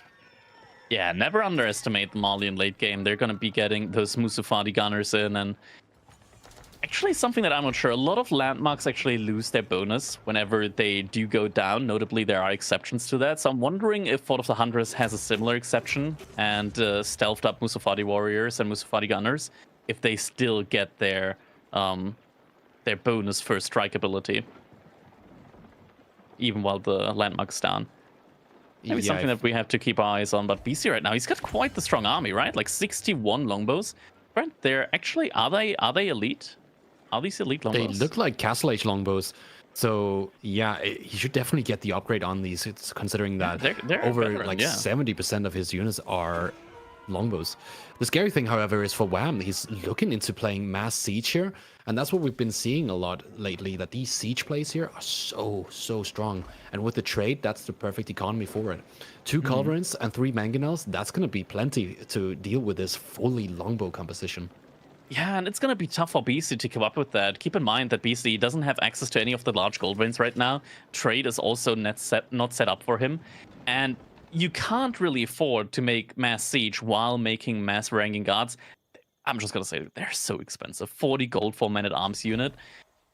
It's a lot. It's a lot of resources. I can agree with you on that, but you got to remember that it's often paired up with a unit that's free, which would be the That's true. Yeah, that does help. It definitely does. We're also getting some queued up Streltsy now, which have been nerfed though, so they do cost a fair bunch of olive oil now. You can't really spam that anymore, that like you were used to. Yeah, well, I do agree with you actually on your initial thought with the ranking guards being expensive, because going into this late game, it's not like we're going to see that massive olive oil. He does have the Palatine School, and that's going to help with the ranking guard Limitinate production, but ultimately, like, this is going to be expensive for him, that he does not have access to gold at this moment. Both the AKs and the other gold veins, plus trade. Wham's the one who's got the gold control. Yeah. Oh, and now Sofa raids. That's going to hurt as well, because that's a lot of villagers, and that second TC, that payout's just been reduced by quite a bit. That's a lot of Mangonella outposts. It is indeed a lot of Mangonella outposts. It's going to be able to deal with a typical infantry composition, but this is heavy cavalry. This is Sofas, one of the most high armor units, and they're just not going to take damage from that. Yeah, at least they're going to be fast as well. Going to be able to dodge a lot of these shots and just cause a lot of idle time now in BC space. Not really that it's going to have too much of an impact, just considering how large the food bank is right now for Beasty. Something that's not too large, though, is going to be the gold. Like, BC's completely out of gold. He's going to have to make a play onto one of the gold mines here very, very soon, I feel like. The issue is that he doesn't have the siege really do it. It's, as he said, like the Mangonels versus the Lumbos. They're going to do the work. I don't know if he has roller shutter triggers insofar as I know. It might be what gets him through the late game here, that he does not have a lot of gold, that he can invest that into Springles instead. But you got to remember, culverins are just so strong. He has to get the roller shutter triggers prioritized. Can we quickly check if he has that? The upgrade from the Siege Workshop? Siege Workshop right there. And he does have it. And he's now also investing into the ram tech, which makes sense. When you're out of gold, at least you might still have wood. Yeah, that's true. The ram tech is going to be important. It's such a tough position, honestly. He's being boxed into his corner here. And granted that the Olive is going to be a key factor in winning this game, he hasn't got more than 400 per minute right now because of the raids. Yeah, that's definitely true. Wham needs to wait for his siege right now. Not a fight that he can take without it against the main army from Beasty. As we do now have the elite on the longbows as well as incendiaries, and that's the siege. Beasty, in that last fight, by the way, he also lost like 2 or 3 Springles. That's not really losses that you can take, considering just how gold-staffed he is. Yeah, it's kind of like in the beginning of the game where you might want to build up units and then you get your first units taken out. That always feels bad. Now you're getting into the late game, and it's the similar situation where you're building up your siege. Your first few siege units get taken out, and now your opponents kept on building siege behind it. So now, what are you going to do with 1 Springle up against 3 Culverins, 1 Bombard, and 3 Mangonels, plus a big army? Yeah. Bolt's trying to go up now for Beasty. Sacred Side timer is ticking and has been reset earlier. If this was still going right now, Beasty would be in even more trouble at the moment. The massive longbows right now, keeping him in the game, but that's not a mass that he can rebuild. If that mass goes down once, it's not going to come back up. Yeah, it's a very favorable position here from Wham. He's got the Sacred Side timer on 7 minutes. Elite Army Tactics coming through as well. Purple Mangonel here is going to force the longbows to stay and hold their distance at this point. Doesn't matter too much. They've got their incendiary arrows. They're doing good damage here. But ultimately speaking, I think this fight comes out with Wham on top. Yeah, 100%. He lost all of the Varangian guards on Beasty's side, and now Beasty, he has no other option. He's got to make mass Limitnai. Are the Limitnai at least elite? They're not even elite. No, they're castle. Yeah, it would be surprising if they were elite, right? They kind of have to be soon, because it's the only unit he can really make. Realistically, when you don't have gold, you need to go into wood heavy units. And I mean, even though Limitnai aren't a wood heavy unit with a full farm setup, that's the most comfortable unit he can go for. Oh, there's no siege works in, so the Culverins actually able to one-shot the Springles. 2 Springles getting taken down now. And Beasty, he's all dried up. Yeah. He has no gold. It's so tough for him to even get these couple of Springles out. He has to sell resources for them if he wants to get them. He's going to have to fully rely on the unit mass to get into the late game here. It's been blocked off so long by the tech advantage from Wham and the gold access. So ultimately speaking, if he can get the units that he needs to overwhelm Wham, which honestly against Malians is highly unlikely, yeah, then he might have a shot at this. But again, when you run 50 longbows, you're also blocking a lot of military population that way, and you can't overwhelm someone with longbows. Yeah, another issue behind this is that these keeps, like right now, Beasty, realistically, as the Byzantines, there's not going to be cataphracts, right? Like, you aren't going to get, like, mass cavalry out. So you're not going to have, like, these high-value, high-health pool units on the field. And now the keeps from Wham, they all have boiling oil on them as well, right? And boiling oil, it's been nerfed, it's been buffed around, and overall tuned quite a bit. Right now, it's probably, like, not doing as much damage, but the AoE has been increased by quite a lot. Like, now it hits quite a lot of units at the same time. So it's not really something that you can just stay under. And once again, idle time being caused. Wham being ahead in economy, while still, gotta keep in mind, he's getting a lot of passive income. 75 gold from the Manza Quarry, 4 pit mines, each providing at least 100 gold per minute, 2 relics, 3 sacred sites, and the trade as well. There's a lot of income for him right now, and now Beasty wants to drop a keep there in range of the sacred site, but Wham, he's got the bombard. He can just take it down. Yeah, that's the problem here. He's got the bombard. It's easy to take down these keeps. I think the biggest problem currently for Beasty, as I outlined before, is he's running 50 longbows. And he's got the eco to go for full Limitnai if he wants to. The longbows, realistically, what are they going to do besides just taking out the endless amount of units coming out from Wham? Even Limitnai can't really do a lot against the mass Musafadi warriors, right? Like, you just get them stealthed up once, and every Limitnai is immediately going to be at half health. Yeah, but it's 50 units and, like, so many Mangonels. How are you going to push? Yeah, that's gonna be the Mangonels now here on the defense, but Springles from the side through the wood line. Gonna be able to take down some of the Mangonels. Culverin gonna fire in the response. Actually, where's Ram's military? It's raiding. It's raiding right now. It's not where it's needed at the moment, but I say that, but the front line from Beasty is already gone. Yeah, the front line proved to be really valuable here. That he didn't have enough was the biggest problem. Now he's getting raided in the back of his base, and that's a big issue in of itself.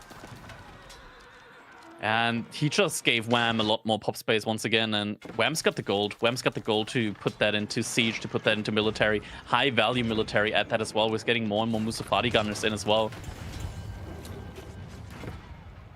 Such a tough situation. Look at that back line. Aqueducts has been disrupted, so he's only on system level 4. And on top of that, the farms are idle. Yeah, it's not the end of the world, like idle farms. He's got 8,000 food in the bank, right?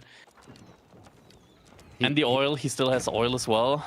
The issue is that right now, the Sacred Site timer keeps ticking down, and Wham's got to keep on pretty much every single Sacred Site. Question is, does he have a keep on the left Sacred Site as well? Because I feel like that's what Beasty is trying to open up right now. I'm not sure it really matters too much, considering the composition of Beasty is such a slow composition. If he gets too out of position, he might lose that. But I have to point it out again. Look at that income difference. Beasty's got up to 3k just a few moments before. He was down to 2k income at the moment, whilst Wham was sitting at 3 times as much, 6,000 resources income. You can spam the Cure Siphons as well, because they cost gold. Yeah, it's really, really sad. I actually commented it earlier. I was like, oh yeah, you don't have gold. It's good that he went into the ram tech. It costs gold as Byzantines to make rams, and now the big fight is happening under the keep, under the Mangonels. Beasty, his military, it's just being thrown away right now. He's switching into horsemen behind that. But it doesn't feel like horsemen are gonna be the thing that are gonna like win him these fights now. It's certainly a desperate situation, and with this amount of Musafati gunners, getting to this siege is pretty much impossible. And as long as there's Mangonels, the longbows won't really find their value here. I feel like these longbows honestly have just been such a big issue for him. Don't you think? They have been. Like, they do a good job. It's just that there's too many of them. The overkill is absolutely insane sometimes here. Looks like now that maybe he's starting to get some decent-ish trades in. The reinforcements from Wham are coming in one by one. Still has to keep there. Okay, now, never mind. Now the Mangonel shots are finally starting to hit the backline there as well. It's one misstep and those longbows are gone. There's the critical Beasty mass from the Mangonels. Yeah, Beasty just used up all of his food. He's down to just less than 500, 300 food in the bank. That was it for him. He wanted to make it happen. Still 22 horsemen in the queue. But now they're just going to trickle in. It looks like he might have enough for one more push, and he's got time for just one more. With 1.5 minutes left on the Sacred Site timer currently, if he doesn't win with the next push, this game's over. Yeah. For sure. Beasty also chopping through the wood line next to the other Sacred Site, but don't think he's going to chop through that in time. You can't force chop anymore. Bombard now also working on that keep. Siphon's being prepped here once again. That's a big investment there, though. And the keep goes down. And now these fights are going to be even further in favor of Wham. That outpost also, another cannon placement on that. Doing great AoE damage there. Wham, he just needs to protect the siege in this situation now. And he'll be fine. We'll have to see. This is twice as much military coming out from Beasty. It's such a mass. But can he get this around? Then he might get the siege down here. It's still just so many Mangonels. 6 Mangonels on... Oh, the horsemen are down. Where did the horsemen go? I don't see them.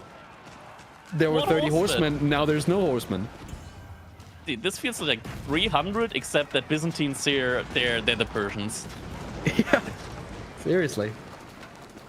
But look at that. They're just sitting on top of the Sacred Site. There's no shot that he gets the decap here. He would have to go on one of the other Sacred Sites. The right one is fully stonewalled, so that's not an option. And the left one, however, could potentially be a chop through here, but I think it might be too late. 30 seconds left. And I feel like at this point, like, we gotta probably take a look at Horsemen and revise the tooltip. Like, counter range, maybe, and counter siege. Let's just put that in quotation marks. Yeah, the question is not does the horseman counter siege, does the horseman counter bombard towers, bombard keeps, 7 mangonels, 3 culverins, and a full Musafati gunner composition. Yeah, at this point in time, like, the late game was used to, like, we used to hail Beasty as like the king of the late game, but this display with Wham, with the Malians, truly on point. GG gets cold, and Wham is going to be able to take a lead now in the set with the Malians in the late game. Man, against the Byzantines, can you believe it? I mean, I'm not surprised that it comes out from Wham, because I've seen his late game Malians being one of the most just intense, most strong Malian late games I've seen, and it just goes to show here that Wham shines with them in the late game.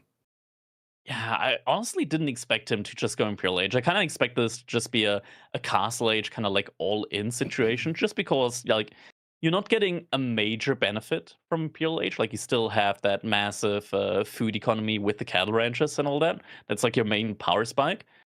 But he knew that he can just afford that and completely starved Beastie off of gold there in that situation. Oh, my camera's frozen again. That's nice. Mm. There we you go. Gotta wake it up every now and then. Yeah, it's Alright. a tough one, right? Because you end up in a situation where you're playing against a really mobile force that the Malians are, with a really immobile force, which would be the longbows, and 70 longbows for what felt like 20 minutes, 30 minutes.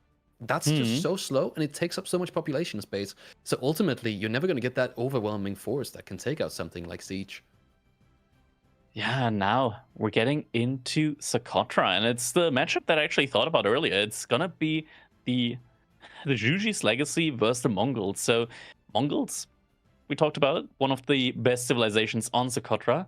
Juji's Legacy, though, immobile when it comes to like their Jugunu mass, because Jugunu by nature they're kind of slow, but you're able to really effectively mass them on such a small, like kind of cramped up map. You get the meditation garden in a good position. You get a lot of these passive resources the entire time, and it's gonna be a matchup where I would personally say that Juji is a little bit favored in this one. It's a tough one, right? As you outline, you have the Shugenus, and I always like to say that Shugenus are one of those units where it's like you cannot really skirmish with them because of the movement speed and the reduced range compared to archers, but they're so good in defensive or really offensive situations where you can force these fights. And so if he can get into a situation where he still has gold, or at least tax gold enough to make units, getting into something like a fight where he has Shugenus might be favorable for him on a map like Socotra, being so tiny. Yeah, I agree. Well, we're gonna have to wait and see how exactly that one is gonna go. Chances are probably that we will see like a spearman opening from both players, most likely, I want to say, just because like Juji's Legacy, they have a pretty easy time of dealing with like Mongol early spearman pressure, just because they can supervise their barracks and then they can actually pump out more spearmen than the Mongols can. Another advantage that they do have there is that the follow, like usually Mongols still age up faster than China there, but Juji they get the cost reduction on their landmarks, so they can still kind of like age up at the same time.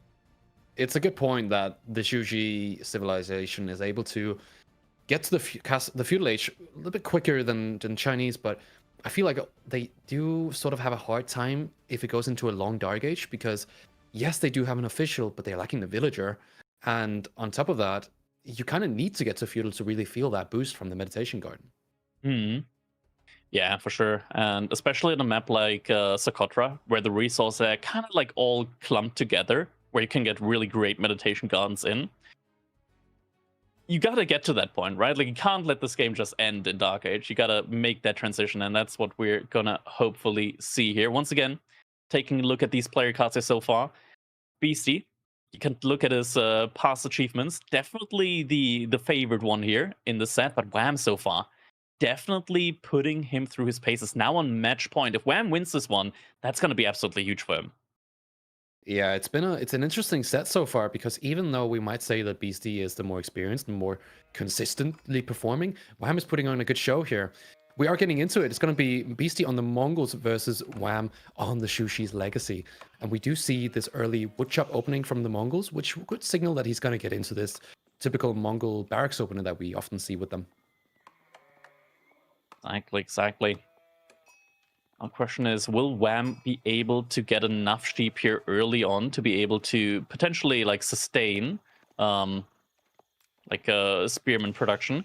It looks like he already can tell, okay, yeah, something's going on here. I can see my opponent. Like he's got that villager on the berries. He's trying to buy time with that villager, doesn't want to send it all the way back.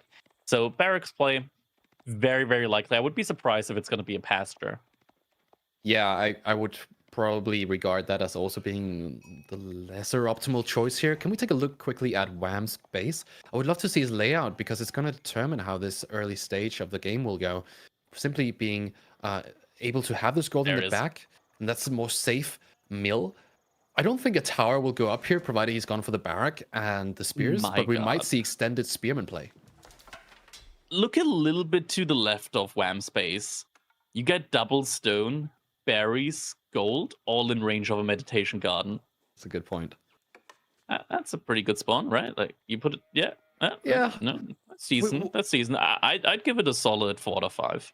4 out of 5. I would go with about 14 out of 16. That's a pretty damn good Shushi legacy 14 spawn. out of 16. All right. Gonna give it the 65 out of 69 score right there. Yeah, that's a wonderful spawn for the meditation garden. Extra stone is going to be such a big deal when it comes to the potential dog play that might happen here in this game, because getting these emplacements up will fully deny that and therefore make your backline so much more safe. You will not have to invest as much into the dog play, and you can keep it focused on the land play. I'm actually going on the aggressive here. He sees the Uvu from his opponent. It's very far away from the TC, and right now the base of Wham, it's not really something that can be attacked. Granted, the stealth forest spawned in such a way that he couldn't see an outpost if it got put up right next to his town center. But yeah, he's actually got to start torching down that Uvu now. Yeah, this is always so interesting about these early rushes as well, both on water and both on land. We see how early aggression is often just, it's fine if you're in the defender's position and you don't have units out at the same pace, because the time that it takes for you to get your spearmen across the map is usually enough time for you to match it as the opponent. Yeah. Spearmen, for the time being, are going to have to retreat as Beasty, with the defender's advantage, has the mass advantage for the moment. How does he already have this many spearmen out? Is it common to have 5 already? I feel like it's... Yeah, I guess he's still on that one barrack opener. He cannot feel 2, for sure. Mm-hmm. And Wham, at the same time, I don't think he's been double producing for the most part. Yeah, like, look at the Imperial Official. It's just been on food the entire time, so... hasn't even been double producing, which means that he still has like an economy benefit behind all of that. And you can definitely tell that by just how many resources he's amassing right now. Yeah, it's very strong. Having that official, granting that much tax means that you're never going to have to go on gold, actually. The longer you stay in the Dark Age, the better for you, because you keep gaining resources, while the Mongols, yeah, they do get the stone, but ultimately you're the one who's getting to castle. Sorry, feudal. Exactly. Spearman Mass keeps building at the moment for BC. The question is, what does he want to do with that? He's now also macroing towards the feudal age behind that. Question's who's going to be there first. Wham might overproduce 1 or 2 spearmen here. Just because you can't be too sure just how much Beasty's investing into spears as well. Yeah, it looks like the barracks is a little bit outside of the TC range, but ultimately I don't really know if there's really that big of a threat should he stop making units at this stage of the game. I think he's made up his mind. I think he's gonna try and go for the age up now. I mean, BC Spearmen, they're kind of far away. If he gets vision on that, Wham's actually pushing out once again. Oh, Scout does pay attention to that. Deerstones is now gonna be coming in. Wham shouldn't be too far behind on his own age up. Just needs 1 more taxation drop off. And I hope it's going to be the meditation garden on that oh-so-magical spot. He has to go for it, right? There's not really that much potential to go for something like the Jiangnan Tower in this situation, is there? Jiangnan Tower would just be straight up... I would say that somebody took over Wham's PC. Yeah, for sure. I do agree with you, meditation gardens being the better option here. Going up in that position that we talked about, getting both the gold, the berries, and the double stone as well. That is so many extra resources on top, and they might be what he needs to come out on top here in the feudal age as well. 100%. I mean, that's the cool thing. I say cool thing, but like that's a good thing about this map as well for Zhuji in this matchup, there's not going to be trade going on. So you can just kind of take this game slow. You don't have to play this like really, really aggro because your opponent's trading behind this. Your opponent's going to be the one that's forced into playing this aggressively. You can just kind of mass up your Zhuge build and just slowly go for the aggression after that. Right now also, like, Beasty has to go for mass archer play. He can't go for Kha'Zix for quite a while now. Mainly because Wham still like already has like 13 spearmen out on the field. Yeah, 13 Spearmen leads to full archer play here. I think that's going to be beneficial for Beasty if he does opt to go for something like that. We can always see the double broadaxes coming through, which does signal that he wants to prioritize getting wood here. So he's definitely making the right call going into archers. It's going to counter both the Shuganu and the Spearmen, but again, as we've seen in the previous games as well, the Shuganus, they perform so well once you get into the fights. Single early Palace Guard in queue for Wham, interesting, means that if Beasty want to take like a really early fight now with Spearmen, Wham would have one armored unit. It's interesting because the early Palace Guard actually has 3 melee armor and 2 ranged armor. Like they have enough melee armor to be really, really tanky against the Spearmen there as well. Now we see double archer range coming in, so mass Zhuge play is going to be on the menu here. Yeah, mass Shuganu play is going to prove to be pretty strong here, combined with the Palace Guards, as you said. So true. Again, they can soak up a lot of this damage, and they can potentially be what will decide these ranged fights. Ooh. All right. Forward outpost now for Beasty. It's going to give his units a little bit of like a bonus mobility advantage now.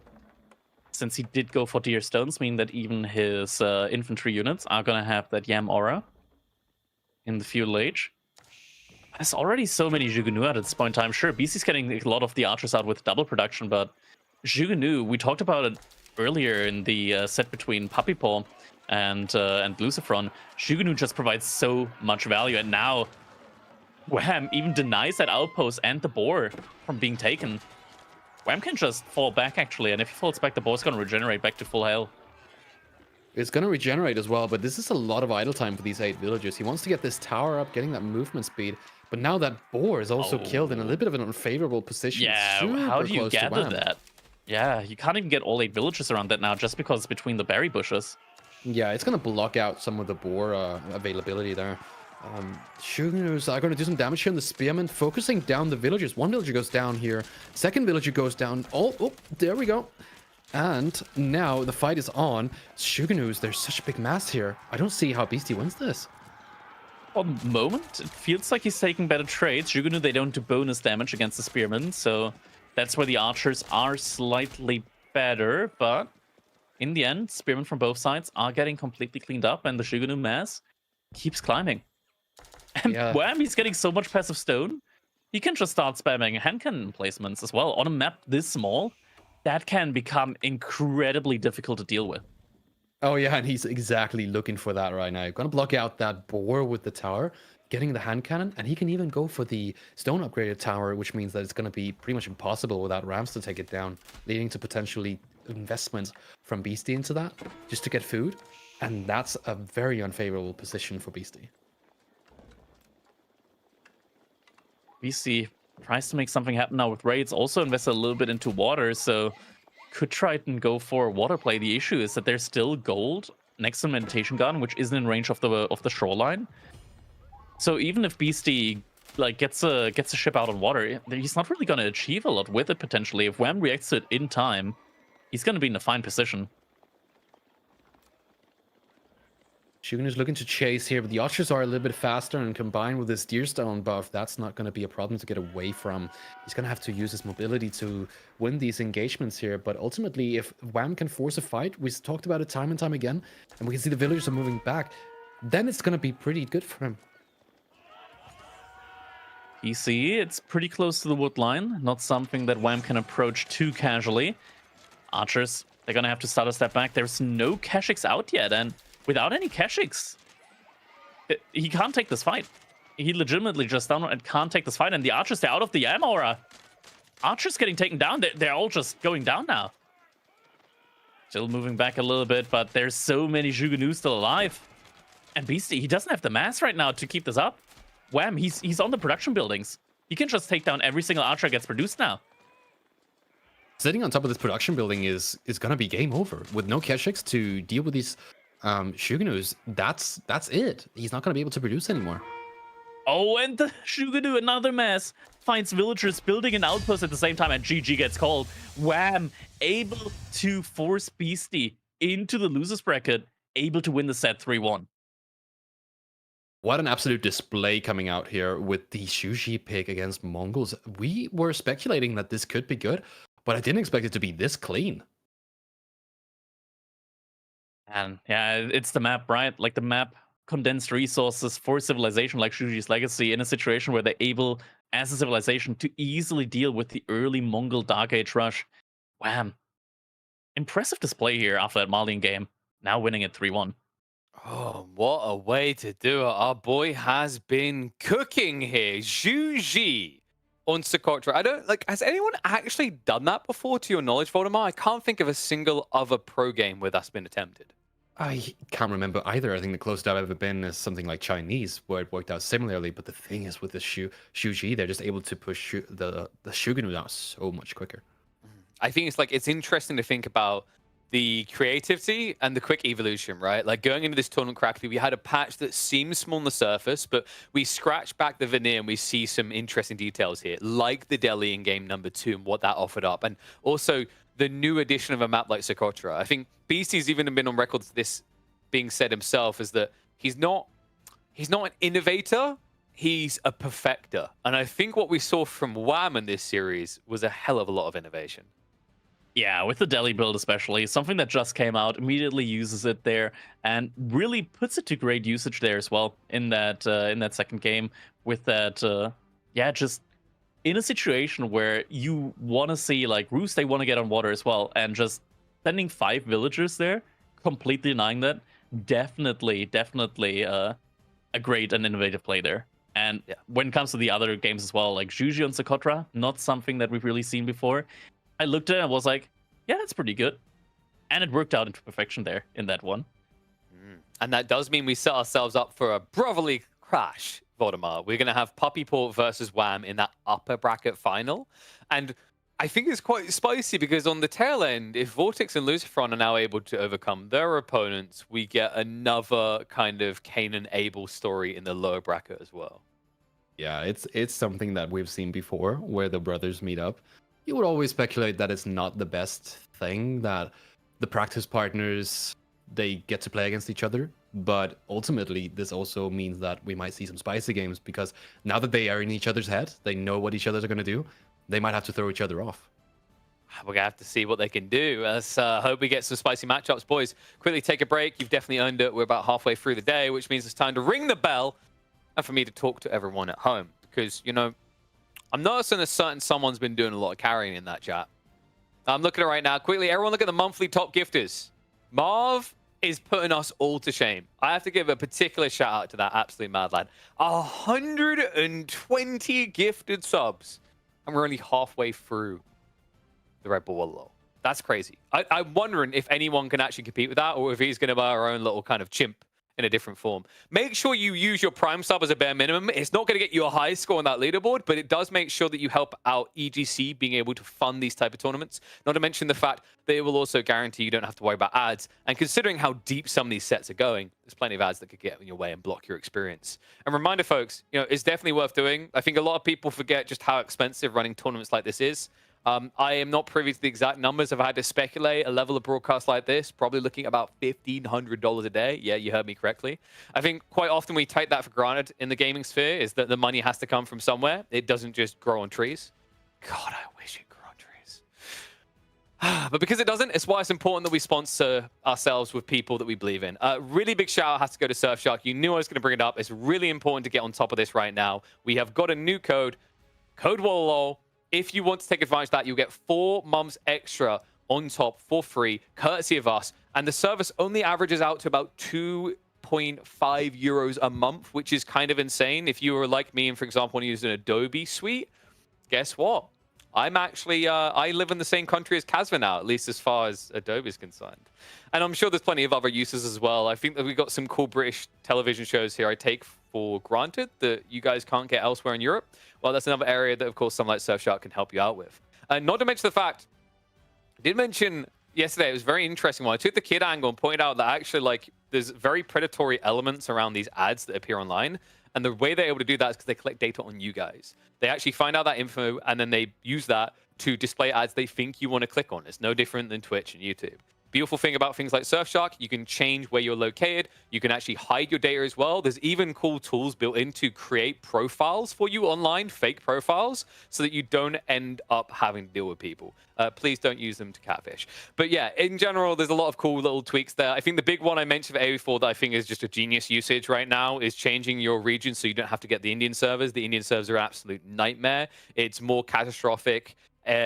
PTSD inducing than being trampled by about 50 tower elephants. It's that painful of a lag experience. So take advantage of that to dodge that out. But we need to focus on the action coming up. We've had some incredible stories. If you just tuned in, you missed out on some absolute bangers that will definitely appear on the YouTube side. And by the way, if you don't want to buy anything, at least be sure to follow across on the Twitter, across on the YouTube, and here so you know what's happening at all times, because you missed out on an incredible opening series today.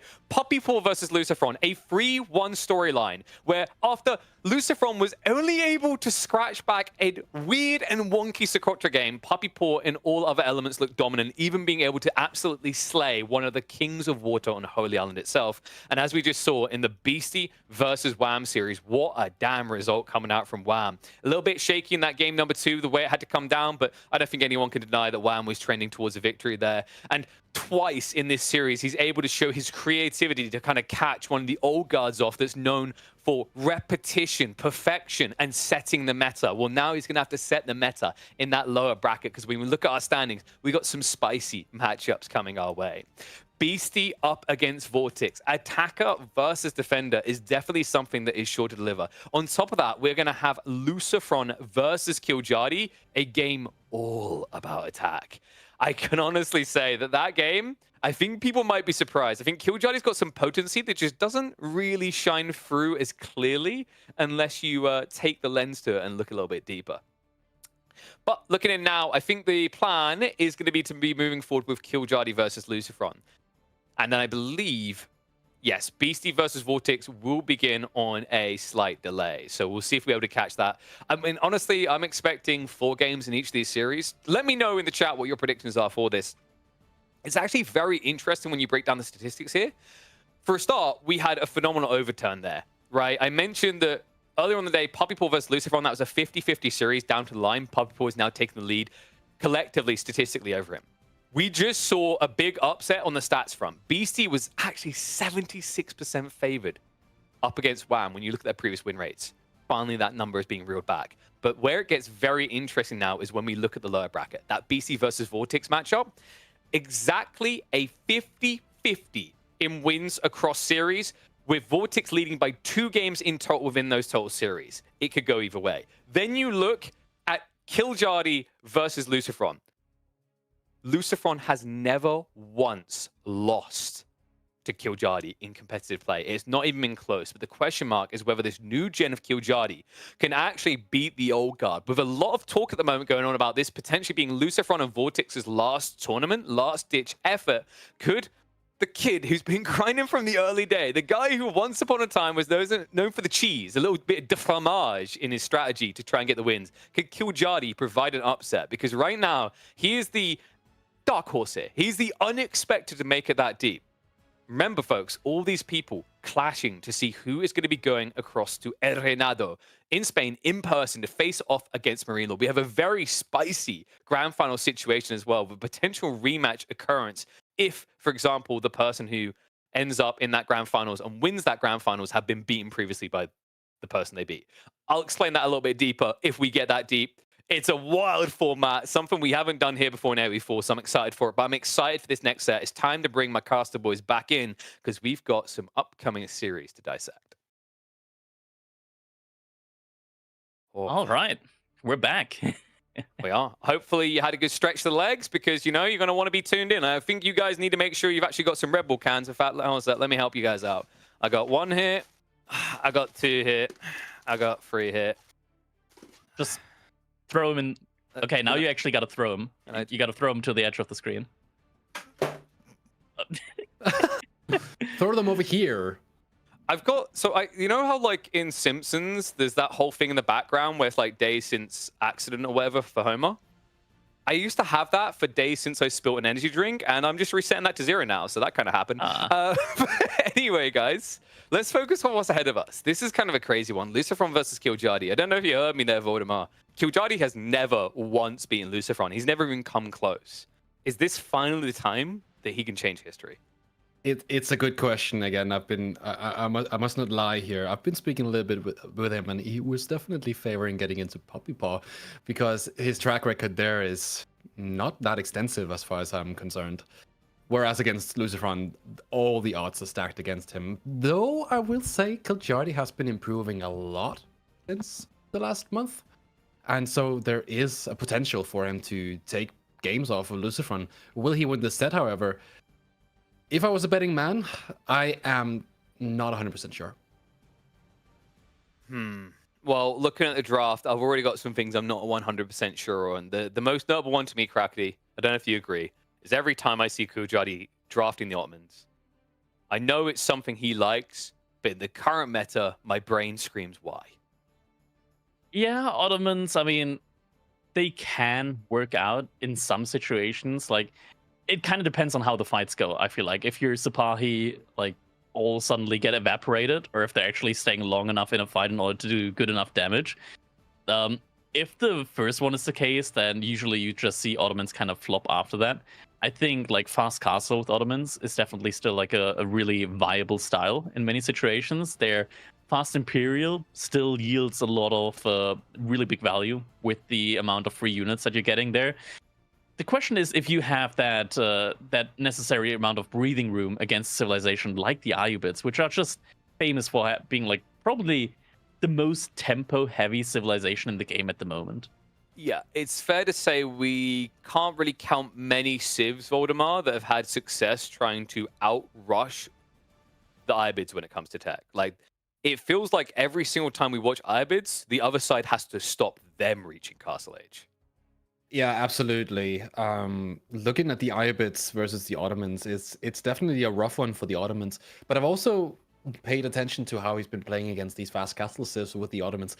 Killjadi's Ottomans is honestly not the conventional Ottomans we've been seeing. He's good at actually pacing himself with them, keeping his temperament and not being too aggressive. And that just means that if he can get into a situation in this game where the game slows down and Lucifron's tempo is sort of slowed down as well, then it might be favorable for him. I think the longer the game goes, the better for the Ottomans, but the timing from the Ayubids is so strong. And Lucifron is not one who's going to miss those. No, but I do love that you brought up Killjadi's Ottomans and his focus, usually more around feudal age, because I think one thing we've talked about Crackety is like Sipahi in theory sound really OP, but they always feel too fragile and too risky to throw away unnecessarily in the early game. If I had to mark one player who doesn't seem to have that fear, I think it's Killjadi. Yeah, in the end, Sipahi, they're still horsemen, so they suffer from just being absolutely hard countered to oblivion by the spearmen. There are soft counters and there's hard counters. Horsemen and spearmen, that's an absolutely devastating hard counter relationship. Yeah, it's definitely a difficult situation. We just had some buffs to horsemen, and bless him, I know people like Anatan are working their ass off to actually make sure that the buff feels justified, but I know a few people have felt that maybe a little bit of an extra tweak, maybe a little bit of someone extra, but when I hear people say they basically want Sipahi range, I do weirdly enough weep for Ottomans, which doesn't happen very often. But it's time to figure out whether we're going to be weeping for Ottomans in this game or weeping for Ayubids. We're going to be opening this best of 5 elimination series in Rocky River. Remember, this is it. There is no more forgiving. If you fall here, you fall eternal. You miss out on Red Bull Wololo El Reinado. The question mark is whether another former Wololo competitor will fail to make it, or if he can keep the dream alive. New Kid Killjadi up against reigning GOAT from Spain, Lucifron. Game number 1. Let's get to. All right, and there we go. Rocky River, that's going to be the name of the game here today, and Killjadi starting us off with the classic, with the military school, coming in first. Lucifron starts with House of Wisdom. I have to wait and see a little bit to know which wing he decides to go for here.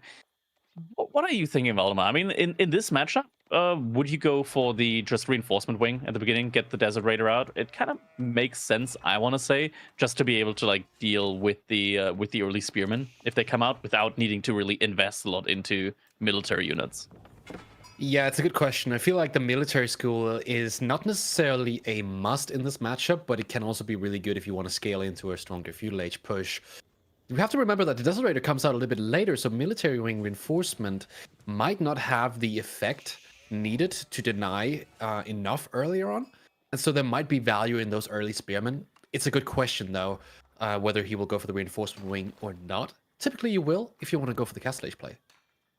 Yeah, that's going to be the question here. Lucifron, typically when we see Lucifron play the Argubits, he doesn't really tend to go for the feudal age, extended feudal age kind of play. When he plays, he typically goes for like the normal Castle Age and just spamming Camel Lancers and into Archers, Camel Lancers and Archers, and just playing it that way, using his micro to as his main advantage, and just trying to kill a lot of the economy from his opponent that way. And then once the Archers come in, that's when he goes for like the continued pressure in the military.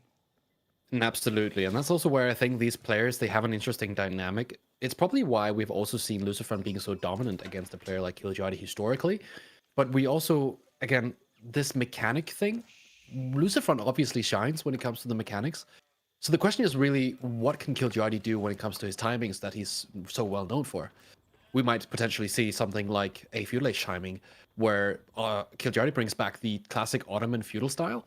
But ultimately speaking, Castle Age might be the way that he needs to go, because the Ibid player will go there faster than he's able to mount up that feudal age pressure. What do you think? Yeah, it's a question, right? Like sometimes Ottomans, they can feel kind of like explosive with how quick they're able to like mass up their military. It always depends on like, they kind of go for that game plan that they then lock in. Is it going to be like feudal age mass archers with Sipahi, or is it going to be that fast Castle Age play with military schools? And yeah, it can be rough. It can be rough. Just because Ottomans as well, like they're not the strongest, right, in the current meta. They definitely are a little bit on the low. It feels like Ottomans right now, like they used to be in Delhi's position where they can just all in feudal age all the time. That's not really the case anymore. We're gonna have to wait and see just exactly how Killjadi's gonna play us. I mean, we know him as like a very, very aggressive player. Looks like it is gonna be the reinforcement wing coming in from Lucifron. So I'm guessing that is literally just gonna be in order to buy himself a little bit of peace and mind on the gold mine, to be able to just go up to Castle Age without investing into military units before hitting Castle Age. Yeah, I think that is the plan here. Killjadi has obviously slowed himself down with this military school opener. Opting to go for this spearman here is where he needs to find some value. As long as Lucifron can defend against it, which he will be able to with the Desert Raider coming out in about 15 seconds here, then he's going to be absolutely fine going for a Castle Age timing. But the question is, what is Killjadi's follow-up?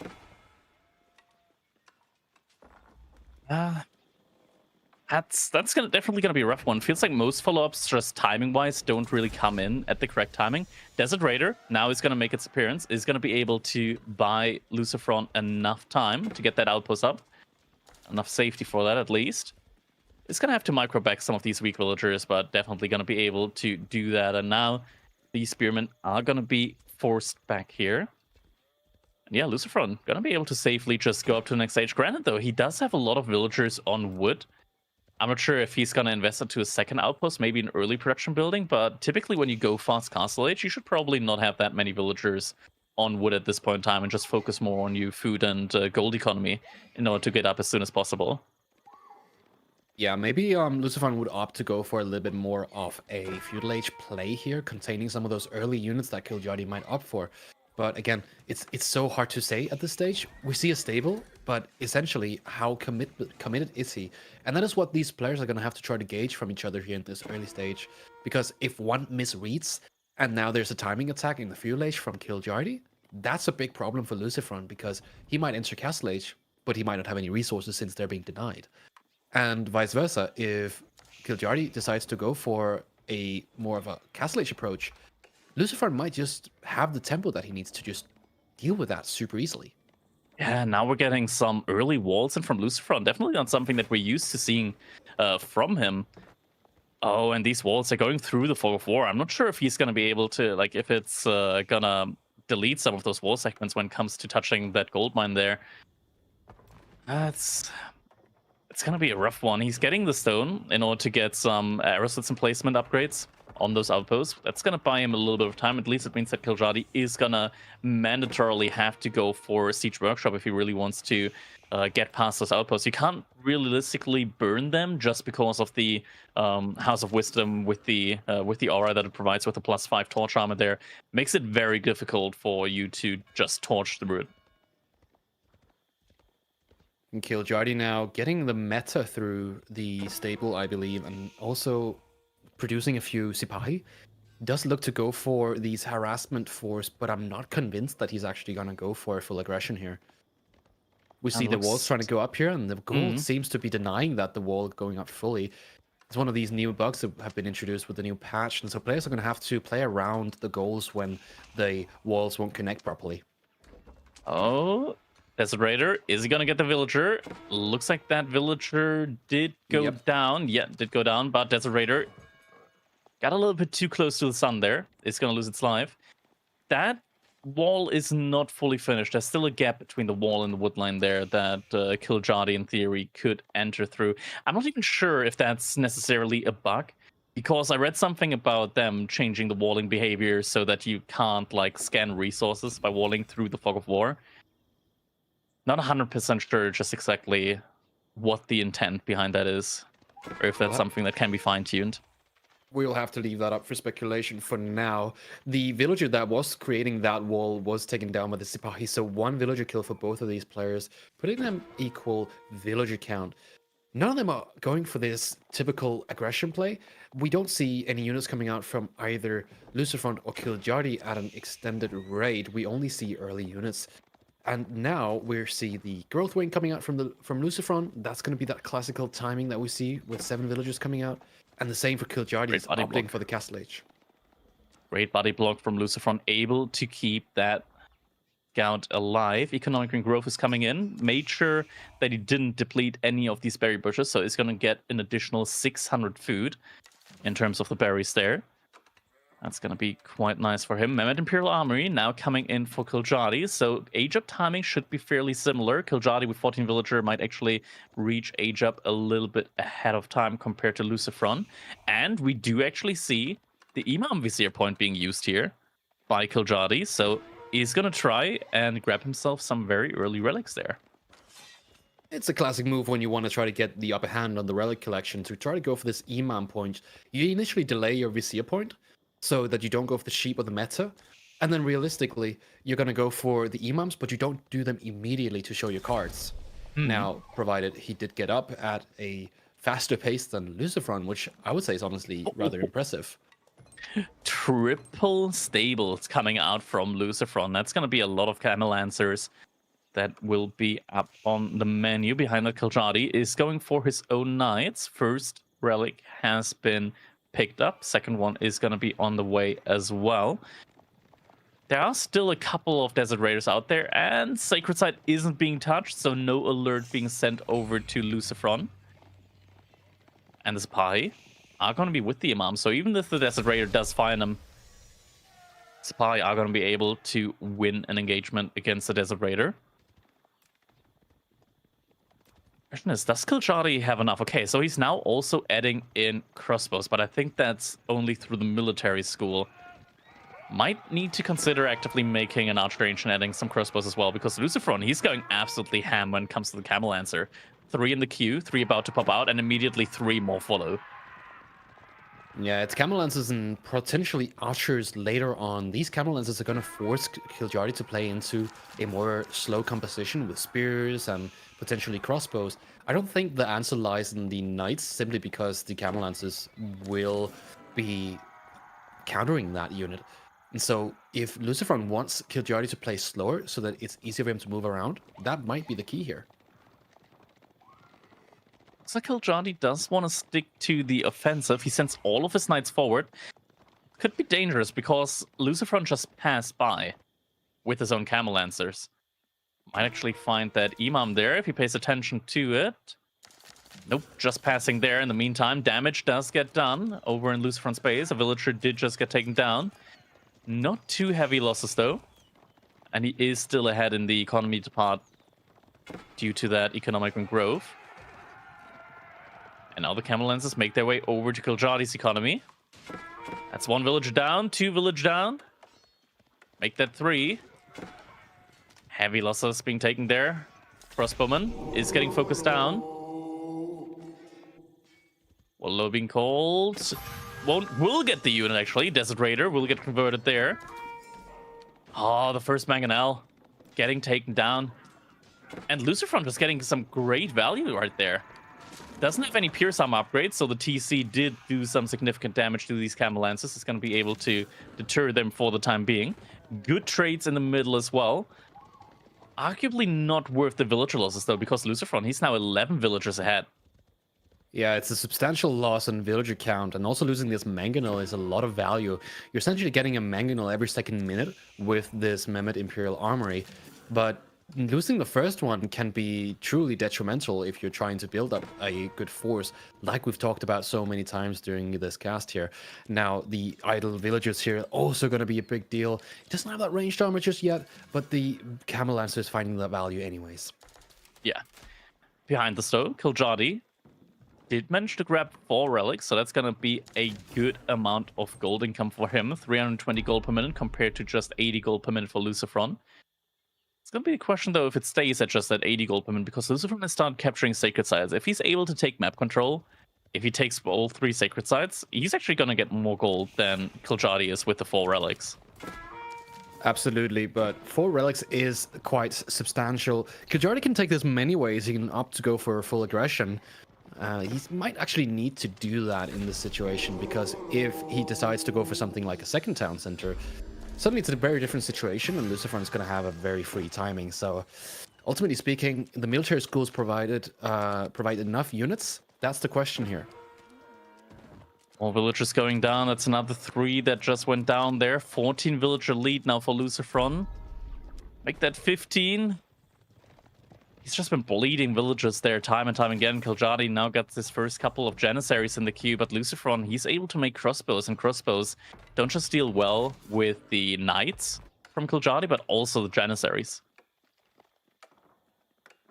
Definitely. The crossbows is a good all-around unit, having a high base damage. Now, Lucifron coming in with that second TC. Going to add a classic victory condition here, the economic one. Ultimately going to get more villages than he already has. So 36 villages from Kiljadi, up against 52 from Lucifron, and counting now with the second TC. That means that Kiljadi will have to do something in this game quite soon before he gets outscaled. Yeah, at least he's going to find that TC that's going up. Able to kill a couple of villagers, body block. Not quite able to block enough bodies there. Villagers do manage to survive. He's now going to have to struggle to get his military out of there. I think those units are probably destined to die now. Yeah, it's unfortunate that he has to lose his cavalry here. I don't think he really found the value that he needed. You have to remember that second TC, if you lose a few vills, it's quickly going to replenish the villagers you might have lost. Now, with a loss like that, it might not be the biggest deal if your idea was to go into a melee and ranged infantry composition. We'll have to wait and see, though. Kiljadi, he's floating a lot of wood right now. I honestly wouldn't mind seeing him just go into mass archers now at this point in time. Lucifron, in theory, he's got a lot of crossbows and some spearmen now. But it looks like instead Kiljadi is just going to opt into the second TC of his own now.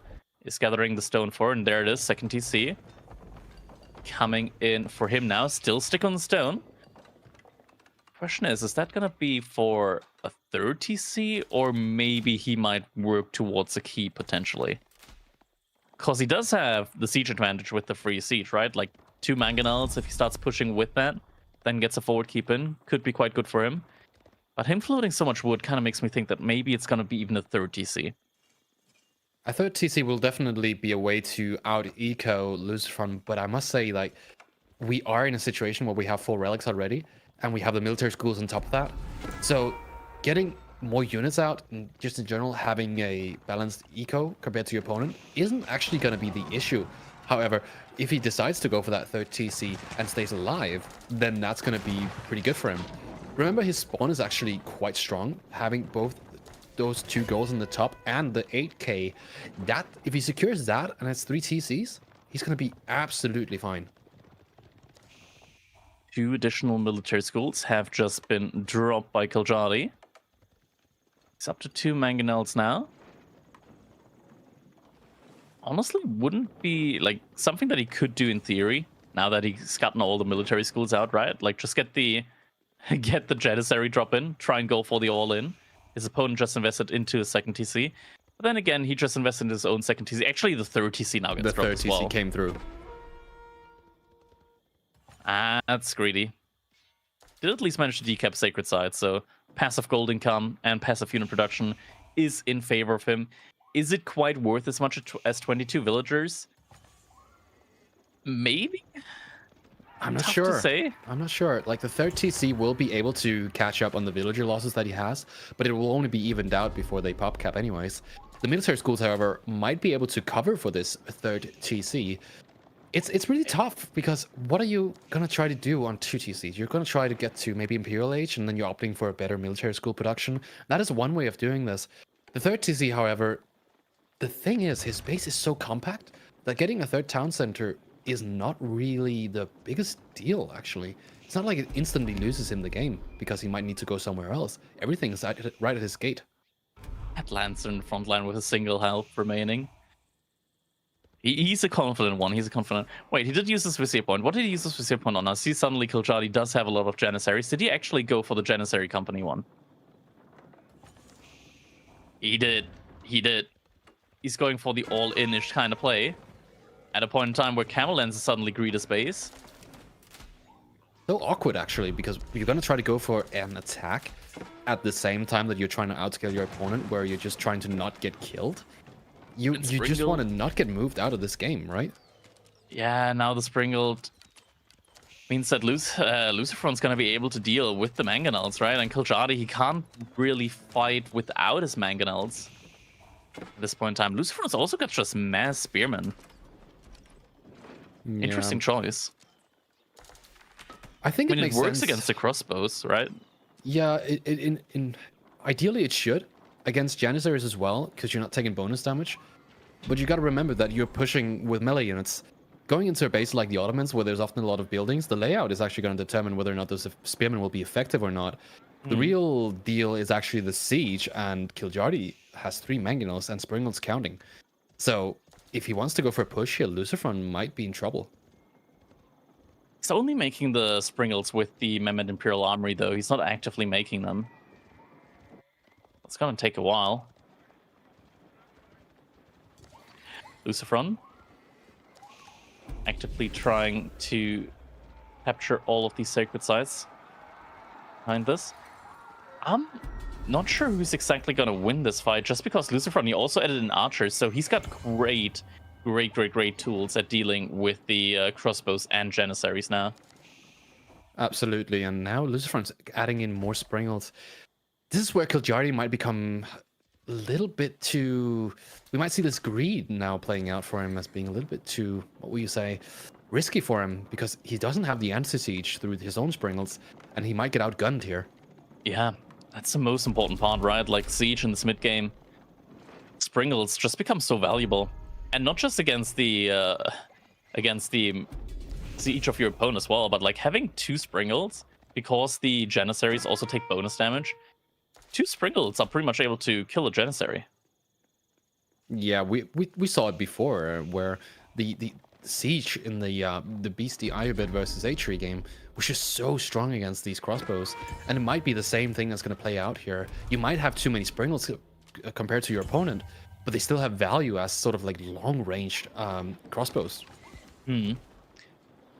Kiljari's still not actively producing these Springles, and that's probably what's really going to hurt him now in this next fight. The 30C may have actually been a little bit too much right there, and that's kind of thing, right? Like, Ottomans, they already have those tools with the... oh, actually, maybe he went a little bit too far ahead. Now the Springles come there as well. That's the thing, like maybe like the 30C might have been too much just because the military schools already provide you with so much scaling value that he might have just invested a little bit too heavy into that economy there.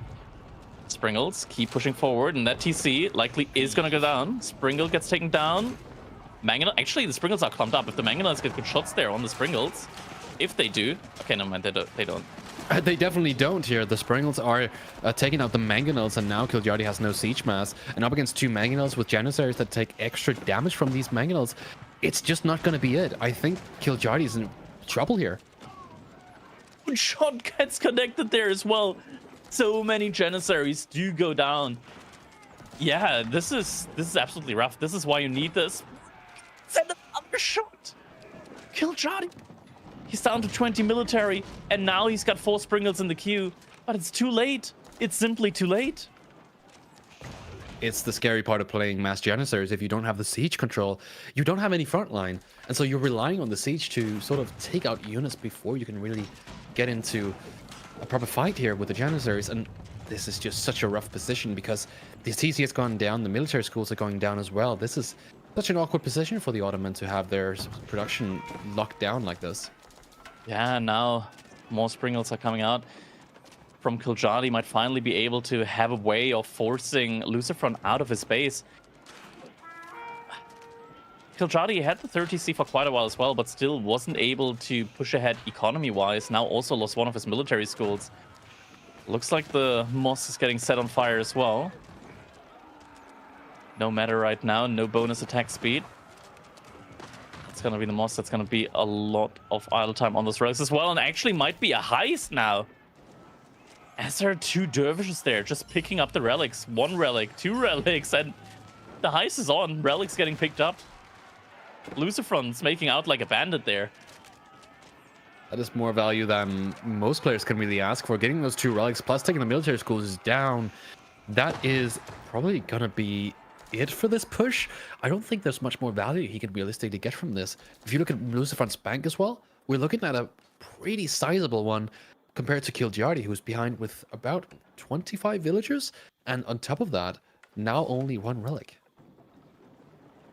Yeah, Killjardy, he's now started investing into Spy, but that doesn't feel great considering that Ayubit Spearmen, they get the same bonus as the Abbasid. They do have that bonus range on them, and not just that, with the Mameluke's Bravery buff as well. As soon as they kill one of those Sapai, which definitely happens quite fast, suddenly the Spearmen also do more damage than following up against something like a Janissary or a Crossbow. They also get a little bit faster as well. It can, like, never underestimate that Mameluke's Bravery buff. It's actually quite massive on those individual units, and it can stack as well. Like, if a unit kills multiple units, they just get stronger and stronger. Yeah, absolutely. The Ayubid army is such a high quality one. That's the same for the Ottomans, really. They have Janissaries, they have a Sipahi, they have the Metas buffing up their own units, so it is a matter of who actually has the most buffs here. On top of that, it's also a matter of who can make the most siege. Ayubid's being able to make siege in the field, whereas Ottomans have got that extra production from the Mehmet armory. Take a look at the front here. We see a big push coming through again for Lucifron. He's got 6 Springles up against 4, and another one coming for Killjardy. It's a tough one, right? Because you've got to be on point with your Springle micro. If you take a wrong fight where you can't reach, or you are sort of not quite there on the micro, you're not on point, you're in trouble, because if you lose the siege, you might lose military advantage. So Lucifron coming in with so many range units here, it could become problematic if he doesn't find the Springle connections, but he does. All the Springles go down. Yeah, all the Springles went down. The Mangonels too. 1 Mangonel remaining. Lucifron didn't lose a single one. Just on He point. didn't lose a single one. Killjardy suddenly has no siege remaining. Nothing. And once again, we're in that situation where Springles are killing the military. And Lucifron, he can just push it through. Lucifron can opt to go for a complete lockdown here of the base. He's got the He's siege aging up advantage. behind this now. Yeah, he's getting the advancement wing as well, so he's going to get the roller shader triggers for his Springles as well as the upgrades on elite units now. And so ultimately his army will be so much stronger, but I don't think it really matters at this point. It's 100 eco versus 87. It's 65 military versus 14. He's in such a good position getting Imperial H2. I feel like as soon as that Imperial Age hits, Kiljadi's probably going to wave the white flag. I'm not sure. No We've seen military Kiljadi raiding. again and again, keeping in these games. So he might try to find a way out. It is a tournament after all, but in the end, it's against Lucifron. So what can you realistically do in a situation like that? Yeah, this is just rough. And now the H-up is going to hit. Could this be it now for Kiljadi? Imperial Age comes in. No surrender yet, though, from Kiljadi, so might still have a plan here. Invests more and more into the Sipahi once again. Still have Abbasid Spearmen out on the field, though. It's going to be tough, because, sure, Sipahi are great. But they're not that great. They're not like Castle Age versus Imperial Age great. The question is, do you realistically want Sipahi into full crossbow spear Gulam? I wouldn't Definitely say so. not. Yeah, and now, I mean, Roller Shot Triggers is now in queue as well. Still 6 Springles remaining. And once that comes in, like, Kiljadi, he's remaking Springles, but realistically, he doesn't need to. Realistically, he's not going to win any Springle Wars now. He's not going to win any Springle Wars. Once the roller shutter triggers come through, which they aren't yet, looking as he pull-ups here to kill Yari's base again, is Lucifron. He's getting the roller shutter triggers. He just got Tithe Binds as well, and with 4 relics, that is so many added resources on top. Beasty now getting dropped as well. Roll Shutter Triggers is now finished as well. Came very quickly with the plus 50% research speed that Golden Age Tier 2 provides. And now Lucifron, he's just going to run it in. Springles are just going to be able to kill the military as well. Mangonel shot comes in on the front line, but there we go. Springles with the range. There we go. Excellent micro coming in. 2 Springles at the same time. 3rd Springle now getting taken down as well. And that's the entire siege. Sipahi. It's a little bit late, though. I'm not sure. He's still on 40 military here. Taking out a few Springles, that is going to matter quite a lot here. Sipahi. Yeah, he's getting this around. It's not bad. Grant, there's still a Golem tanking for the most part. Needs to get taken down. There we go. Now the Sipahi. Fortitude activated. But the reinforcement, that's once again a lot of Golems that need to be taken down. We cannot underestimate how good these crossbows are with the meta. The meta unfortunately goes down here. But I would say, like, in the sense that this was already such an unfavorable position from Kiljadi, I don't really think he could have wished for a better engagement. Yeah, able to take down the entire siege. I just wish the Sipahi flank came in a little bit earlier before he lost all of his own siege. Yeah, it's a fair point, really. Like, you want to build up your own, but realistically, when you're up against an Imperial Age opponent, you got to get to the Imperial Age yourself before you can really contest the siege. When you have an upgrade like Roller Shutter Triggers, you're just never going to be able to do that. You require probably like more than twice as many Springles just to be able to contest that. But look at these fights. These archers are shredding through the crossbows, and the Mangonel from Kiljadi is also getting taken out by the elite Gulams. This is such a tough position to be in because you're just scrambling to try to build up an army, but you're being pushed all the time. There it is. GG gets called. Kiljadi gonna give it over to Lucifron. So that's gonna be 1 point on the board here in this best of 5 for Lucifron. Can see the stats there at the end. Lucifron with the firm economic lead. They're able to get a couple of these great raids, and every now and then, just whenever Kiljadi went for an engagement on the front side, when he sent his army across, just 5 Camel Lances suddenly pulled back the entire military from Kiljadi. And yeah, this is that's a rough one. That's a rough one there for Kiljadi. Pay attention to the resources collected here. It is a lot more for Lucifron. 20k food more for him, and that is enough to get to the Imperial Age and still produce way more than your opponent's going to be able to. I think same with the eco count. You can see he's got that boost from the villagers, and then added TCs on top. And Kiljadi, even though he went for that 3rd TC, he was not able to get the payoff in time, and that might also have been why he was not able to take this game, because it was too greedy. Yeah, now it's time for us to take a look at our game number 2. Rocky River, won by the IU Bits. Next one, it's going to be Holy Island, and it's going to be Juji's Legacy coming out from Lucifron against the English from Kiljadi. That's going to be an interesting one. Juji's Legacy on Holy Island, they are really, really strong, but English on the opposite side, also really, really strong, able to punish you on land, just pretty much for free if they do go for that early king.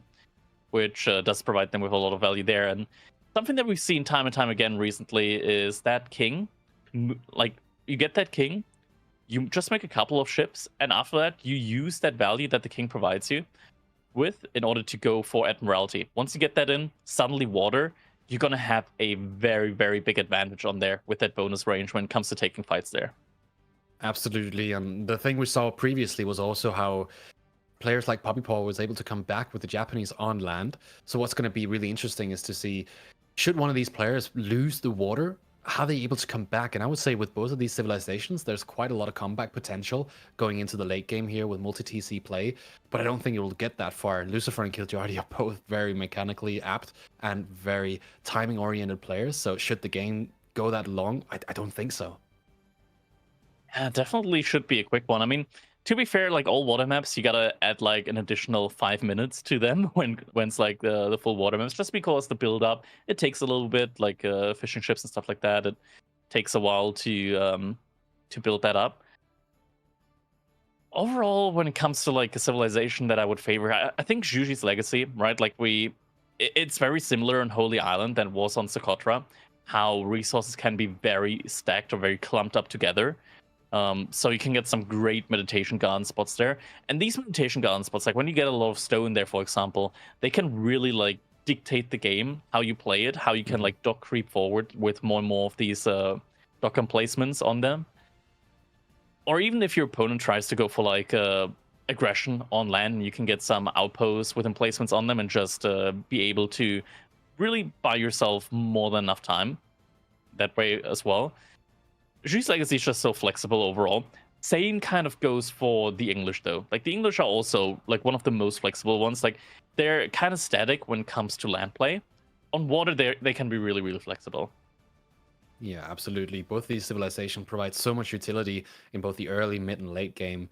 I would say, like, in the mid game, once the Admiralty upgrade has come through, there is a substantial power level difference on the water side of things. But again, I don't think Lucifer will allow it to go that far. We've seen these Spanish brothers coming on with the demo play, and they're just forcing that feudal age to really just be where the water is closed out, which is why I think either this game ends in the feudal age, or we potentially see a castle age where Killjardy or Lucifrond, for that matter, does not have water.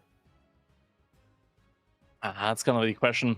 Only a couple seconds separating us from our game number 2, and the question's gonna be, can Lucifrond further build up that lead? Right now, it's 1-0 for him. Can he get to match point early on, or can Killjardy get a point on the scoreboard as well? We'll see now, as we're diving right into our game number 2 now on Holy Island between Juji's Legacy and the English. And in typical fashion, Holy Island, villagers moving out early on in order to build those docks on the shoreline. We do see the docks coming down here. The scouts go out to look for that deep sea fish, and we can see that both of the players have managed to put a dock close to the deep sea. What's going to be interesting here is how many ships they each decide to produce, because how many ships you create in the Dark Age is actually going to dictate how your timing is going to be in the Feudal Age. And for civs like English, you really want to get those timings through, because if you go for the Council Hall, you want the longbows to come out as quickly as possible to try to do damage. And if it's the King, you do have that 50-second timer. And so that added on top, if you get up to Feudal Age too late, the King might lose its value. Exactly. I mean, King always is going to be able to get some value, even if you do get an outpost on the gold. The King, with the regeneration, is just able to duck and dive every now and then. Like, you go there, you cause some idle times, you go back again, you heal up, you go in again. But definitely not going to be able to get as much value as you would otherwise be able to. Something else to keep in mind, we do have these back woodlines here. What typically happens is that in these back woodline situations is that quicker than with the front wood lines, you're going to be in a position where UTC doesn't cover the wood line anymore. And then the king can just run in to those wood lines. And if you don't have a defensive building there in the wood lines, that can really cause a lot of idle time there. And you can't realistically afford on a water map to get idled off of wood for a long time. That can really put you in a bad spot. Yeah, for sure. You need the wood to be able to sustain a good enough production on the water side of things. Again, it's a really good spawn for Lucifrond here, not having that front wood line, as you mentioned. Longboat's going to have to travel all the way back, and that doesn't mean that he's more vulnerable to these interceptions by either horsemen or archers. So ultimately speaking, we are in a situation where this could become more favored for Lucifron when it comes to the land gameplay. Indeed, indeed. A-drops are still gonna be a little bit further away. It does take a little bit extra on these water maps for players to do reach that point. It's talking a little bit about the civilizations. Maybe some viewers right now don't exactly know the exact ins and out of these civilizations on water. So Ju's Legacy, they overall have a really good economy where they do have access to the imperial officials, which can supervise drop-off buildings where they then get 20% bonus resource from every drop-off. They can also collect taxes for gold. On that, they also produce ships a little bit faster. On the other hand side, we've got English, which don't really get any direct economy bonuses. However, they do pay 10% less resource for all their ships. That includes the fishing ships as well. They also have some really good upgrades for their ships, starting in Fuel Age with Admiralty, where all their ships, military ships, get +1 range. Once you get that, they have a really, really strong advantage on water, where any real military engagement typically goes in their favor. Yeah, and that Admiralty upgrade is often what decides the water fights. So for a player like Lucifron piloting the Shushi's Legacy, it's going to be so important for him to close out the game on water before that upgrade hits, because once it's through, it's permanently through for all your ships. And those ships, they're just so much stronger because now the micro becomes more easier for you. Your opponent's going to have to get closer, and it's ultimately just so much harder for them to play water. Exactly. Something good that Kiljadi's doing right now. He's keeping a scout active on trying to hit Lucifron's villager next to the pond. Means that Lucifron might have to pull an additional villager in order to get a second dock up. Looks like he pulled his own scout over, so scout from Kiljadi is going to have to move back. Can we take a look at the meditation garden here from Lucifron and just see how many resources exactly are going to be in range of that? I see berries, I see gold, I see stone. Overall, not the best, but definitely not the worst one as well. I feel like if he moved it a little bit further, he could have gotten 2 berry spots and still stone and gold in there as well. Yeah, it's about a 7 out of 14. This is about as mid-tier as you can get as a meditation garden. That could have been a great one.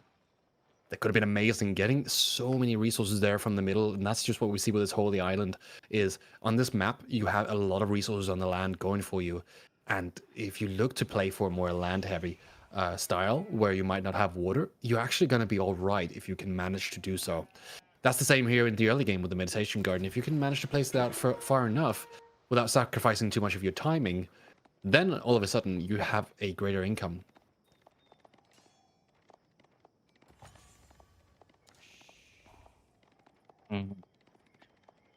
Now we see Jobs have come in.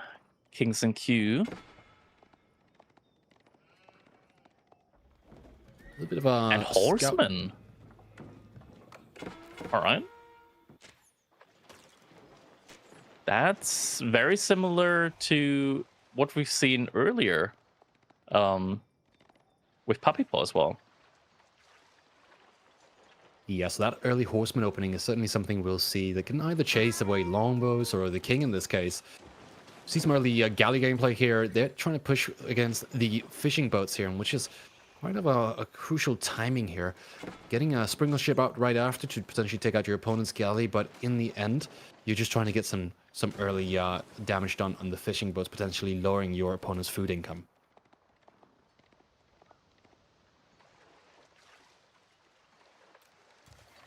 Production still up there. Kiljadi doesn't have too many villagers in gold, which means that he's not exactly rushing the Admiralty upgrade right now.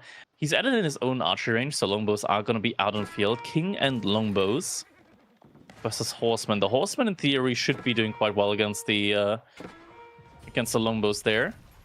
Looks like Kiljadi also stopped making them.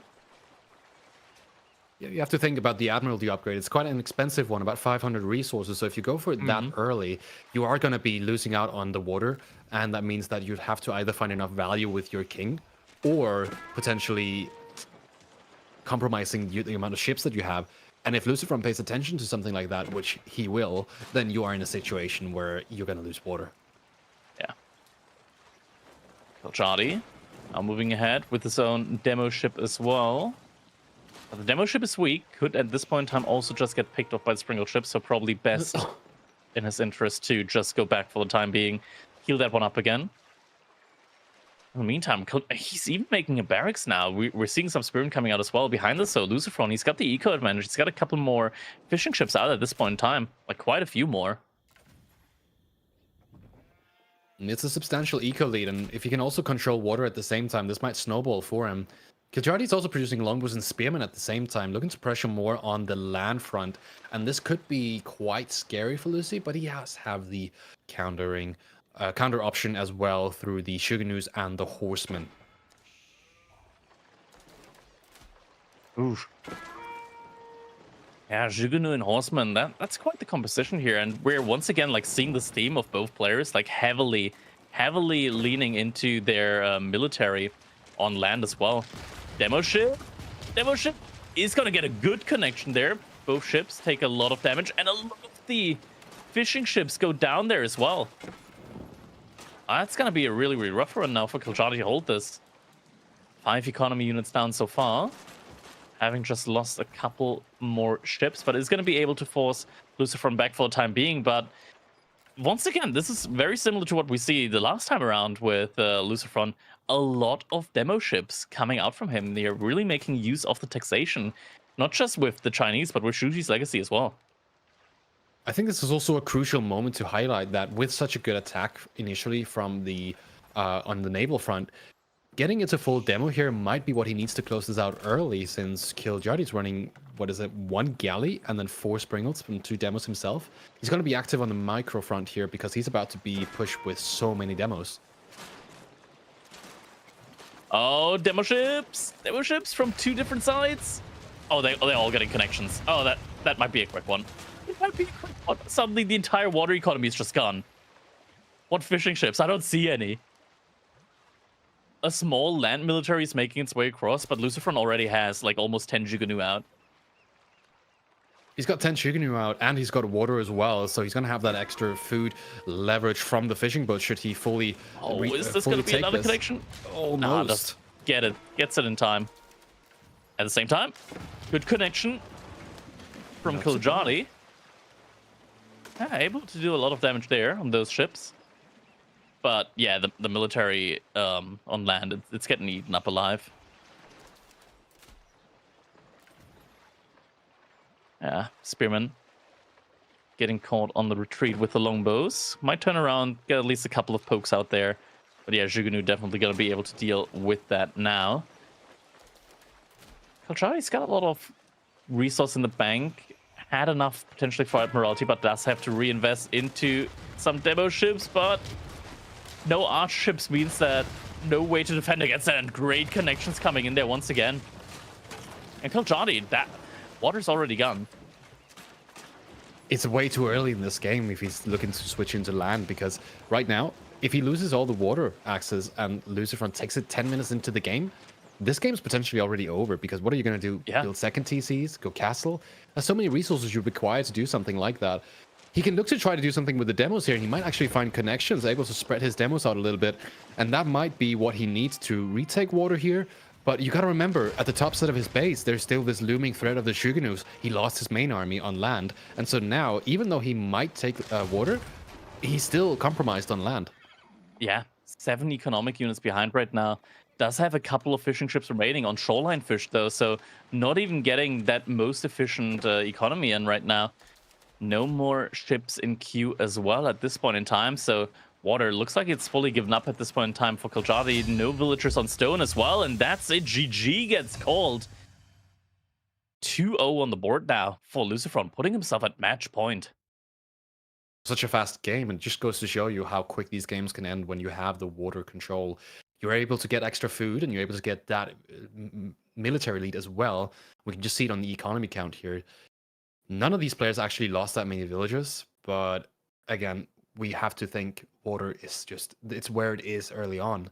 Had this all unfolded 5-10 minutes later on in the game, I would say Kiljardi was going to be in a lot better position to retake land and just go full land mode.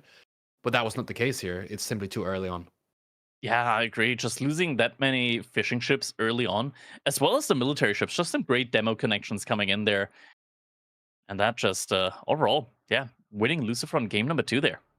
Dun, dun, dun, dun, dun, dun, dun, dun. Yeah, English ain't coming together in this one, boys. Ah, that's just brutal. English meant to be OP, but Killjadi not able to show it here. Has a worrisome and fast-looking series on our hands, boys. I mean, we really got to kind of hunker down this because Marine Lord kind of put him underneath the magnifying glass yesterday, Voldemort. I think, to quote Marine Lord, Killjadi is really bad at water.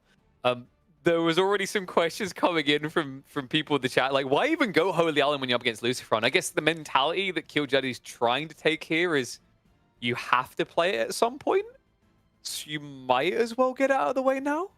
Yeah, I guess you could say that. I think it's also a question of you have to play water, and the question is, are you going to play Kabasan? Are you going to play Holy Island? Are you going to play Golden Heights? You're forced to it, and so his best bet might be to pick something like English, which has shown to be his favorite civilization on Holy Island. He had a shot, but ultimately he was outgunned by Lucifer's Shushi's Legacy on the waterfront, and that stole the game there for him. We are going to head into Dry Arabia now, though. We are, but I don't know, man. So far in this series, Crackety, Killjadi kind of followed his script. We'd seen an Ottoman pick, we'd seen an English pick on water. I feel surprised that Lucifer's the one that gets shown, because I feel like Killjadi's been the one trying to convince us the most that this civ is viable. Yeah, not just Killjadi. I think like when I think of Jean at the moment, the usual suspects that I think of are like Ciso and Louis. When I think of Jean, Killjadi's also definitely up there. Like he enjoys making like 2, 3, 4, 5 knights, and after that adding just a couple, like maybe 50, 60 archers in order to top it all off. And that's kind of been his Jean style. Lucifer's Jean style, I think, is way more mass knights, way more like in the range of like Ciso and Louis department, where the main focus is on the knights and not on the archers. But the good news is, Killjadi likes to play aggressive civs, right, Voldemar? And in fairness, although Roos can be a boomy civ, we've seen they're very capable of these relentless one-in-all TC type approaches. I guess the question mark on my mind is, is this a matchup where Killjadi can be that aggressor that we know he loves and feels comfortable being? Or having it be Zhone, do you have to accept you're playing turtle mode here? It's a good question again. The Roos have so much versatility, so you can take it into multiple directions if you'd like. You can go for the second TC, but you could also try to force that one TC gameplay. You have knights, and those can be incredibly powerful in the early stages of the game, should he get them out quickly enough. Jean, not with that fast of a knight timing compared to French. And so there might be some small timing that he can try to exploit there in the early game. But I think if he chooses to play the long feudal, it's rough for him. Yeah, I mean, in fairness, right now, I think Joan is still sticking with a low win rate. She's doing a little bit better than French, right? Joan has I think, 40% win rate now, so 4 wins, 6 losses. Meanwhile, French continues to not work at all. Oh, sorry, down to 20 now. French still infinitely worse, though, at 0%. But looks like we're about ready to get into game here. Lucifer versus Killjadi. This could be the final game for Killjadi here in Red Bull Wololo El Reinado. A brutal way to go out if it comes down to that. But when all else fails, when your back is up against the wall, why not build the most powerful walls of all? It's time for the Roos. All right, and here we go. Classic, good old classic Dry Arabia now. Jeanne d'Arc versus Roos. Kind of like a typical. It feels like whenever the DLC launched, like this is what you would see on ladder. Yeah, for sure. Roos always being a staple pick is such a powerful civilization, both for tournament and ladder play. I think Jeanne can have its niche when it comes to the tournament side of things. Roos certainly being a more, what would you say, counter pick here to Jeanne, and I think that could end up being where Killjadi could potentially snatch a win here. It's going to be tough, though, because Lucifer is not somebody you just take a win from. It's going to be a tough one. I mean, Lucifer with Jeanne d'Arc, it's like one of these things that just go together so nicely. Like Lucifer and French and Lucifer and Jeanne d'Arc, those things just really work nicely together. And Killjadi and Roos, that's also something that I want to say, like, is a classic. Like, when I played a lot of ladder versus Kiljadi. More often than not, did I just see him play the Ruse day in, day out. It's kind of like been like Ruse 2TC into just mass aggression, mass Knight, mass archers. I wonder how well that's gonna work out. Now, Jean, we know her as like being like a very aggressive civilization typically. Doesn't shy away necessarily from 2TC, but ideally it wants to like be 1TC, gets at level 3 Jean, and then just take beneficial fights. It's gonna be tough to do that against the Ruse. Well, like when the DLC launched, like Ruse was hailed as like one of the best civilizations to pick against JD because you have that defensive landmark with the Kremlin. So you're not really getting forced into taking early fights and giving over experience to her. Absolutely, and you are, however, going to give a lot of experience should you decide to play that feudal age with knights and so on, because they do give out more experience than just your standard wood units. So what's really going to be the difficult point here is Kiljardi, does he go for the second TC and walls up? Then he's going to be in for a pretty tough situation where Lucifron could possibly try to go for an all-in. But Lucifron is also no stranger to playing the mid game and late game, and so it's really, really difficult to see where Kiljardi can take this, provided that the feudal age is not optimal for him, where he usually shines. I'm not a fan of this Kremlin position. Just literally go on the other side of the wood line, and you're getting so much more value out of that one. You get a deer spot, you get gold, you get stone. You also still get the wood line there, and I mean, sure, it's like a little bit more travel time, but like barely. That would have been such a good Kremlin spot there. That could hurt him there in the long term. Yeah, it's again a question of how you're going to play it out afterwards. If you put the Kremlin in the front, that can be like a nice, safe point to attack or defend from. But if you decide to put it on the left side, you leave your main base open for raids. So perhaps he wants to try to wall that left side, since there is pretty easy spaces to do that. Still feels potentially pretty rough. In the meantime, let's see. Lucifron doesn't look yet like he's sending any villagers over to Stone. So I'm not sure if he wants to immediately go for like a second TC. He has 3 villagers on that, John included, which is going to net him a very similar age up timing to like the French, like a 4 minute and 10 seconds. So just slightly later, but still good age up, and definitely is going to provide John with enough experience there early on. Not quite to be able to like level up immediately, but pretty much get her there. Just gonna like need to gather for like 20 more seconds, something like that. We see Kiljardi going here for the early stone instead of going for both wood and stone at the same time, so he knows that his stone is vulnerable. He's trying to get around this by collecting the stone before the knight could actually get to his base, which I think is actually kind of a smart move here. But again, you're going to be later on your second TC, and if you want to place that out on the map, then you're going to have to deal with the knights anyways. I actually really like this, going to the stone really early, because you can never forget that you're not getting that 20% bonus wood income until the Kremlin's actually completed. So getting the stone out first is a little bit more of an efficient way of doing it.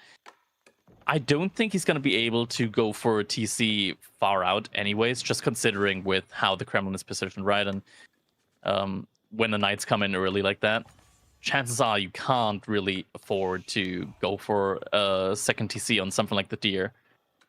And now the second TC is going to be coming in for Lucifron villagers, moving on to the stone for him. I really, really like this play. He still has Jeanne that he can level up. I'm going to be curious to see where he's going to take this, because he knows that his opponent's going to go for a second town center, himself going for that too.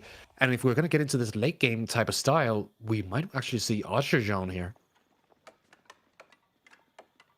That could be coming in. I think Archer Jean in general is very good when you're playing against cavalry civilizations, just because like having the focused single fire ability just gives you so much more value. And there it is. Hunter version of Jean is coming in compared to like the AoE damage version. Yeah, and Archer Jean just so great in that late game, because when we start to get into the siege play, she has this tremendous power to go out and use her her arrow to actually just one-shot the siege units, and that's so powerful. Yeah, 100%. Divine Arrow in the late game just becomes very devastating when you're able to like one-shot Springles, one-shot Mangonels, and your opponent's probably not going to have as much of a fun time. You're also going to struggle with taking her down, just because she gets so much damage reduction as well, to range damage as well at that point in time. So far, Kiljadi has a good villager lead because Lucifron did invest into its second scout. That second scout kind of paid off, though, for the most part, I want to say. Kiljadi only at 135 bounty. There are still a couple of wolves alive, granted, though, but not enough to get him to that 250 bounty mark. Would probably have to go for some wolves, and Knight at the right spot at the right time is going to be able to pick off a villager there. Absolutely on point there with the bounty. 135 bounty is not very much, and he's going to be using the boars potentially to get up. But the thing is, when you're against Jeanne, naturally she's going to go for those as well, considering she gets experience from them. So when you get into the late game, you're going to rely on your hunting cabins and your high trade house to get the bounty you need. And there's just such a long road when you're only getting one deer at a time. Yeah.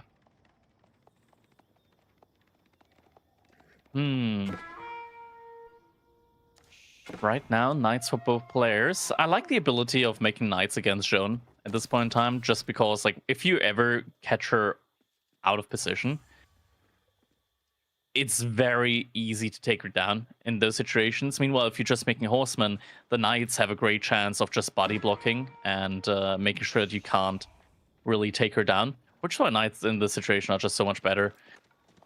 Knight from Lucifron still remaining, wants to make sure that Kiljadi can't get much more gold now at this point in time. Charge gets cancelled. Point blank charge. Goes onto the knight though. Oh, and now Joan comes around there as well. Kiljadi not with enough gold right now in order to get more knights in queue. Villager goes down. That's going to be another villager, I think, that goes down. It's already 3 villager kills. 4 villager kills. Absolutely Kiljadi devastating needs here. units. Yeah, I think at this point, like, you would have legitimately been better off just getting horsemen out in order to get rid of Jean. She's going to go down now sooner rather than later, but still, that's a lot of damage that Kiljadi just took. Still has a villager lead, though. Still got a villager lead, got that second TC up a lot quicker, but Lucifron getting those 4 villager kills here. He's going to lose Jeanne here. That is a pretty big deal, because it's 250 gold to get her back. He immediately bought her back as well, so that is actually quite expensive. I'm not quite sure that really levels things out, but we have to just look at the numbers. Kiljadi is still ahead on villagers, and Lucifron had to, unfortunately, buy her back. Yeah, I mean, that's 250 gold, right? That's quite expensive there. Oh, body block. Very nice. Able to get the knight there as well. Good trades now for Kiljadi. I think that might actually, like, shift things slightly into his favor again. Good that he does still have that villager lead. Otherwise, this would have definitely been a lot worse for him. But just having that villager lead just kind of makes it seem all okay for him. Yeah, as long as he keeps the villager lead, he's going to be absolutely fine, provided he doesn't take too much idle time. The real deal here is who's going to take care of the mid game here. Is Lucifron going to get up before Kiljadi? I'm not quite sure. Kiljadi's going to have to secure his gold first, but Lucifron is also sitting on his deer. And Kiljadi, whilst he has a really secure base, looking at Lucifron's is more open, so Kiljadi can technically go in and try to play feudal, but it's not ideal against Jeanne. You don't want to take those extended feudal age fights against there. You need the crossbows at one point in time, because if you just rely on your knights and your archers, eventually Jeanne, she's going to go to level 3, and that's when she starts to really, really hurt your knights with the Divine Arrow. Another villager pick-off. No textiles yet for Kiljadi. Definitely would have paid off here in this game to get textiles. Textiles, once you've started to lose a couple of vills and you're up against a player like Lucifron, it's just about getting it as quickly as possible because it's not going to stop. Look at this knight coming in again. It's going to be able to two-shot this villager, and this is just so much value to get out of these knights. More knights coming in, more damage as well. Look at that. Kiljadi bringing up the shivs as well, trying to body block the knights, but ultimately he's got 9 villager kills now, and now they're evened out. Yeah, and more than even now. Now Lucifron has taken the lead. So many villagers just went down. 11 villagers already killed. Militia has been called again. Healing comes in from Jean. Jean will go down once again. Is she going to take another villager with her? Not now. And the Knights from Kiljadi a little bit out of position. They're now trying to find some damage as well, but all the economy is shifted to the left-hand side, not the right-hand side. Another knight coming onto this palisade wall. This is so scary, man. Looking at the knights coming in from Kiljadi, he's going to have to find his own damage because 12 villagers, that is insane. 41 to 46 could potentially have been up to 54.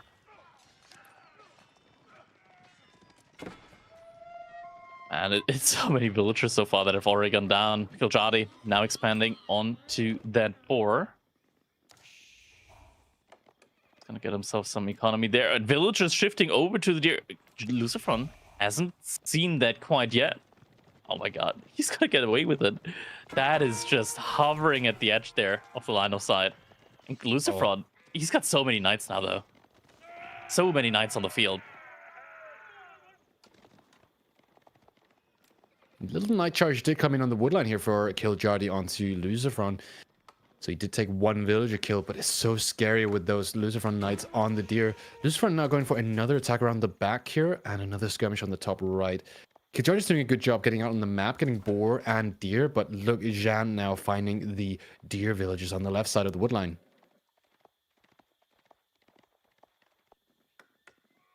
Oh, yep, does find them. No Divine Arrow coming out there, though. And more villagers getting killed once again. Kiljadi just bleeding villagers everywhere right now. There's a big mistake here in the defense, a big flaw, which might be that gold. Sure, it's in the bag, but you don't have it secured by either a TC or Kremlin. And Yeah. it's such a big problem here when you don't have a tower, because it's constant idle time and constant villager losses. 15 villages at this point. I mean, 54 villas to 44. You're not going to catch up to that unless you're adding a third TC. So we're essentially just seeing a repeat of the first game. Yeah, I mean, Kiljadi, he's kind of like trying to respect the knights by making spearmen, but he just can't make enough. He can't have them all at the same spot.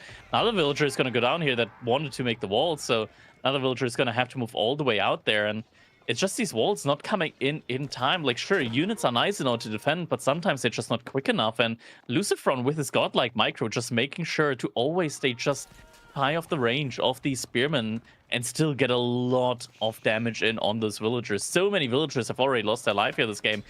16 villagers just to those knights. That's what we talk about when we talk about Lucifron mechanics. He's just able to find so much value in each individual unit. He micros them so well and finds villages left and right. And if you're up against a player like that as Kiljadi, you just have to be over-investing into the defenses because you know that there's a push coming. Guildhall now coming around on the back of Lucifron here, and that's again another really good landmark that's going to provide him with an opportunity to get extra resources. So this economy for Lucifron with those extra knights getting healed, his scalability is so strong.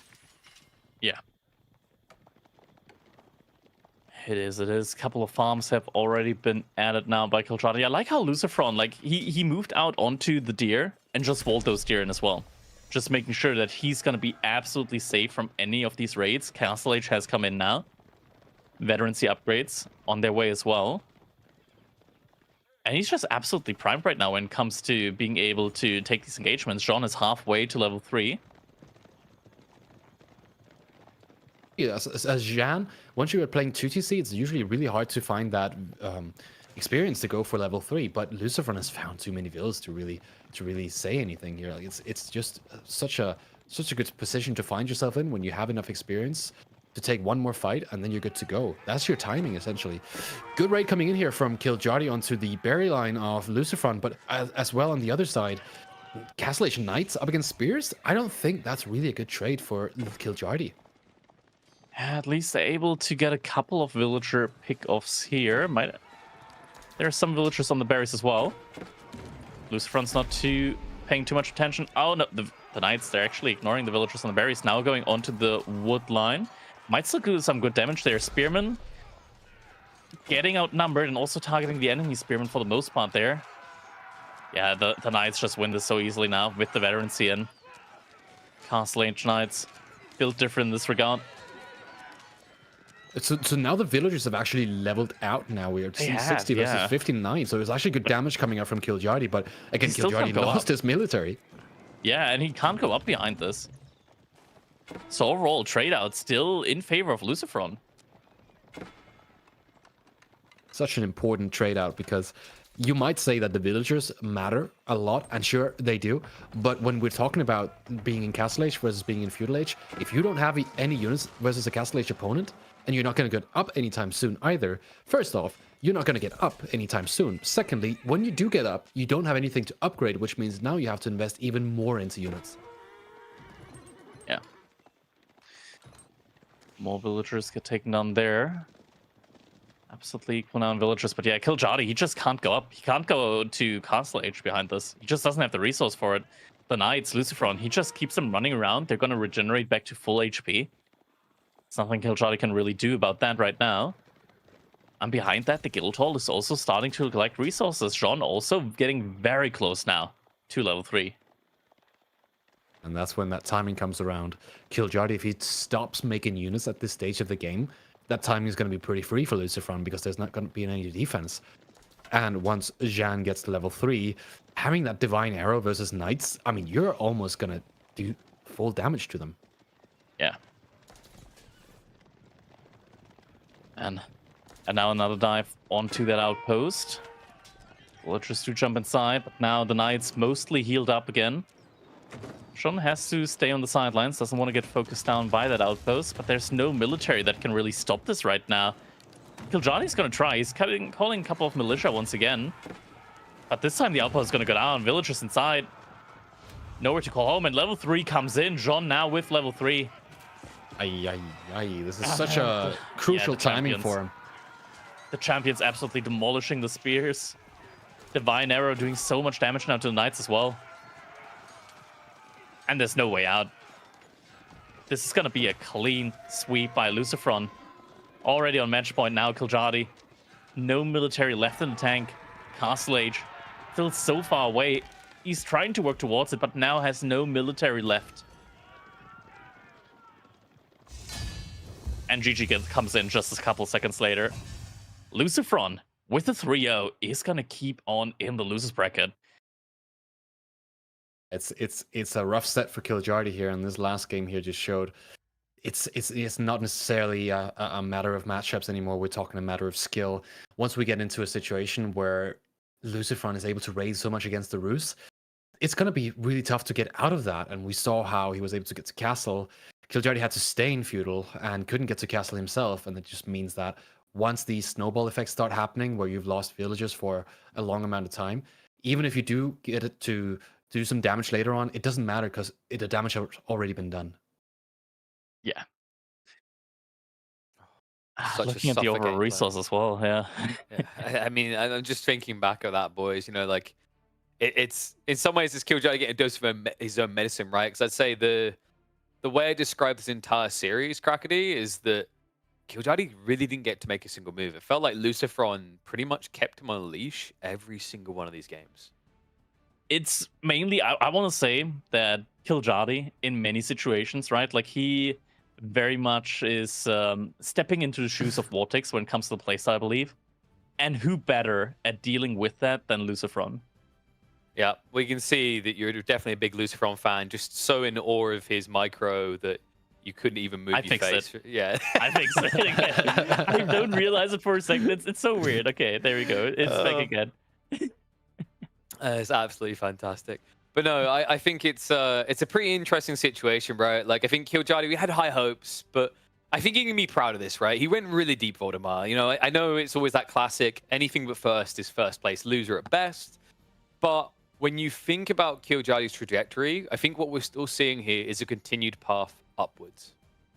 We're definitely seeing a player who's in such a high trajectory development road right now, or whatever you want to say. It's like we see him entering this stage of the bracket, and that's really, you know, where so few make it, and he is actually starting to get really high and climbing. And we saw it in King of the North, he made it to second place, and we see it here as well. He's getting into, what is it, top 8 now? Yeah. It's it's top 6, right?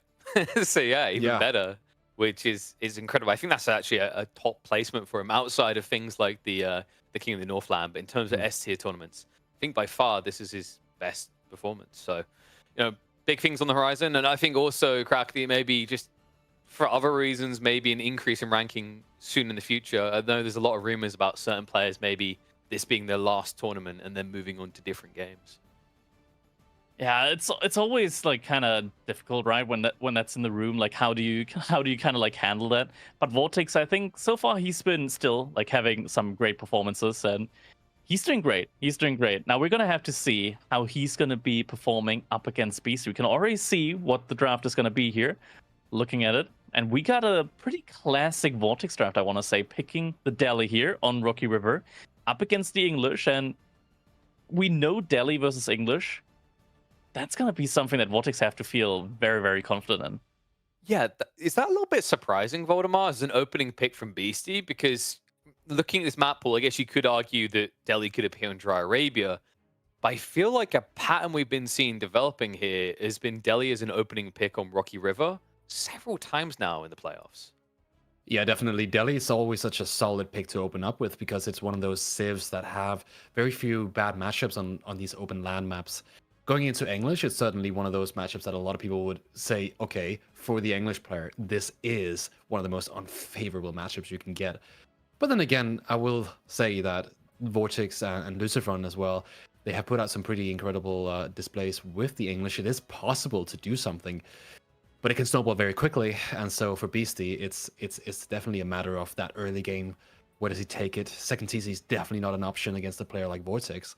So I suspect we're going to see more focus on either a king aggression or a council hall play. Good old standard. I guess, like, in some ways, thinking about this matchup, the English is probably one of the hardest civs to dive, right, Crackety? And I think, you know, we've seen it time and time again, Delhi have control of the map. Where they sometimes lose the game is when they decide to go into the enemy's base. We know Vortex likes to go for an 11 and an out of 10 on attack. Is there a risk that maybe he kind of jumps the gun and goes to the win before it's ready, right? Like, diving English is always a risk, but for a player like Beasty, who is an absolute top tier in defense, maybe that's the way he kind of gets back into this, bait Vortex into doing something wrong.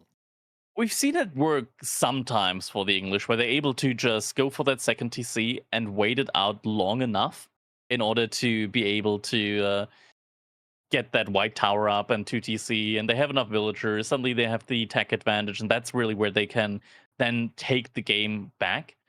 The thing is, if Delhi early on gets control over the sacred sites, able to reinvest all the gold into more military, that's when you get to that big mass where even as the English, you might not have the tools that you need in order to take back the sacred sites in time, where the 2 TC boom just isn't going to be fast enough.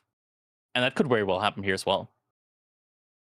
I wonder if we see... No, I'm living in La La Land. I was going to say, Voldemar, I wonder if we see some kind of crazy dock play with the Scholar now spawning there to kind of go for a capture. But I don't know. I feel like ever since Rocky River got nerfed and they reduced the fishing count, we never see fishing boat play anymore. No, and there's good reason for it with the nerf to the fishing count for sure. We also just have to remember that when we're playing Beasty, when Beasty and Vortex are playing each other, we have to be so sharp. So when they go into these games, we are super focused on what the map provides us and what the matchup is. This map is actually quite interesting for the English because you have that sacred site supposedly rather close to you if you get the spawn for it. And so if BC manages to get a good spawn where he's able to contest at least one sacred site, that could be the way out of this bad matchup for him. But then again, it can also just be one of those games where it's like, yeah, well, this matchup was crooked in the first place. There's no way he can actually win this. We'll have to see if that ticking time bomb is going to get going early here. Interesting thought going into this series. They are neck and neck on competitive performances. Historically, across 16 series is a 50-50 split here. Now, in games, there is a slight edge for Vortex, but it's fair to say that when you get Vortex and Beasty into a best-of-5 in an elimination series, anything could happen, but anything that leads to a loss will lead to tears because one of these players will have to miss out on Red Bull Wololo El Reinado on land. Let's find out who's going to be commiserations for and who is going to continue on here in the lower bracket of Red Bull Wololo. All right, diving in Rocky River it is again. English versus the Delhi Sultanate. And I gotta say, I'm feeling very confident in the Delhi Sultanate here in this matchup. Personally, at least because I struggle with it. Every now and then, like I see a lot of people, well, actually it's not every now and then. Every day, I see a lot of people on Reddit complaining, English, they're so good at pick. The best tip that I can give people that are in those situations, learn Delhi. You're definitely not going to struggle against English as much anymore. It's a fair point to make. It's one of those hard counter matchups, and we're just gonna see it again here, where Delhi potentially could go and actually be super dominant. I'm looking at the spawn as well. We're looking at the sacred side. So he did not get that spawn that we were talking about, where the sacred side is super safe for him. So this is actually even more unfavorable for him. Looking overall at the spawn for Beasty, it's not bad. Like all the gold and the stone, it's in the back. It's next to the wood lines, relatively easily wallable. Could be a nice spot to get a second TC play going here for him. Relatively safe for him, 100% there. Vortex, I mean, we know him. He's just gonna go for the sacred side play. I'm wondering what BC's plan though is gonna be. Like 100%, I think it's gonna be Abbey. I don't think we're gonna see Council Hall. Abbey of Kings gonna be coming in. Yeah, and then just second TC. What do you think? We also have to think that, okay, what are you essentially trying to accomplish here? If you decide to go for something that's not the meta with the Delhi, you are giving the game to putting the game in Beasty's hands, because now he is dictating what's going to happen the moment that you decide not to go for the classic feudal play. So I don't think Vosh is just going to do that. He's a known meta player. He's known for being so sharp in his mechanics, and he's going to try to utilize that here. So heading into this matchup with the Tower of Victory up against the Abbey of Kings, I mean, surely we will see an all-in. I might be wrong, but I think we're going to see an early Blacksmith coming out from Vortex, and I think the first upgrade he's going to queue Siege Workshop, Siege Engineering. I mean, it depends. Again, Beasty, I'm not sure he would go for a second TC here. He knows that that spells Doom. He goes for the mill opener and decides to play it a little bit more conservatively, maybe, going for some upgrades first and then relying on those upgrades. Certainly an interesting thought going into this matchup, because the Delhi get all this upgrade for free, so you want to try to keep up with that. And the English can, once they're set up, keep up with it when it comes to the farm setup. In the end, they might actually be able to, once they have 3 mills surrounded, to fully produce man-at-arms and longbows. Mm. Yeah, in those situations, the English definitely can shine, having a really tanky front line there as well. Question is if they can actually survive until that comes into play, though. I don't know, like 2TC always seems like such a bait in many regards. Like, it's such a great thing to have, and as English, you kind of feel like, oh yeah, I'm English, I get the aura as well, I'm gonna be safe to go for that. Surely it's not gonna be a problem. Then you go for it, and suddenly it's like, oh no, I'm dead. When suddenly like 20 Ghazi Raiders just burn down your TC. Yeah, you gotta watch out in this matchup. One misstep and then you're on the back foot for the rest of the game. If you think you have taken a good fight, but in the end it wasn't a good fight, then if you are playing the rest of the game with that thought that now you're actually ahead, that all-in might still come. You have to remember the Delhi's got that increased production and they don't need to invest as much into production buildings. And so the timing can come a lot earlier than you think. See, grabbing that early wheelbarrow. King, it's going to take a while to come out there. Take a look at Vortex Base. Do we already see any production buildings coming out there from him? Stable. This is going to be coming in now. With that, Ghazi Raiders are definitely going to be following rather soon. I'm going to open up with the Blacksmith here, and this is something that typically we'll see. Stable coming out from both of these players is rather interesting. Beasty going to try to throw this curveball out here. We were talking about how he has to play it meta on Vortex side, but Beasty, he has this opportunity to do something with the King and the healing that he can provide to the Horseman and potentially do pretty well against these early Ghazi Archer composition. Yeah, this is definitely going to be an interesting one. Some walls also coming out from Vortex, making sure that his base is not going to be something that you can just walk around easily. Ghazi Raiders now with the double production are going to be coming out rather quickly. Beasty, already a couple of horsemen in queue. Blacksmith upgrade is going to be the Pearsome upgrade for the beginning here. See a couple of upgrades as well, and it's really necessary to go for that too, because you're trying to scale behind it as Beasty.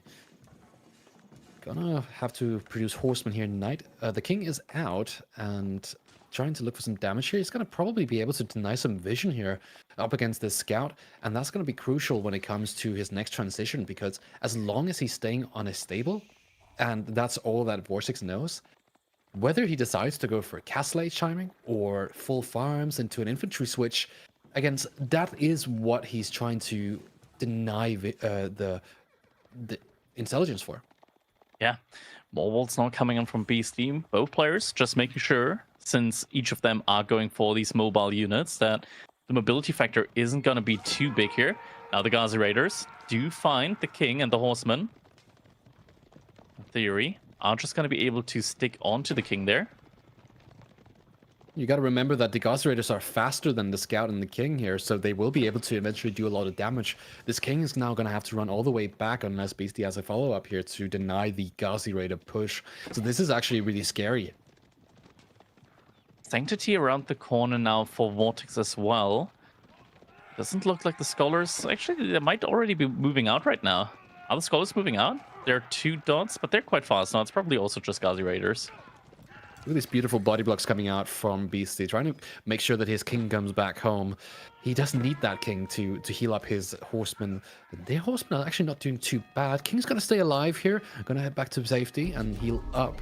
And that's actually a pretty big fight coming from Beasty here, because now the Ghazi Raiders are damaged and his King survived. And they're a little bit out of position as well. Now the Horsemen do come in.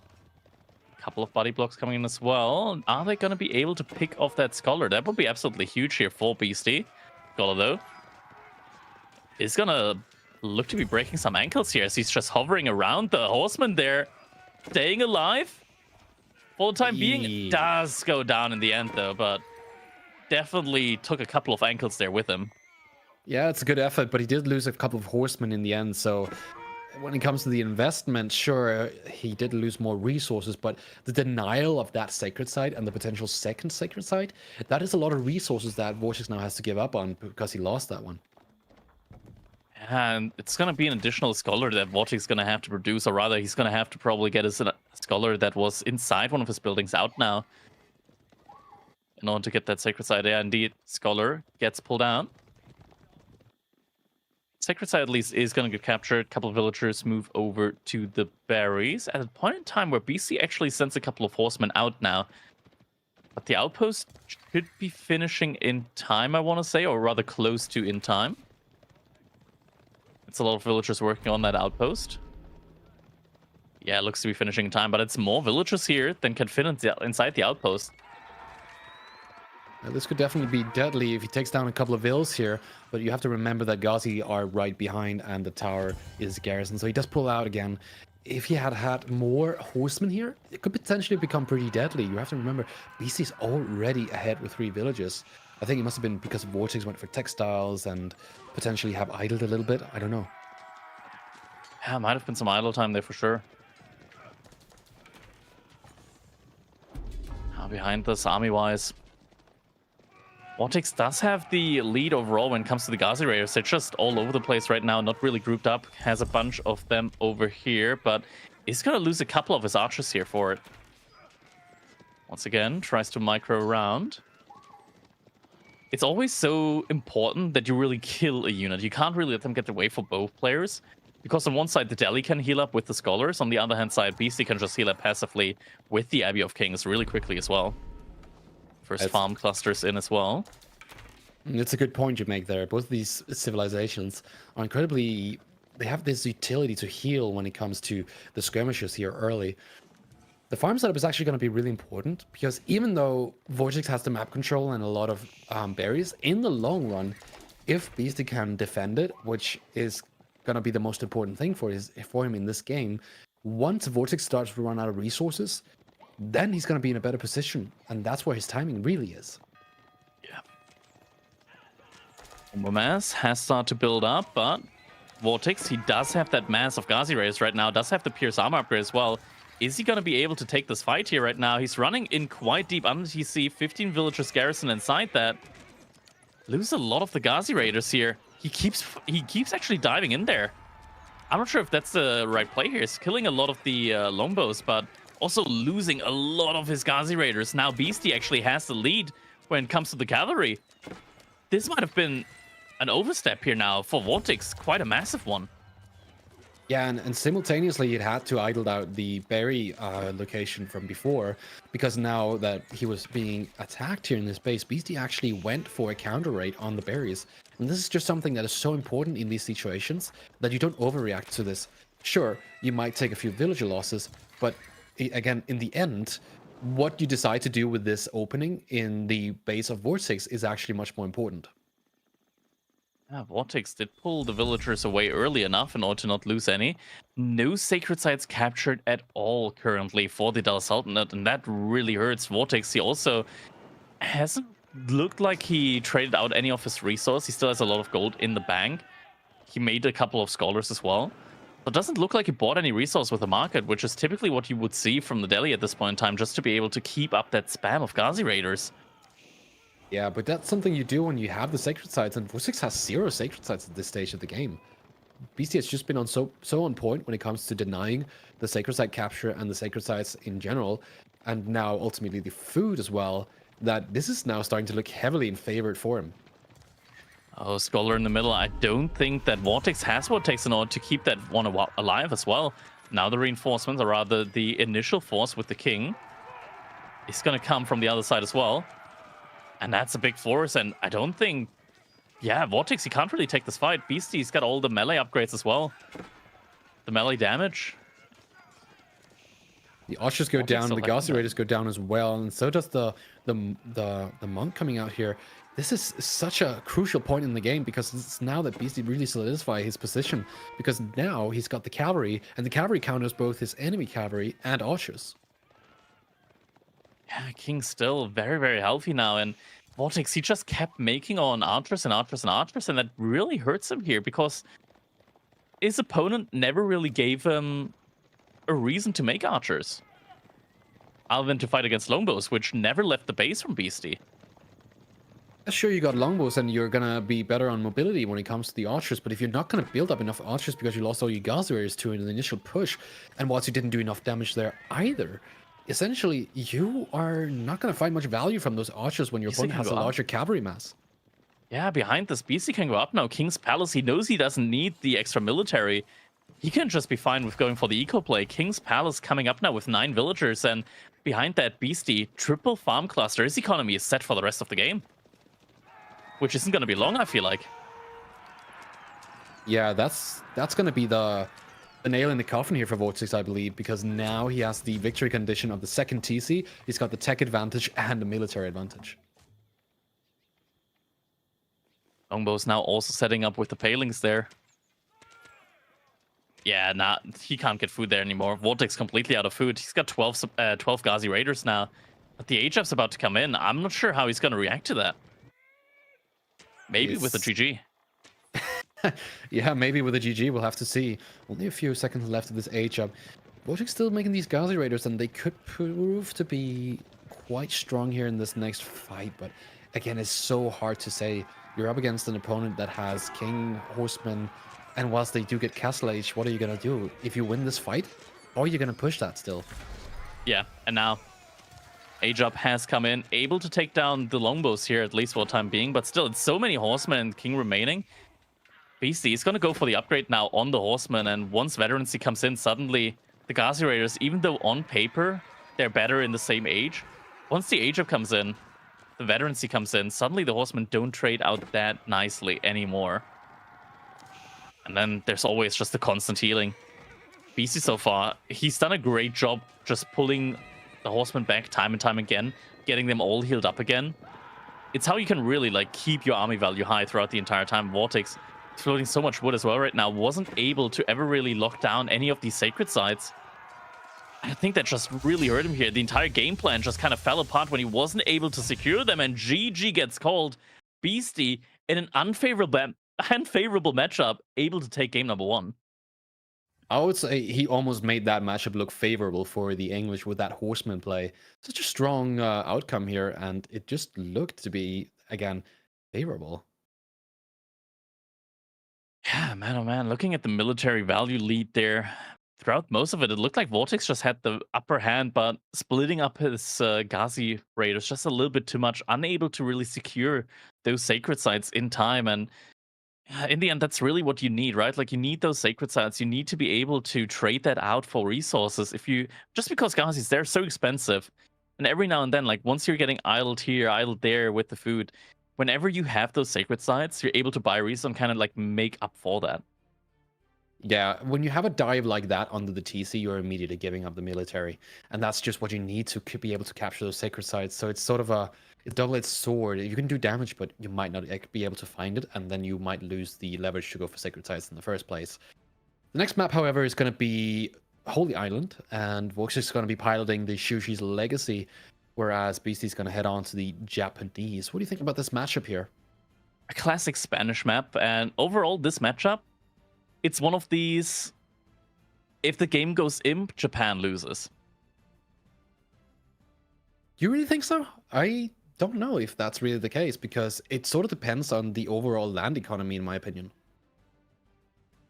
Yeah, I mean, I want to say, like, in general, like, because once Imperial Age hits, like, water is instantly lost for Japan. Baochan's yeah. just absolutely demolished there. If a player is still on water at that time, like, the thing is, right, like, if Imperial hits and Japan has 1 water, all it takes is 10 villagers to rush up 3 docks, and suddenly Japan lost water, even though they might have held it for, like, the majority of the game as well. Just because at that point in time, like, as well, like, Baochan's can just absolutely crush anything that Japan can put on water.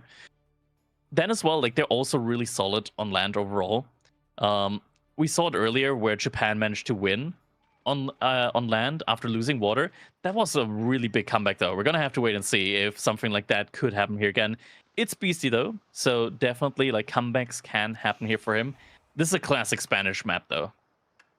It's a classic Spanish map. We do regard Vortex and Lucifron as being some of the best water players here, and so even though BC is no stranger to water gameplay, it's always a question of how many water maps do you have in the draft when you're up against someone like Vortex or Lucy.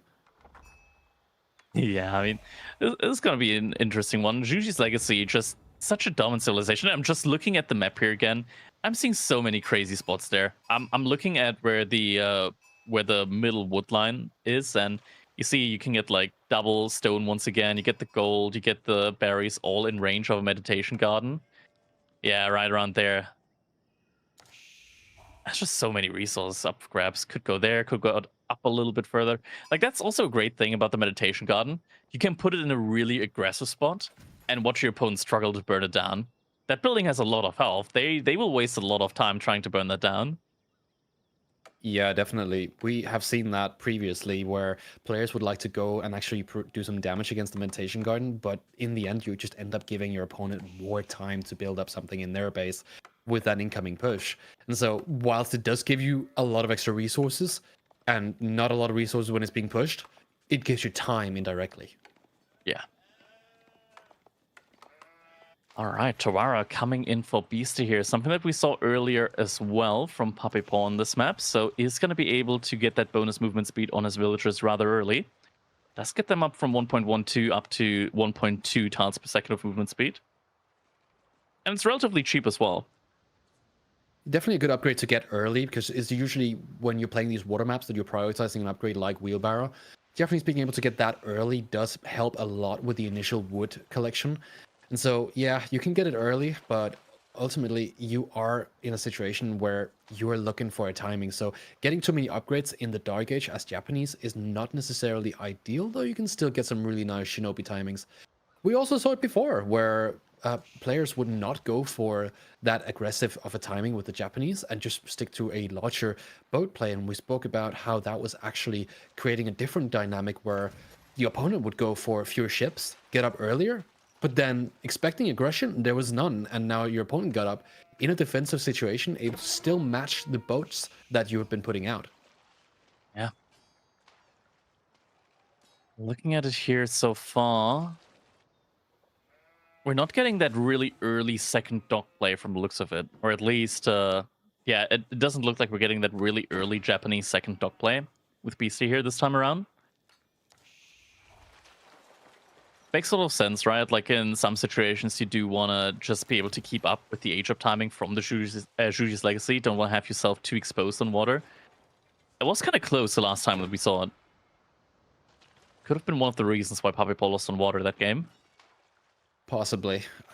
Faster timing sure is good if you want to get that sabotage going on the docks, and that can help you a lot in the early engagements. What do you think about like sabotaging the meditation gardens? I wouldn't say that that's super important. Villagers seem to be moving out now for Vortex. So Meditation Garden will be coming in soon. And yeah, that's a pretty good spot for it. Where exactly is he going to drop it? Cook Township on the other side also coming for BC. Rushing that one up with 8 villagers. All right, not a bad one. Not a bad one. Gets the berries, double stone, and the gold in as well. The upper one would have been just fairly similar. Granted, would have been an 8-spot berry patch instead of a 6-berry patch, but still very good, very good. Don't want to have it too exposed as well. Coca Township now. I mean, Shinobi, they got a couple of really good buffs, right? It would be interesting to see if maybe Beasty, I know he did it on stream, where he sent the Shinobi under the TC, under the main TC, and went for the sabotage that way. Because now the animation is actually short enough that you can do that. And typically on a water map, you don't have your villagers gathering from the sheep right on the TC, so that's definitely an option there. And you would cause a lot of idle time on the TC like that. Yeah, but you got to remember that the TC doesn't get his attack removed. It's essentially just a way to do some damage with your Shinobi, but I would say that there are better means to do so. I mean, denying villagers. Yeah, you might be denying villagers, but if you lose your Shinobi, 120 resources versus half a villager, is that really worth it? It is. It is, because the Shinobi isn't going to go down, and the Shinobi regenerates health as well. Like, you can dive in, sabotage, go back out again, and the Shinobi just regenerates health afterwards. But Vortex, he is making Jugunu, so he is prepared to deal with that. He hasn't made an additional dock at this point in time yet. So he definitely will need military units to deal with that. But if the sabotage comes in, he's going to be in trouble, because Beasty already has a second ship in queue. Second ship in queue here, but Vortex focusing a little bit more on the Shugunus. That's going to be important. Loses the scout here again. That's such a big deal because it's vision, and if you want to get a second scout, that's essentially a villager you've lost unless you've got a stable to produce that scout from. So now, Beasty is in a very comfortable position. Got a good map control on the waterfront. He's also denied vision on land. This is actually a really, really good situation for him, because now he's actually going to be able to go and either dominate the water or the land, depending on what direction he wants to take it. Beasty might need some horsemen now to deal with those Jugunus. 2 Shinobi aren't going to quite cut that. It comes down to it. Instead, it looks like we're getting an outpost on the gold mine for Beasty. Shinobi has assumed the disguise of a villager from Vortex. At this point as well, like, just teleporting 2 Shinobi into woodline of your opponent if the Jugunu are out of position could do a lot of damage that way. Yeah, Vortex definitely. this entire time had only 1 archer ship out, by the way. He's only just now getting 2 sprinkled ships in the queue. I'm wondering what that was all about. He's definitely had the resources to build extra ships, but he's also not been pressured too much. They have similar eco going for them as well, and you have to remember that the Japanese get cheaper ships as well. So, yeah, it's a weird situation, because this is not really your typical water opener. Definitely isn't. Not too many, like, conflicting points here so far on water. It's more ships now coming in queue. Vortex behind this, though, he does have the supervision, right? Something that's bothering me a little bit is... Actually, I'm not sure if... I forget every time just how many upgrades are bugged with these ships, but Shuji's Legacy for sure can... Like, I'm not sure if Beasty got wheelbarrow, got double broadaxe. I know Vortex didn't get it yet. It's definitely an important upgrade to get here, because you need that extra wood collection for playing water maps. And now, getting into the water gameplay here, something I want to highlight is this dynamic that often happens on water maps. We spoke about it before, how when you're playing aggression, you will often find yourself against a similar skilled opponent at this level, that when you push into a similar sized army, even though you might have prioritized aggression. And so on water, finding damage can be so incredibly difficult. It can be. And now we also see that Beasty, with that passive stone income that he gets from mining gold, Already has one of the dock placements, so it makes it very hard for Vortex to be able to really push in now. Vortex already investing a lot into the demolition ship, so kind of a familiar strategy that we see here. And looks like the Jugunu got a little bit too zealous, and with the amount of Shinobi that Beasty has at this point in time, actually able to take him down. It's kind of crazy. Yeah, it's really crazy to see that many Shinobi out in the field, and whilst you might have Shugenus that are supposed to counter a unit like that, now you're forcing your opponent to overinvest into Shugenus instead because you lost your initial ones, and that means that you're going to have less resources to spend on the water play. So by pushing here on the water, that can be so strong. Oh my god, Vortex. He's got his entire fleet inside of Beastie's, behind Beastie's navy. He's causing a lot of idle time on the ships right now. Beastie's navy is idle. He's going further forward. What is going on there? Yeah, but at the same time, all of the docks are actually idled out as well by the sabotage button.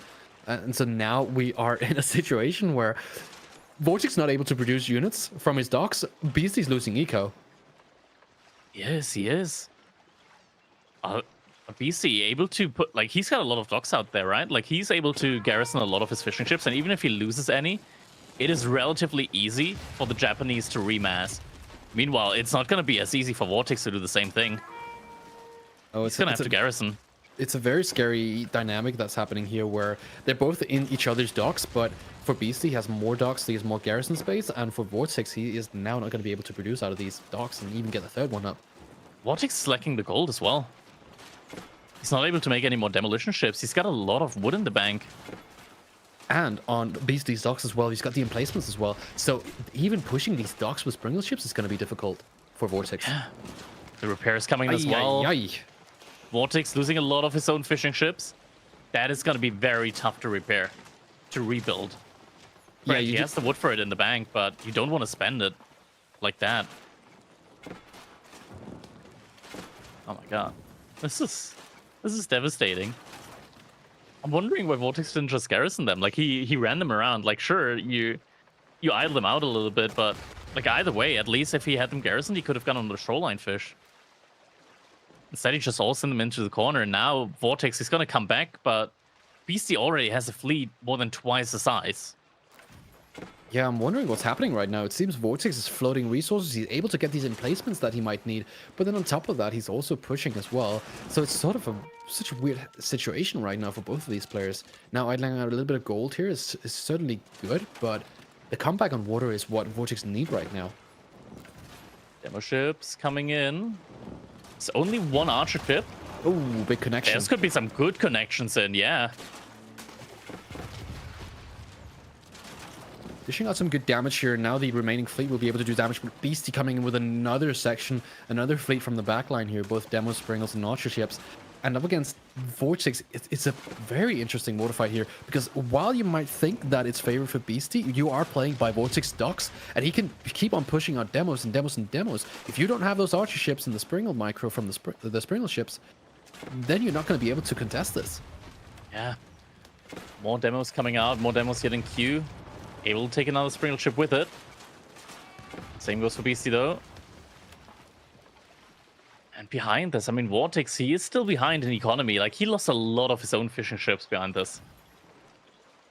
But he's able to hold and stabilize for the time being. But actually behind this, Beastie now going into mass archer ships as well. With that, he doesn't have to fear the mass demos anymore. Did you see as well that Beastie opened up with double stable now, fully producing horsemen is certainly also a way that he can idle out this wood line of Vortex, because that's such a deep wood line. Having melee units in there is going to be such a trouble to get out of because of pathing.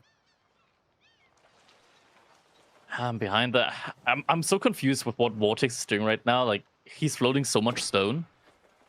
I'm not sure what exactly the plan is for that. He's getting all of that just passively through the Meditation Garden, but I would have just loved to see him invest that into some naval emplacements. Yeah, it's like it depends on so much how you're going to be able to control your military here on water. I'm sure Vortex has confidence that he's going to be able to contest this. He could potentially decide to go for the emplacements, but ultimately going for a second town center should he lose water is also not a bad play. So maybe he's saving the stone for it.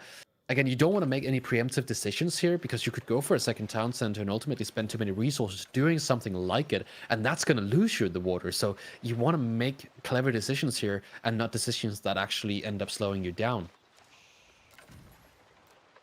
I don't know. It feels like Juji's legacy, like, granted, this is Vortex's playstyle, right? Like, he wants to play aggressive. But it feels like you don't really need to necessarily do that with Juji's legacy here. Like, he could have just went for those naval emplacements, kind of like did the good old dog creep there. But now, I mean, Beasty is even getting the +1 Pierce armor upgrade behind this. These horsemen, they're going to do a lot of damage. And Vortex, he doesn't see this coming. He won't be able to react to that. Now, suddenly, 3 times naval emplacements have been queued up. But now the horsemen come in. Vortex? Vortex, is he going to react to that? Now gets a notification. Villagers are getting pulled. And now, at the same time, the horsemen are taking down the villagers. The water as well is going to be contested by Beastie. He's doing a push at the same time, so it's going to be split attention from both of these players. Double demo here. Gonna find a little bit of They're just passing. They're just passing each other. What was even that? Nobody's seen it. Nobody noticed. Maybe BC noticed? He's sending the archer ships there. BC noticed. Oh my god, outpost being rushed up in the base of Vortex. All the demolition ships go down. And the horsemen with the +1 Pierce armor upgrade, they're just diving the TC. They're killing villagers. They're happy like that. Getting such a massive value out of that, and he's using that leverage to go now for a push here on the water. Took out all the demos of Vortex, though he took out a few more in the back line. Beastie is going to find so much damage here simply because he has a stronger fleet. And with that demo connection as well, this looks doomed on water for Vortex. Yeah, no more military remaining, and Vortex knows. He calls it GG. Beastie 2-0 in the lead now. Already on match point. Such a strong display here coming from Beastie. What a weird way that he even started. Having 2 fleets in each of their bases in terms of... That was crazy. It's like a water-based race. If only Vortex invested the stone that he gotten early into those naval emplacements, that would have gone way different. You know what? Can we just do it justice now? Can we really actually give it the appropriate hype? Because for a long time, we have sat here. We have talked about Voldemort. We talked about Lucifer, we talked about Vortex, different type of V, and how they are absolute gods of the water, unslayable, unkillable. Yet, Master of Realms, we saw Beastie take down Lucifer in an insane water battle. And that right there was one of the most insane Holy Ellen games we've seen. The control that he leveraged in this game, Voldemort, I know Beastie gets a lot of flack as kind of playing the meta, being the meta, but the way he approached Japan, both on land and water in this, was A, god tier micro, and B, incredibly innovative. Yeah, I think he really threw Vortex off his game here early on. Having those 2 fleets dive each other's docks was such a off-putting play, I think, for a player like Vortex that's so used to having these classic fights on water and land. And then with the horseman play as well, just throwing his entire wood economy out the window, basically. That's a tough one. No, I mean, it's hard to take anything away from Beastie in this series so far, Crackly, right? Like, I know there's been question marks. Vortex, I think, has been a little bit hit and miss recently. Beastie has remained quite consistent, but I think what's very impressive, Game 1 and Game 2, is the pace that he's playing with. A man who historically has a reputation for camp for that late game is showing no signs of looking that deep at all. Yeah, I think Beastie, for the most part, he's kind of like keeping up with Vortex here in most regards. Like that first game, that Delhi game, Delhi English, just making the immediate decision, okay, I'm going to go Horseman, I'm going to deny that Sacred Site from coming in, picking off that early Scholar, and just kind of completely throwing Vortex off the game. We saw Vortex just adding in time and time again more archers, more archers, more archers. They never really found their place in the game there. And yeah, I think in those situations, Beastie just kind of like took Vortex's game plan. I think it's just because he knows how Vortex thinks as well. These two played so many games against each other. Yeah, I think I noted Game 1, the Toro moment there, Voldemar, where he kind of decided to dive very ambitiously with the Ghazi. Kind of a signature Vortex move, right? Where he kind of just sends it in guns blazing. But it's once again an example to what Crackly just said. It seems Beastie is reading all of Vortex's moves. And the question has to be asked now, looking forward, Golden Heights, Mongol Chinese, kind of feels like he's just read him again. Yeah, it's certainly getting a weird draft to seem to be so much more favorable for him. I think we'll have to adjust a little bit on that creativity bar for his player card, because I'm looking at a player that is so like in the meta, but able to go off meta when it's necessary. And throwing somebody like Vortex off his game is so important because that's the approach you got to have against players who are so mechanically proficient. Yeah, and the interesting thought now is even if we get past the hump that is now this game 3, nothing but perfection here, Crackety. And I mean, we see nothing but perfection. He has got some decent picks that. Abbasid's Roost. In theory, there's a way Vortex can get past this slump, but does this feel like it might be the hardest of the 3 games based on matchups? It's definitely a tough one. I wouldn't say necessarily that it's the hardest. I think, actually, yeah, never mind. It's the hardest so far from what we see. Come on, man. This is your opportunity to moan about how China... oh wait, no, they're OP here. It's Damn hard. It's hard for not- Mongols to play it. Yeah, I'm not gonna lie here. I'm gonna say that China definitely is favored in this matchup, very much so. I think there's very little that Mongols in theory can do on this map specifically against China. I'm wondering here if we're gonna see like a dog play coming out from Beasty. Definitely could come in.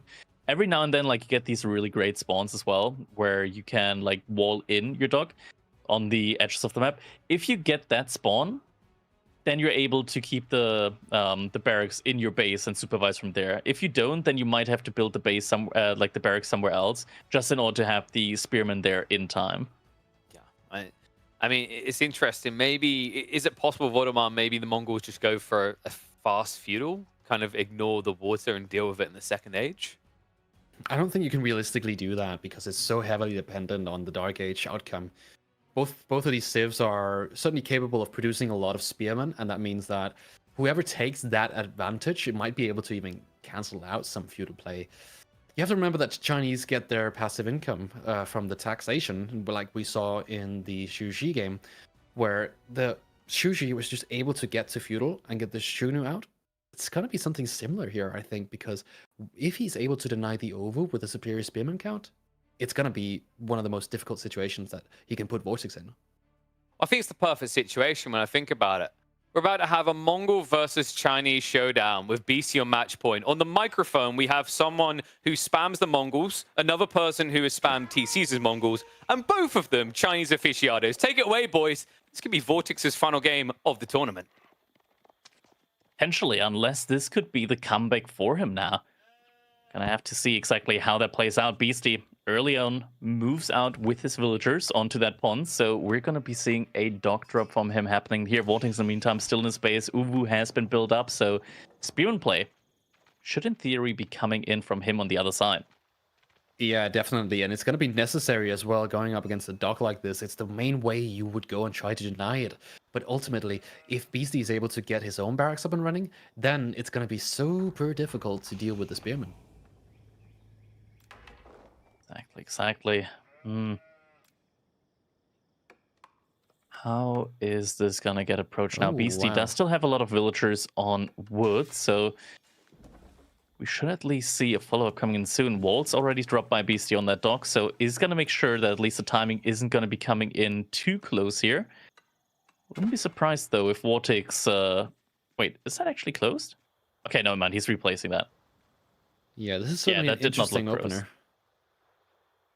Certainly an interesting opener because what it does is it delays your opponent, but it doesn't really secure your dock. So the delay serves really just to get to the feudal age, or potentially getting enough spearmen out so you can defend it.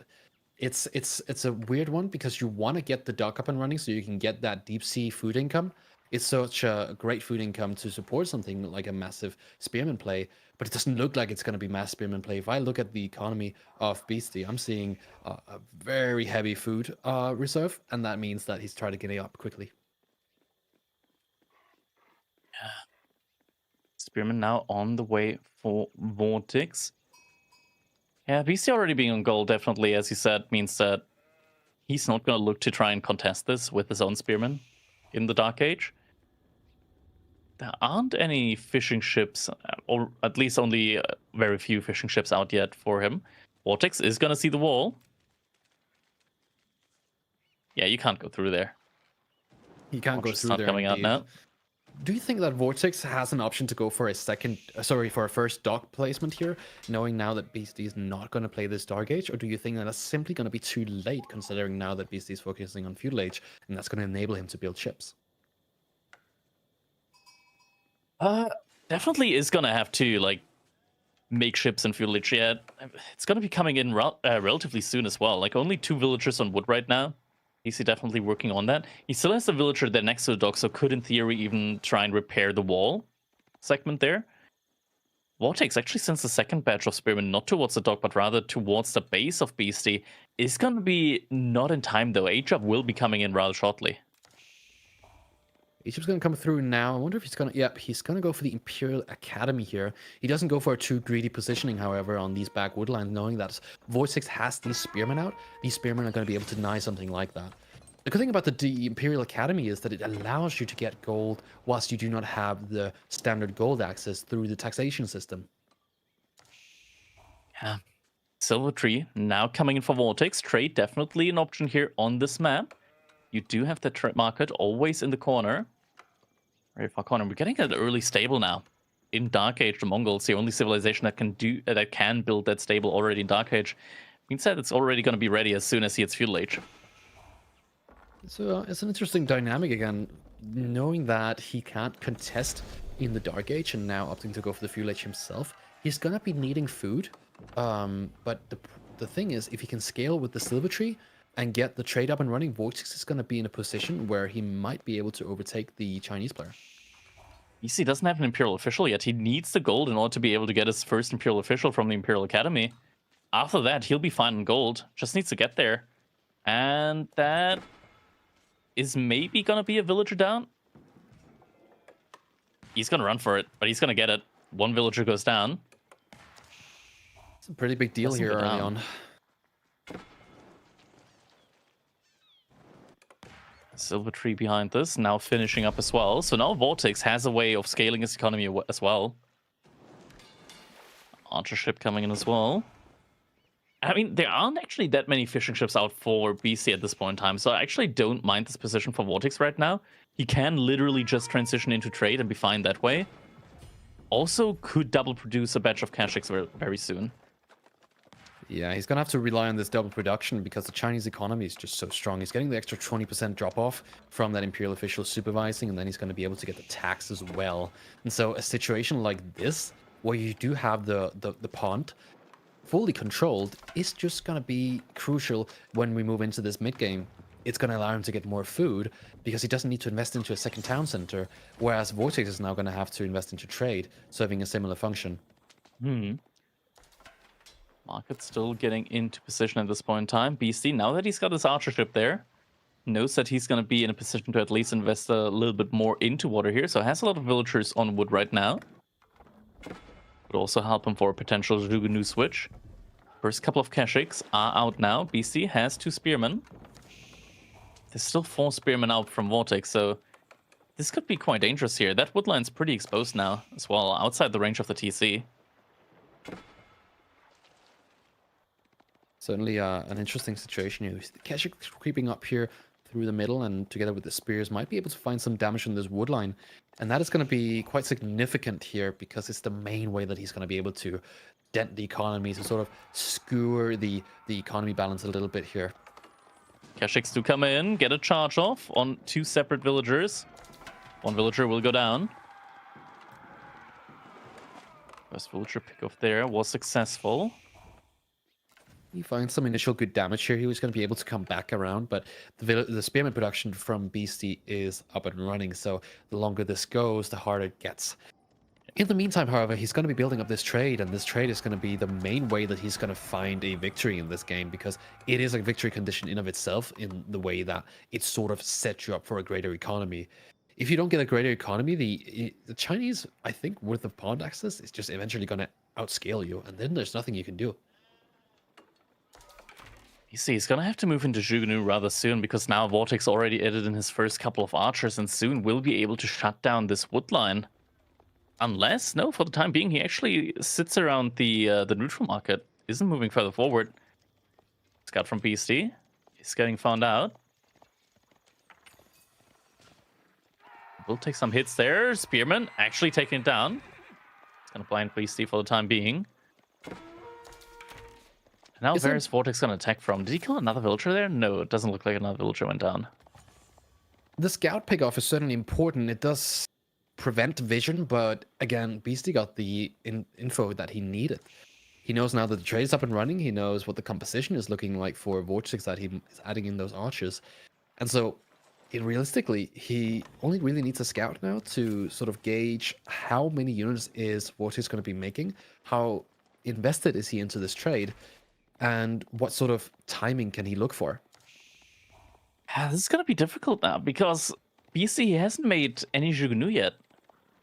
And Vortex, he's starting to get a really dangerous army mass out, and he might just break through the wall that BC just put up. Because that's where the wood is right now. First archery range coming in now. Timing feels awkward, though. Outpost getting rushed up, but Archer's actually going to be in range to deny that.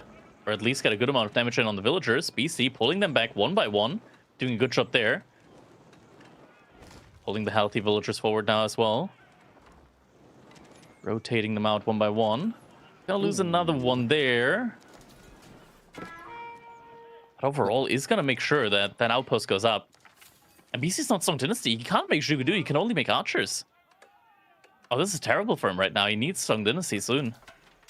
I'm not sure he really needs it because his archers would be able to counter both the spearmen and the archers in of itself. But you're right, those Shugunu would be able to counter the Keshiks as well, doing a good damage overall.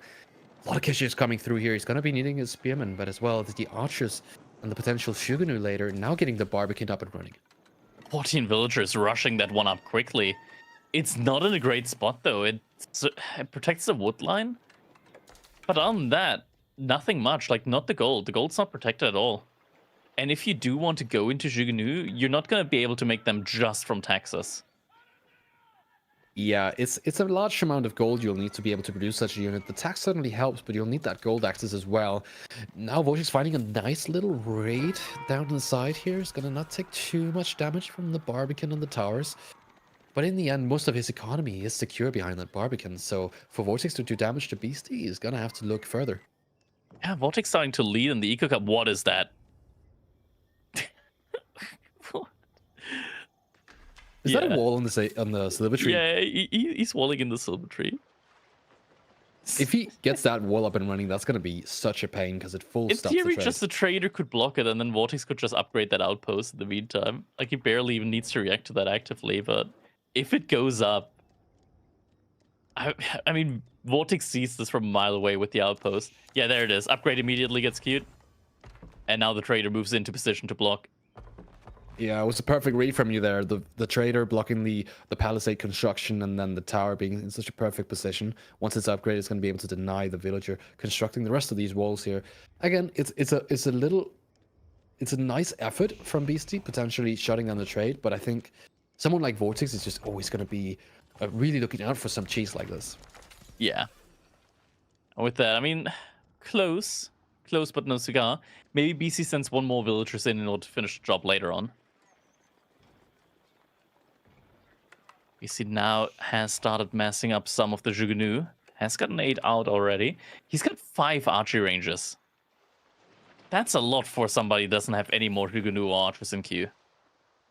Yeah, it's a lot of range units potentially. He will also need it because if he plays this too passively, getting into the mid game where Vortex has a full trade line and that trade line also has towers and it's upgraded and an army as well to back it, it's going to be really, really difficult to do any damage here. I would have loved to see something like the Barbican dropped on that trade line and potentially shutting that down, but you know, in this situation, He wasn't like this, able. Yeah, he was not able that to. Death.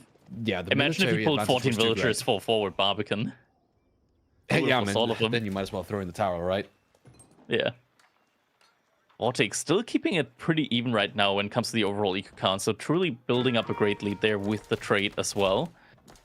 He's got a good amount of resource in the bank as well, and currently definitely leading in the army value department. Almost 10 Keshiks at this point in time, and when you have similar Keshik count to the Spearman count, you have to feel really, really good about yourself, just because like your archers are going to be able to pretty much reduce those Spearmen to half their numbers in just 1 or 2 volleys. Yeah, I think the ranged composition from Vortex is going to be more important than the cavalry side of it.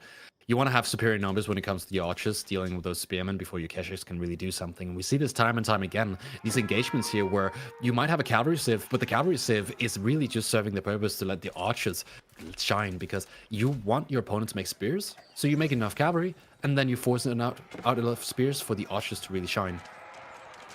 There we go, fight is happening. Archers focus out the spearmen. Lots of them already going down. One spearman gets a brace in on the Keshik. So it's so many of these spearmen just losing their life very, very quickly here. Every time they move forward, 1 or 2, 3 of them going down. And that's a good trade out there at that point in time from Vortex. And just earlier, when the 6 spearmen went into the outpost, I really liked how all the healthy spearmen went into the outpost, and the one spearman that had like 1 health had to fight the other spearman from Beasty. Yeah, I gotta ask you about this though, because we see time and time again how Chinese and Shuji players go for these spearmen, but ultimately you can get so many Shugenus out for the same price in terms of total resources. You need some spears. Like, whenever you do go for that, and suddenly your opponent comes around with like 10, 20 horsemen, suddenly you do feel the need of, oh wait, the opponent's front line isn't dying immediately. Maybe I did need a couple of spearmen. And yeah, it's definitely good that you have some of them. You'll definitely need them. Shugenu mass is building up nicely here, but Vortex is looking greater on the military side of things here. He's got so much gold right now in the bank. Starting to get a little bit of a farming transition going. Takes a while to fully set up. Doesn't have the room for it as well.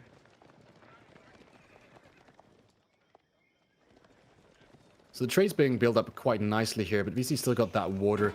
It's very balanced at this point, I feel. I mean, I'm looking at the different incomes, and whilst there's both of going castle, at this stage of the game, we are looking at similar incomes.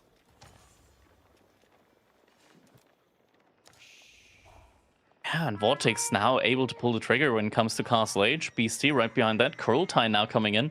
And Kurultai is just really good when it comes at giving you that immediate damage boost here. Astronomical Clock Tower coming in for Beasty.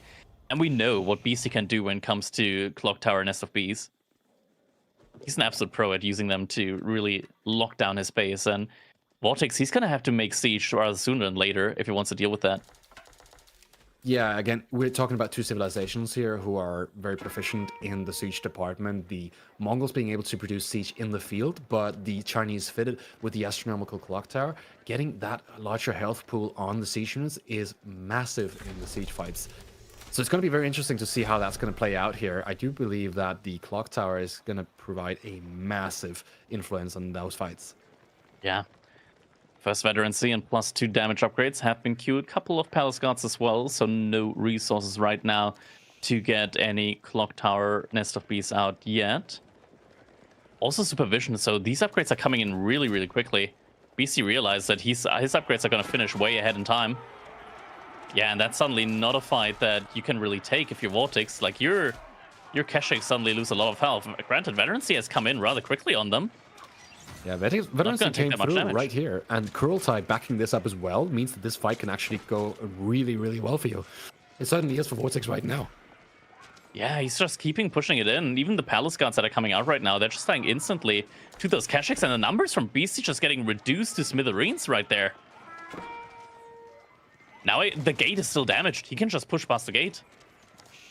Nest of Bees in queue now. Veterancy in on the archers. Kurultai packing up. Moving forward now as well. I mean, the outpost and the Barbican, they're not gonna be enough in order to keep this out. Villagers finish off that wall, but are gonna fall to the archer fire now. And now getting the +2 ranged armor and the Kurultai coming in here with the added healing and 20% extra damage means that even though you're fighting in these lanes, there's just simply not enough military mass here for Beasty, which means these Keshiks will find that Nest of Bees kind of easily here. Yeah, Nest of Bees firing, but the archers is just too many, and Beasty only on 20 military. More and more Keshiks coming in. Vortex still at almost 20 Keshiks. This is it. I don't think Beasty can hold this, and indeed, GG comes in. Vortex gonna get a point on the board. Gets a nice point here, even he's in the match point for Beasty, and that's a difficult situation to find yourself in, so it's certainly relieving for Vortex to find this damage. It was a very powerful display, dealing with the Shuganu mass here. A little bit of preemptive push as well for Beasty. But ultimately, Vortex sees that, he gets a nice timing on his upgrades, and the Cruel type backing it all up means that not allowing Beasty to build that siege means that his timing was just very, very clean. Yeah, I mean, this felt just like Beasty just waiting a little bit too long and kind of letting that trade build up. Because at that point in time, oh my god, I'm frozen up again. Look at me. There we go. At that point in time, like, if you let the trade escalate too much here, it's gonna be more than even when it comes to your food income on water. And yeah, it's definitely necessary for you to just push into that trade way sooner. He had the military at one point in time. I feel like the Jugunu switch needs to be heavier, and you can actually like be the one that goes up to Castle Age later, as long as you're able to deny the trade. Yeah, absolutely. I think we gotta look forward though, because the path forward for Vortex is quite an interesting one here.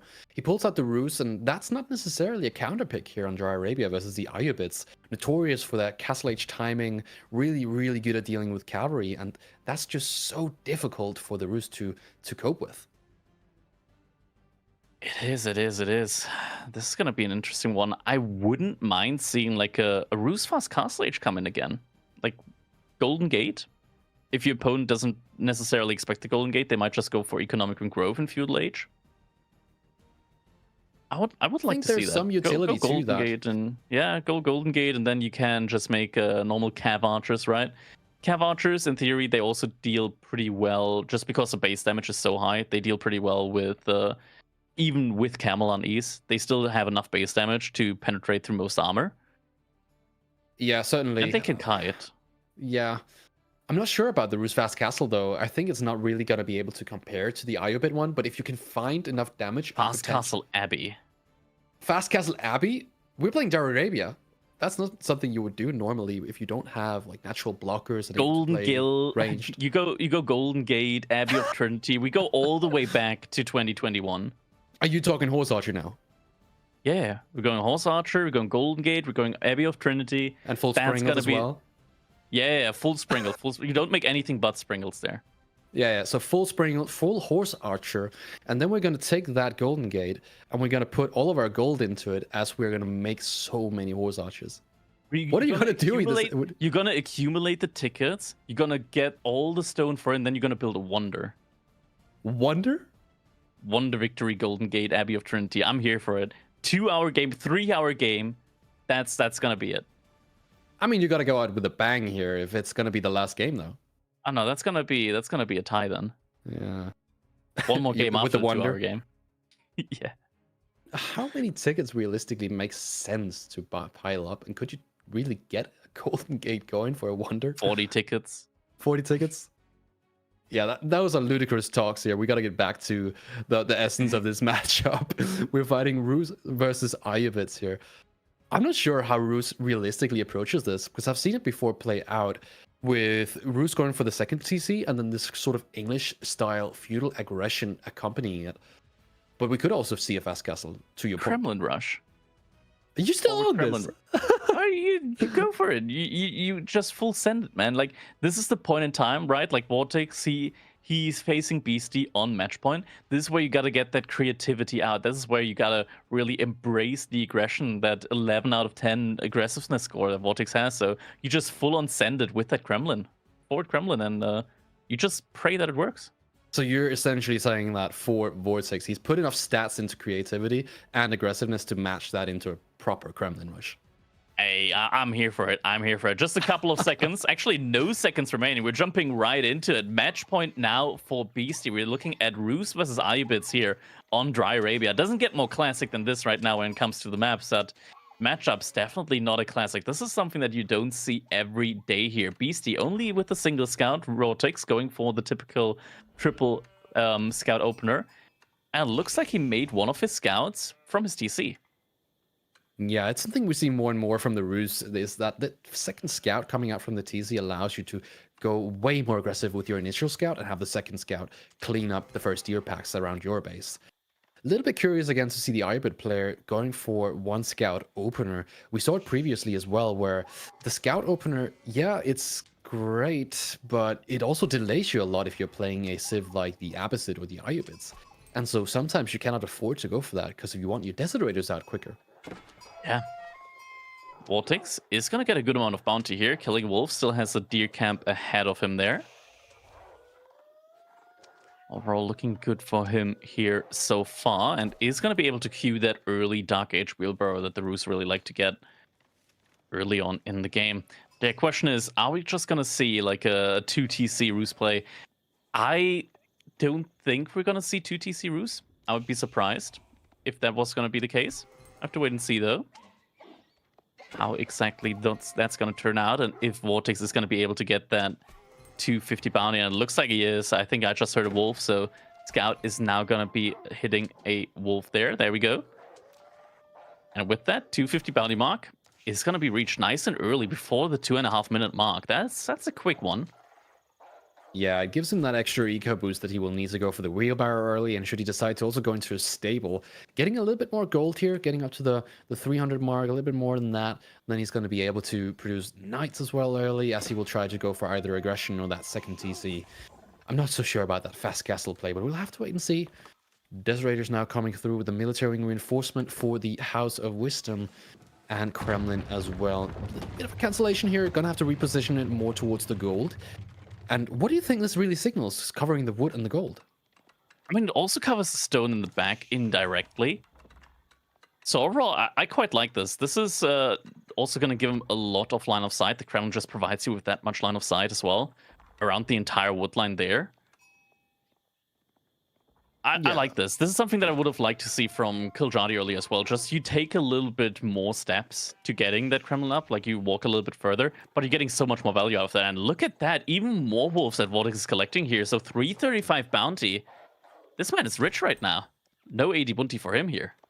Yeah, it's a sizable amount of bounty, and it matters so much in these professional games here, because those extra resources... Another one.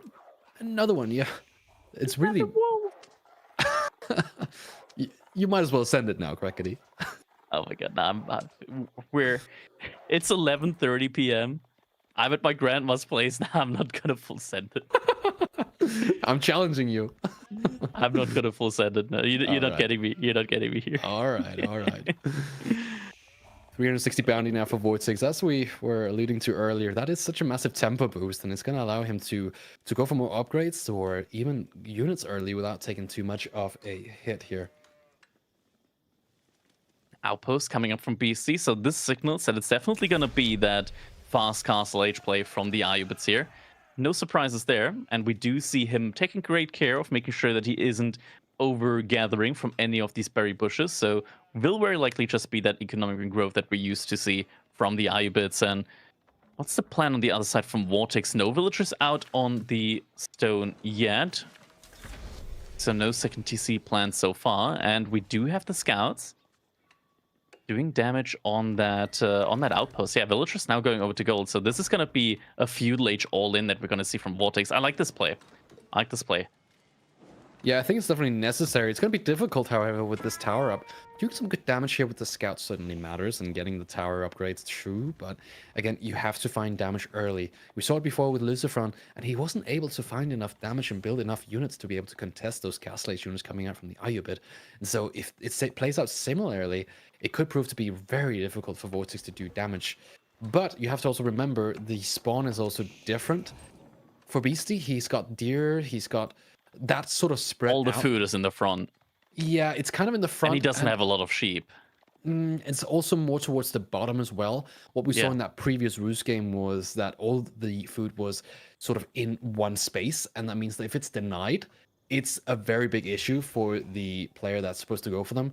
Here, it's a little bit of a different situation, because you could potentially lock down one food section and contest the other one. Should you lose it, then you have the other one too. I think this is going to be a very difficult game for Beasty, mainly because all the food resources are very far away from his main base. And I think this is going to be a play that Vortex can do here and just starve Beasty off of food. Yeah, absolutely. It's so crucial when you do these aggressive strategies that you are mindful of how many resources your opponent has available to them. There's a good amount of sheep here, about 12 sheep, and he's got the berries as well. Doing some really nice micro here as well. You got to pay attention to this. The villagers being spread out like this allows for that growth wing to come in later and buff up the berries with the orchards. And so that's quite an important step as well as we approach that castle age. Yeah. Archers now coming in as well from Vortex. Still no military building yet from Beasty.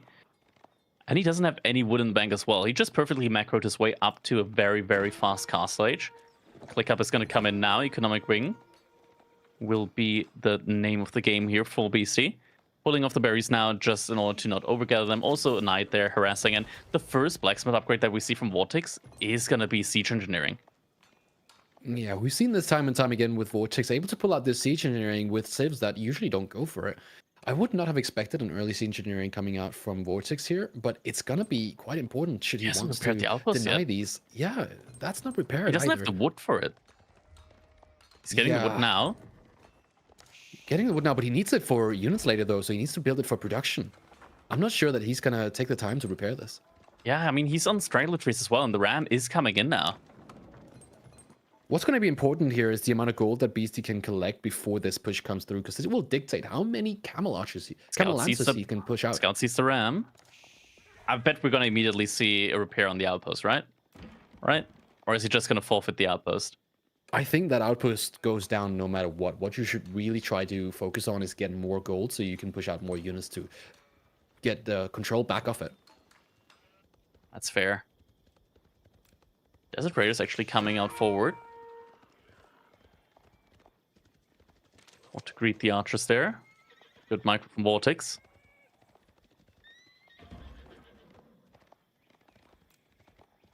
It's getting a little bit greedy here. Focusing on getting wheelbarrow might be a little bit too much in a game where you have to survive right now. That wheelbarrow might not pay off in time. He needs the gold for sure if he wants to be able to survive this, and then he has to... Building. Ooh, yeah. We're getting camel lancers. I'm sure sometimes it feels like camel lancers are really good, but other times it feels like they don't really provide you with too much. And it's only a single production building right now. Vortex already has a couple of knights there. And Beasty, he's going to have enough gold for 3, maybe 4 with the drop off there. Villager does get picked off. That one was still carrying gold. Body block. Doesn't have the Pierce armor upgrade yet. Aye. But still, more villagers going down. Villagers going down, trying to path towards that tower. Tower gets taken down as well, so now the gold is fully denied for Beasty here. He's going to have to look to do something with the remaining gold that he has currently in his bank. He's got 2 stables, and he's going to be able to produce camel lances, but only 3 on the matter, because only 3, oh, actually 4. He's got 400 gold in total. Losing a couple of villagers here is also really, really scary. It's actually lacking gold slightly. A camel lance is 110 gold. Oh, yeah, that's not true. 100. He's going to have to move over to gold as well at some point. Desert Raider tries to get some harass there on the villagers, but archers... Wait, knight? You're hitting the scout, not the... Ooh, that hurts. Ow.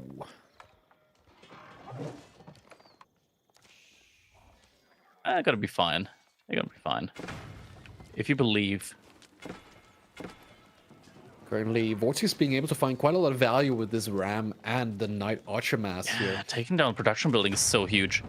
Yeah, it matters so much with these timings because not allowing your opponent to even produce units when they have the resources for it is crucial. Pulling the with builds. these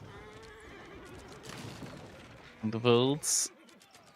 I mean, BC already lost so many villagers, right? Like the advantage with the economic growth, it's already gone pretty much. Yeah, we're leveled out here, and we've got the idle time on top of that. Even though Beasty tried to do some damage on that deer pack, he didn't find any villager kills, and now he's down 7 villas, back to normal. Yeah, BC might need to send villagers over to gold now again. That camel lancer is still very healthy, so the archers aren't going to be able to deal with that. Single knight comes in. Double outpost play now from Beasty. I mean, there aren't any more rams coming in anytime soon. And you got to remember that this is quite a massive investment when there aren't more rams, but you're still going to go for double tower. That is your production building plus 50 wood, right? Yeah. Archers might be able to pick off some more villagers now. 1 villager gets picked off. Looks like that's about it. Desert Raider doesn't really have any pierce armor. Should get picked off there as well. Now Camel Lancer are going to clean up the archers. That means Beasty is going to have access to food again.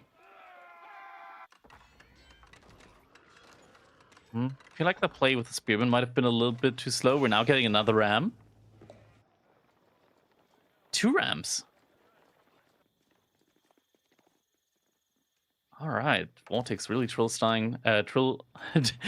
trying to get control over that gold. Now double archery range is being dropped. Find it difficult to see where Beasty necessarily wants to take this. I mean, he could potentially grab relics, and he is looking to do that with that dervish in production. Still, there's impending damage coming through with the next push here from Vortex, but the counter raid as well. It is quite important to have these counter raids because it can be a way to switch your opponent's attention towards their base and give you more breathing room. Here, however, it doesn't look like Vortex is intending to stop. It definitely doesn't look like it, but Beasty's adding in crossbows, not archers. That's surprising. That's very expensive. It's certainly expensive, and it's not like you're lacking wood to do so. Essentially, you are spending more resources on now food and gold. Now finding this is also a pretty big deal. A couple of villagers are going to go down here on the deer as Vortex tries to build an expansion. That's just not going to happen. Yeah, it's going to be a couple of villagers going down for Vortex there. Some militia has been called as well. Should be able to deal with those Camel Lancers. Definitely not a feels good moment for him there. Now the Rams do come in. Oh, the surround, the surround. Oh, just hovering on the edge there. But will still get taken down. At the same time, Outposts gonna get taken down as well. So villagers do go down. Big push coming here from Vortex, now taking down the towers as well. And the villagers go down inside the towers. He's forgetting to put them back. Pretty big damage coming through from both players here. Both players just doing a lot of damage to each other here. In the end, Vortex still not looking too bad. Even though he didn't get, like, critical damage in so far, every little bit counts. And Beasty now having less villagers than Vortex, even with the economic growth. Yeah, he has... though, can Vortex get enough units out in order to finish this game off at any point in time here? Yeah, that's the question. You want to get that military lead going for you, because once the techs start coming in, you're going to feel it. When you have a military lead, you can potentially take out a smaller army like that, even though you don't have the tech advantage. But again, if you can't build it up, if you're losing too many units, that's not going to be an option. Vortex once again moving towards that gold. Doesn't know yet that Beasty moved out to the gold in the middle of the map.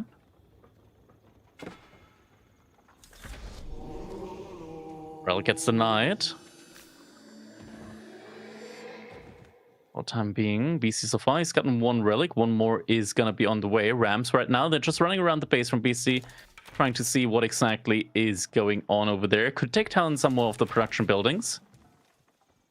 Definitely wouldn't hurt. Beasty's still getting a lot of resource on the map right now. Has managed to go out on the berries up there. Now double ram.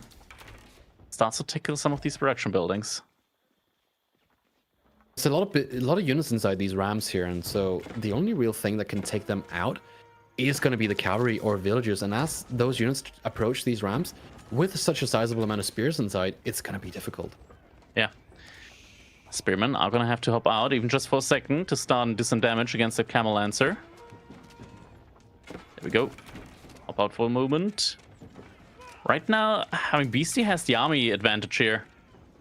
Overall numbers lead.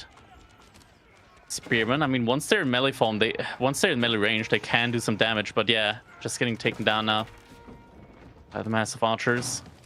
Rams try to take another production building down, but the villagers do go on them.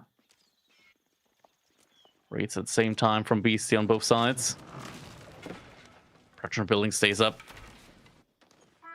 And now we're getting into a difficult phase of the game where Vortex has less military out on the field than Beasty does, but Beasty is in Castle Age and more villagers go down. Yeah, it's a tough situation. He has no victory condition as he's now losing out on the military front, which means Vortex now going up.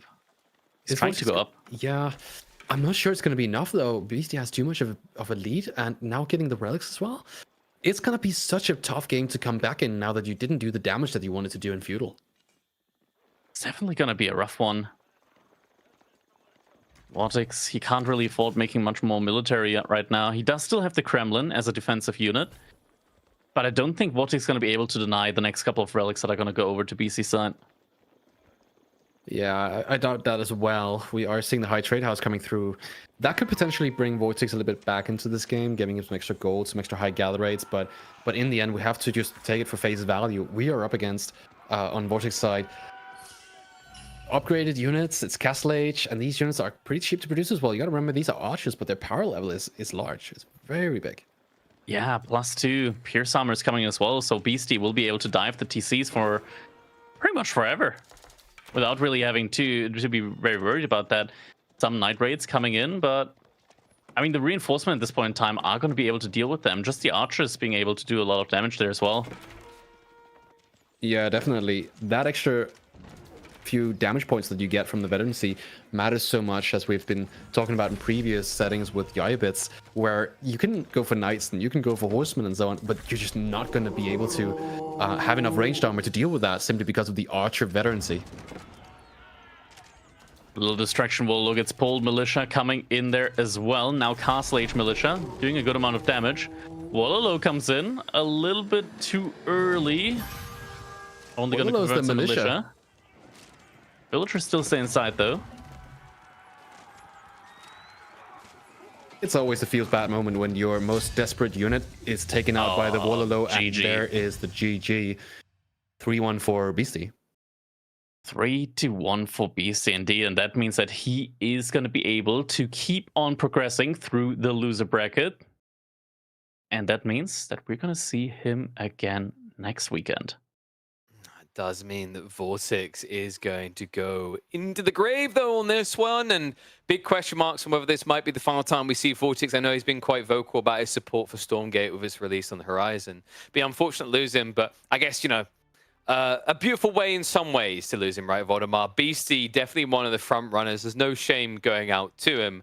I think the thing that I loved about this final game, though, truly emphasized attacker versus defender, right? If there's any way to go out, it's playing your own style. Oh yeah, you got to stick to it, and it's not really the time where you really want to be doing too many different things. I know we talked about it before with Beasty knowing how he's up against a meta player and going off meta. Here, it's about sticking to your sticks and your stones. You know what you can do and what you can't do, and you know the keys to these games, but essentially it wasn't enough. And it was, you know, for a moment, it looked like there was hope there, right? I don't know if I was just being baited false. I don't know if you're there with me, Crackety, but for a moment there, I wanted to really believe there was a way of ruining a fast Castle Arbor build like that. I felt it. I definitely felt it, but yeah, I mean, Beasty, he knows how to deal with these situations, right? Like, he had resource all around his base, so if the army is on one side, you got to put your villagers on the other side, and in the end, just able to weather that storm, get his own army mess up, and once you get those upgrades, then finally you're able to start taking these better trades, and Beasty, able to win it out then with the I-bits. It really looked like Vortex would have been able to maybe take that one. And it would have been impressive, right? Kind of tough situations already mentioned with the way the Mongol-Chinese game went. That was kind of unexpected as well, right, Voldemar? I think, you know, going into that, there was some perceptions that China should have this on the bag. But Vortex just reminding us why Mongols is still registered as his signature civ there.